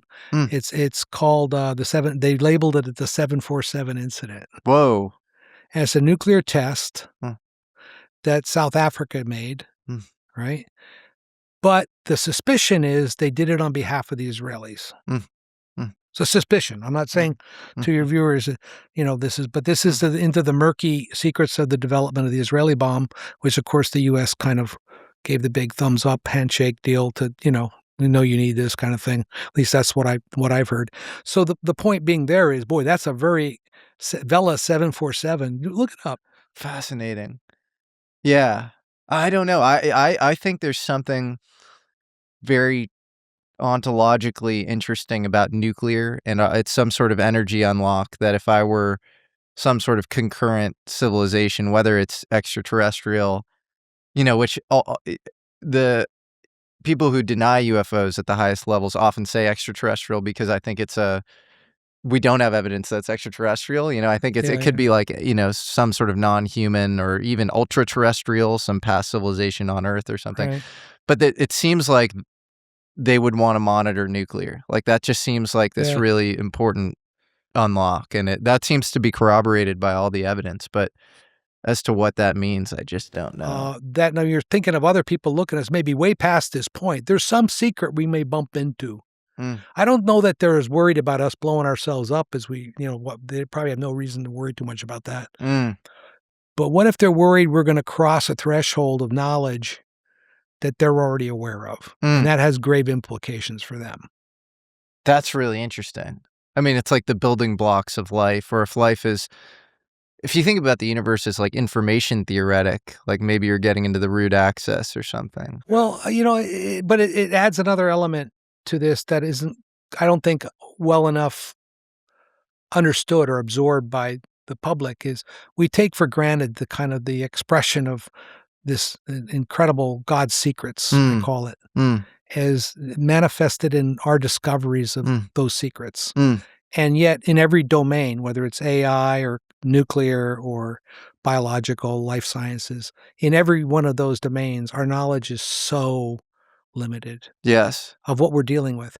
And if you go to, we think a little about the implications of AI, and I've heard some in various places. I've heard talks, even by some of the top guys on this, and it scares the hell out of me. Well, then it does. And so they don't know what they're doing. Well, it's you could call it a process of like Umwelt hacking or something. So like Umwelt is like, this is my old colleague Eric Weinstein talks about this, where it's like you get to deeper layers of ontological truth the better your measurement instruments are. Or there's even a physicist who's at CERN for a while, Ken Wilson, talks about phase transitions in materials, and the more you put them under duress, that you get these whole new properties, like, as you Exactly. put them under duress. And so I wonder if, it's kind of what we were talking about before with quantum indeterminacy between level of energy and time. If you have particle accelerators or nuclear blasts, you might get weird ontological weirdness around Of course. those events. Particularly as little as we know the physics, and especially since the people at the top of those fields are guiding all of us. And it's the same with these other fields, right? And that's cloning. Yeah. What stunning. Yeah. I never thought. I had a dream once on cloning. Yeah. Long before clones. Yeah. And I thought, that's never going to happen in my Yeah. lifetime. Well, pets Yeah. are being cloned, brought And- back to life. And that in itself, we're playing God. So we're at the point where we're, in a way, we've earned this as the only, in biblical terms, again, we're recreated in the image of God. Yes. I was always seized by that. I at an early age, even, I recognized this is special. Mm. Image of God means, really, it's a two-way thing, means God has a responsibility for us in a way that I'm sure God will fulfill, and that's been the essence of everything we've talked about. God's going to send messengers. God's going to send his own son. God's going to do X and Y, send a prophet, Muhammad. But all the things that, and with the typical characters behind them, always the same people, Angel Gabriel, and they're always the same people, always the same entities, right, behind all. And then all that's going to be his way of guiding us, making sure we don't screw up entirely before, in the end, I'm going to give them some reassurance, which sounds awful, but Judgment Day and Apocalypse, that things are going to turn out, because that's really what it's about. It's not about punishing us. We punish ourselves. It's about reconciliation. It's about judgment, meaning there is a reward and a penalty for what you do in your life. You're not here anonymously. Like, that was the thing on the train. It was like, God's aware. He's there right now. He's like standing there. That's why that is in the book, because I never had that feeling before or after. It was the one time it was just that deep. And so the same thing applies with handling God's gifts. So we're entitled, we're given access to things that we, in a way, have no right to have access to. But we're not. There's no point to give us freedom in the whole Garden of Eden story unless it's full freedom. Which, because of the way we're wired, we're going to screw that up for the most part. And so that's all known. Yes. You can write your equations now. Yeah. God knows. Yeah. It'll play out how many Hegelian dialectical histories you want to write. They all might be different, but guess what? They're all going to end the same way. But when it comes to how the handling of the power of God turns out, that's the unique test. And that's what, so I never get into prophecy. I don't prophesize anything, but predict. When's the apocalypse? When's it start? Like, one of the things about my dream that I specifically remember was 2060, in the chameleon dream of the future, where I was trying UFOs and going out and trying. I was already in an apocalypse. I'm going back and forth. The part of the world had been destroyed with the great nuclear war of 2034, and I was going back and forth trying to find people trying to make bombs. This is way before I did the terrorist bomb stuff. Whoa. By the way. Whoa. Yeah. You had a dream about this. This is the dream that I had, that you asked me about in 1981. Yes. And you said you were flying on what the DOE would call UFOs. UFOs, yeah. And I had the dream in 1982. But these were our, like, Ours. crafts, like American crafts. Our craft sent from CIA. Yeah. All managed and all connected to a massive supercomputer we would call a quantum. I didn't know that back then. In the bowels of CIA, underground. Do you think that we have propulsion modalities that transcend chemical combustion? I don't know. Yeah. No idea. Yeah. But in the dream, certainly. Yeah. In the dream, certainly. I didn't know what it was. I just was flying around like it was all known, but my dream didn't reveal to me how but it was a manifestation of Reagan's Star Wars thing. Which before Star Wars. So he gave the great Star Wars speech, I think, in 84. And my dream was in 82. So I was already anticipating, I'll call it that, this idea of a shield. So my dream was basically the world had been divided in two, the world in the shield, the world out of the shield. And the whole point was of the UFOs and intelligence was a global intelligence service that would keep out the people trying to break through the shield. Well, that's fascinating. So now we're into what? We're into exactly what you're talking about. Yeah, and that in fact, the bluegill triple prime thing was it was a high altitude nuclear test, but it was a defense against Russian ICBMs and Soviet ICBMs. And there's even a Rand Corporation paper a couple years before it was pulled off around speculating as to how that would be done. And Malmgren was at the Institute for Defense Analysis at the time, and they've been involved in every missile defense, system since then. And he directly ties Bluegill Triple Prime to Star Wars and to a strategic defense initiative. And so then there's this like weird question of like, is there some dual use around UFOs for that or something? Yeah, And like, yeah. I don't know. And you have the Golden Dome now, and Well, I think one of the questions I know people are asking, but just like when you're hearing us talk, yeah, muse about this, is we're sort of due for another big transformational change. I mean, we've had, of course, the industrial age, and then we had more recently the internet age, and it just strikes me that we're due for something like this idea of something propelling us into a future we really haven't anticipated, as in a way overwritten on everything, every possible permutation of our future, something that's going to change all that. We're going to say, whoa, it's not that future after all. It feels like we're on the verge of a paradigm shift for Yes, sure. it does. And it feels like, at least for the stuff I'm investigating, feels like the dam is going to break, because there are, if the kind of incumbent, current paradigm is like, inside of the dam or whatever, there are like 15 different vectors of like holes in the dam. And that thing is just, it's about to burst. Like, you would think that when I hear you, talk about all these different things that you're working on too, that's the immediate reaction I had, is what we just said there with one another. It's just, we're ready for a big paradigm shift. It's probably going to be something we've never anticipated. Yeah. Based on something we didn't see coming. And the most important thing of that is it's happening at a time, and I think very few people understand this. I'm not trying to, I don't want to be condescending, but I myself struggle with this a lot, where time is rapidly shrinking on us. Everything is more accessible so fast we can't process it, much like make it. Back in the day when you mailed things and you sent cables, and you imagine how easier you could contemplate things, you could make. Even then, it was rough making good decisions. And at a certain point, we reached a happy medium where speed increased to the point where you can make better decisions faster. But now we're at the point, I'm sure of this, in government or even maybe the private sector, I think, where the amount of things we have to decide at the speed we have to decide them is overwhelming us at the scale it applies, because of population growth and how everything's interacted and the way the internet has tied everything together. Well, that's what that movie Age of Disclosure felt like. It felt like the government trying to get in front of all these kind of truths coming out and figure out a way to frame it or something, I hope so. Proactively. That would be good.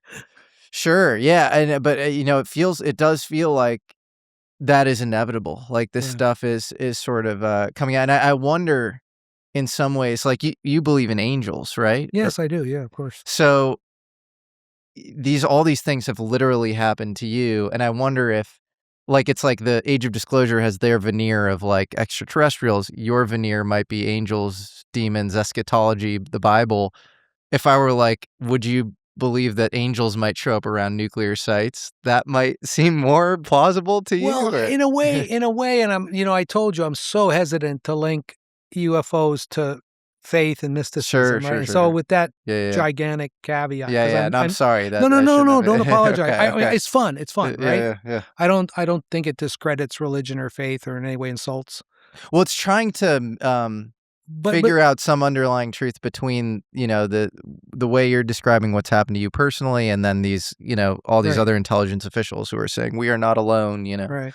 Well, I think where it ties, I was getting to my big however, is if you believe the one, like you said, I'm utterly, there's not even any doubt in my mind about all these things, and also the existence of angels like Gabriel. And now how you describe that, or what that reality is, whether, obviously the wing figure coming from is, I think, symbolic of a messenger from a different state of reality. But now we're getting very close to being visited by life forms in our own universe that technically shouldn't be much intersection with us. I've never really doubted the sort of actuarial realities that intelligent life must exist in the universe. I've really never questioned that. What I want to see is the evidence of it and begin to understand what that means for us.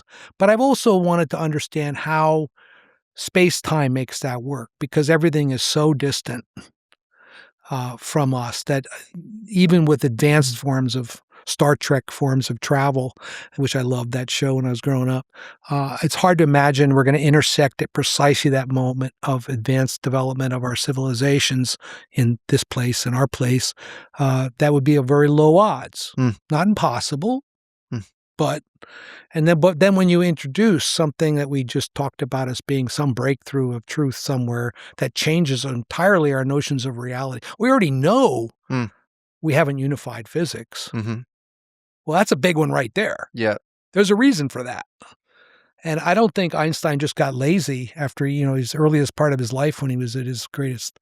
I will sort of reinforce one idea, though, is I have a much greater belief in younger people like you and others pushing us into the future than I do my generation. And not so much because we've done and achieved what we want to do, but your minds change. I don't deserve to be the person I was getting all the insights and things to guide my life and my work that I had then. So if I want them now, it's more for my own satisfaction, and that's not good enough, right? But the idea behind this is that we need people who don't consider themselves experienced or informed through advanced degrees and all this to think like you and others think and to push us. That's where the inspiration is going to come. I mean, Einstein was a clerk when he was doing his greatest work. And there's so many scientists who were like that. Now, yeah, maybe he's a genius, but Yeah, no, it's it'll be interesting to see what happens. It feels like there are all these kind of heterodox threads of science that weren't taken seriously at all, for the last 30, 40 years. And increasingly they're kind of in vogue and being taken seriously. And in certain cases, I think they've been behind, walls of secrecy or stigma, things like documented is, the CIA's efforts in remote viewing and parapsychology. And, that's, I think, a well-respected intelligence modality and, at Langley. But only until the last few years, that was kind of wrested out of the government with the Freedom of Information Act request in 2017. And only in the last few years are people saying there's something clearly here. And I think the problem I have with the super anti-UFO people are like, they, say, oh, this can't be possible. This observable thing that you've seen a million different times with all these credible people coming out and saying it can't be real because of because of our current physical model of the universe. But if you were to bet on the anomaly historically and against the physical model of the universe, you would always be right. You're always wrong if you bet on the physical model of the universe. So I do think we're on the precipice of something exciting. Well, yeah, I agree with you totally, and I hope it's very positive. I worry on one aspect that I think as we learn more about the reality we're creating, rather than the reality that exists, we need to make sure we continue to make that distinction, and that can take the smallest form of knowing when you're a virtual reality figure in an app you're playing on your iPad, or if you're a kid, making sure the kids don't lose their minds in a fantasy reality.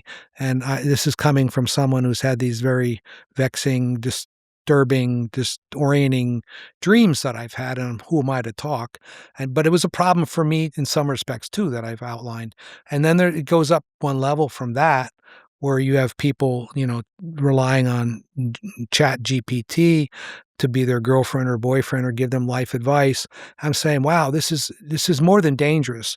People are, the idea, I said at one point, we talked about identity a little bit and how culturally that was different from people who are more individualistic societies versus, say, common bond societies that depend on one another, have a perception they're more involved with one another. But think about it from the standpoint of how that changes when you can create a reality that doesn't exist and replace your reality, because it's not a very good life you're leading. Yeah. Right now, you might go buy opiates or do something because you see no hope in your future and you don't have a good health care, you don't have a good job, you don't really have any hope you're going to break out of this terrible cycle I think that's a we thing, personally. Yeah, some people bring it on themselves. But we, as a country, owe more to people than we've given them. This isn't a now problem that we've created. This has been a growing problem for decades.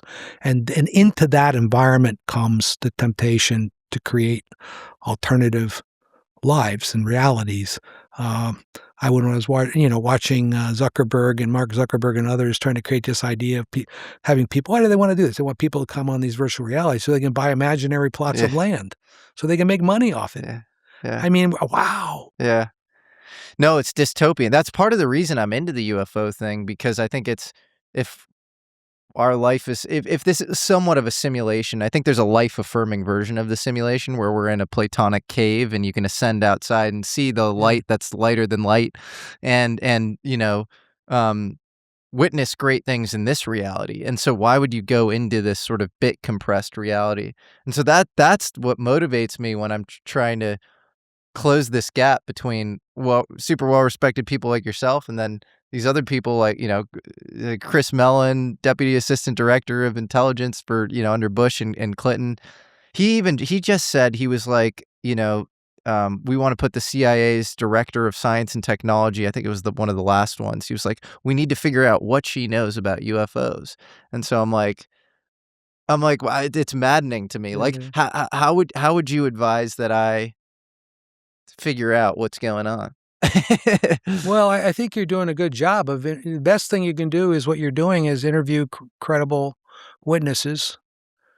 Avoid drawing conclusions until you have to. But by the same token, I think most of the mind shut phenomena, whether it's UFOs or, frankly, a lot of traditional things. There's a whole massive number of people, I can name any, but I won't embarrass people, who just flat won't deal with terrorists having nukes or big biological weapons simply because they want to think that men wearing rags, you can't do it. But it's the idea, though, that you just miss something because you underestimate them, and that's what you're not doing. And you can't underestimate. And the people who tend to do that and dismissive people, on anything I've ever dealt with, there's a group of dismissive people. Yeah, because you're usually placing your bet on probability basis. Yes, not impact basis. Yep. And the real risk equation for any good national security person or someone doing what you're doing is to assess risk as intent times capability times consequences. Yeah. So we sometimes assume intent. That's typical. That's done a lot. Assume intent. They can, they don't. Part of our failure on 9/11, frankly, as an intelligence community was we didn't assume they had the intent to do that. Yeah. And then the capability, you don't even really look into. You don't see it because you haven't really ascribed that intent to them that they do something that audacious. Yeah. And then, of course, the consequences, all they're really looking for. So, you multiply those things out. But it's the same thing with UFOs. It's like your best bet as an observer trying to maintain some credibility. Yeah. Like astronomers who cast judgment on every new visitor to our solar system, is to dismiss it as anything. And then if the day comes at some point when it's a real thing, they're nowhere to be found. Yeah. Yeah. Yeah. Yeah. Exactly. No. Exactly. Yeah. Did you know Glenn Gaffney at all? Do you know? I did. Because this guy. I like him a lot. He's a good guy. He was He's, I think, currently on the board of AARO, the All Domain Anomalies Research Resolution I didn't know Office. What he's doing. He was the Director of Science and Technology. At the CIA, and there's a couple of people, one of which was under oath in front of Congress, said he blocked the transfer of UFO material from Lockheed Martin to Bigelow Aerospace. Do you know anything about that? No, but it's pretty specific. It is specific. It's a specific, yeah. Anyways, well, okay. Well, I appreciate you indulging my crazy questions. No, I'm not indulging. I'm learning, and it's fascinating. I will say one more thing about, like, wasn't when Glenn was the head of Director of Science Technology, but I've had a lot of interactions with him over, the decades. And one thing I did learn from the interactions is that most of what they do. Mhm. Most of what they do, I wasn't privy to. I had no reason to be brought into from a need to know Okay. perspective. So there's all kinds of things I probably don't know. So you swear to God you know nothing about UFOs? Oh yeah, I swear to God. Okay, wow. I'd hedge it. Because I know that means a lot to you because Yeah. It's a whole different conversation, but I try never to be deceptive or lie. That's what it would be. Even when I'd have a reason, like you're given an alibi because, oh yeah, you're told not to tell, so you can lie. No, I'll find a different way to not say it than lie. Yeah. And I've learned that actually it's extremely important. Being in a manipulative business, which you can't deny intelligence can be, it's even more important to maintain your personal integrity and ability to be credible with people. So if I'm dealing with the Russians, Mhm. we've had some stories about that, or there's a chapter in my book where I'm dealing with Syrian intelligence or any other intelligence service in the world or country. My credibility lies in not lying to them. Yep. And because then what I tell them is suspect, so then I've contaminated whatever CIA has to offer. So I make it a not only a habit, but my personal integrity. I also believe, and I've given lectures on this, there's no contradiction or conflict between recruiting agents and running them, and we obviously use aliases and things. That's not deceptive if your goal is to protect the agent. The agent knowing your real name is bad for the agent. Sure. Yeah. Those kinds of things. Yeah, of course. But when it comes down to a real litmus test, how far am I willing to go for the agent versus what the agency tells me to do with the agent? I will defer to the agent's welfare because this is a human being. Mm. So ultimately, I'll find a way to reconcile the two. I don't like to flat out defy headquarters Yeah. if I can help it, but I have done it. Yeah. And then the test is a different test when I flat out say no or defy them and don't do what I've been told to do, which I don't recommend to everybody out there. But in those cases, I'll own up to it. Usually before, I'll say, "No, I'm not gonna do what you just told me to do." Then there'll be a discussion. Yeah. And this is, again, a test of the integrity of your organization, whether it's CIA or any other in the U.S. government. How does an organization react when you've done something you think is either you're told to do something that's either illegal or immoral or both? How do you handle it? And it's a test of the organization whether you're asked to do that. Now, I've said to myself personally over all my careers, and I've never had to go to the mat on it to the point I quit, but I would have. If I can't reconcile that, I will do what I know is the right thing to do. Yeah. So we did some bad things, but I understood the reasons for it, and we did it for not doing the wrong thing, but just because sometimes you're faced with a terrible choice and Yeah. you don't have an option. But I just wanted to stress that because it's come up again in recent times, You just have to be very careful about work through the whole, for example, I'm forgetting his name, Edward Snowden defected of Yeah. course, to China and the Russians, and he's been described by people as a whistleblower, and there was a whistleblowing aspect to his motivations, intentions, and actions, but it was far exceeded by the damage he set out to cause to the U.S. government for no whistleblowing reason. So you have all this. Yeah, it's complicated with him because on the one hand, I do think it's important that the public know that the NSA is a backdoor into every big tech company. They have these programs like Prism and Bull Run, and they can just spy on you through your smart TV and your phone. And like that's messed up. That's not Well, cool. it's not that simple.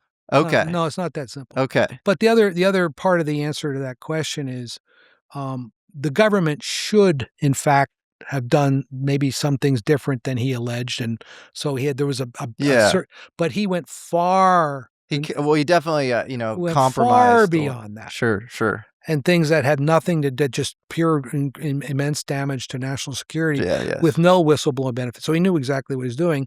And then you look into the whole background. Now, why do I single him out? I'm not trying to make him a particular, target of my wrath or ire.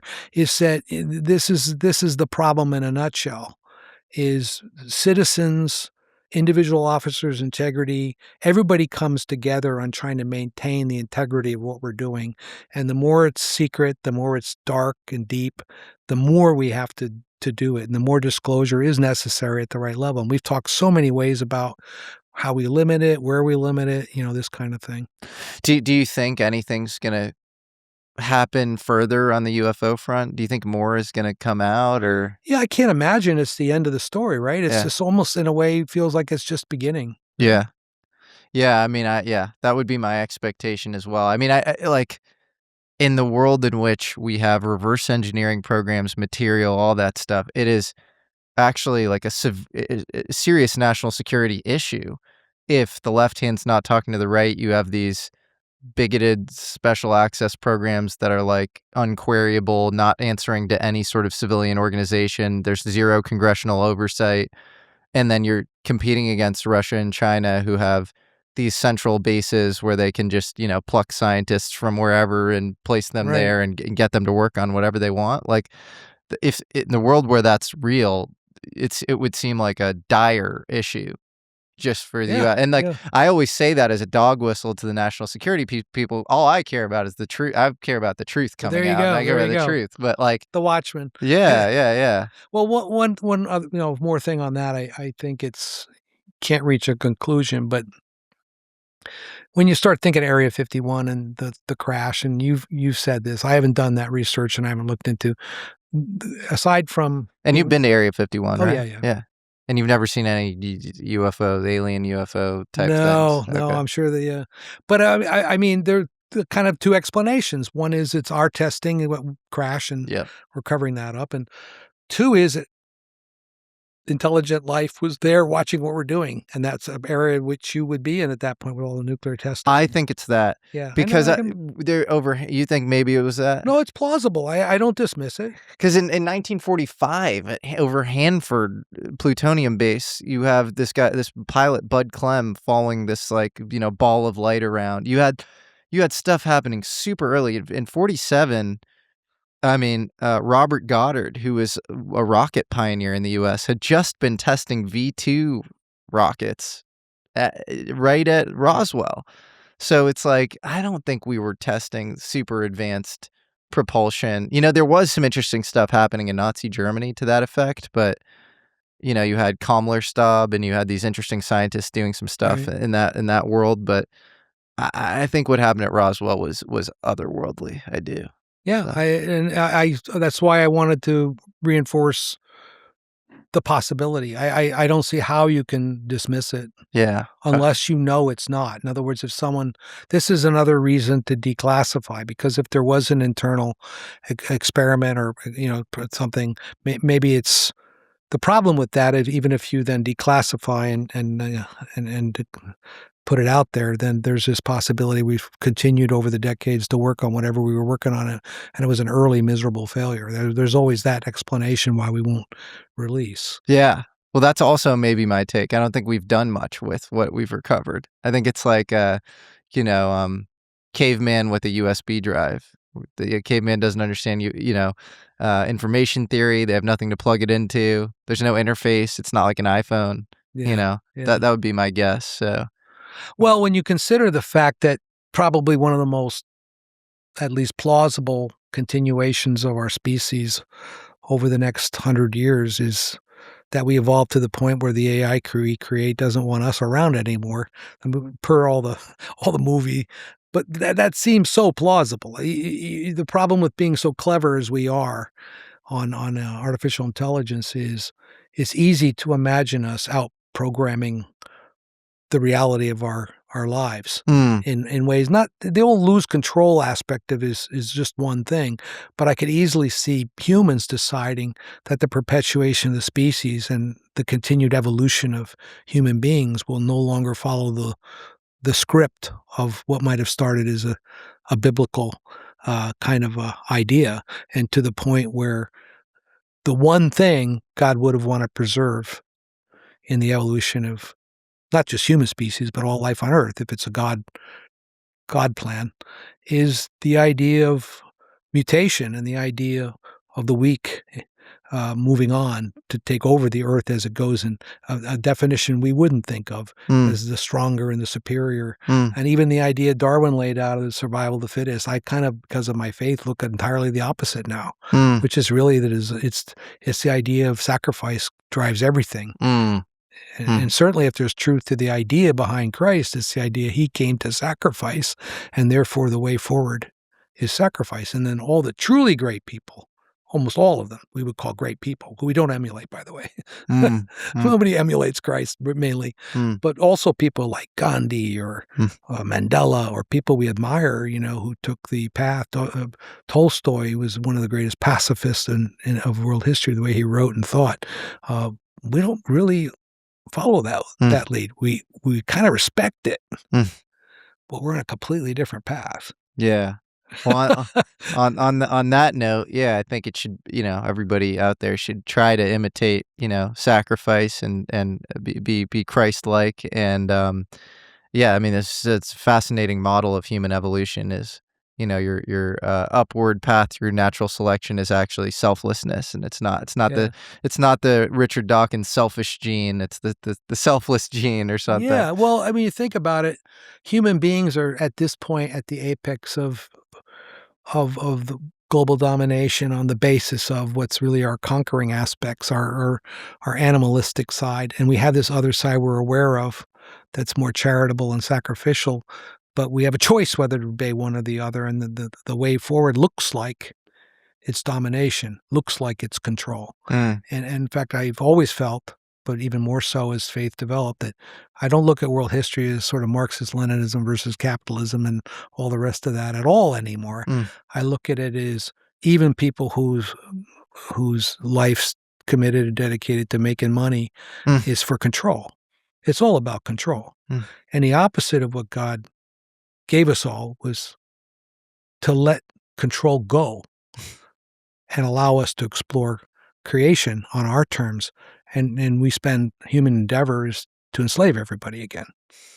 That's it. That's the upshot. It's almost like that's my Sermon on the Mount. Right. Well, that's a beautiful note to end on.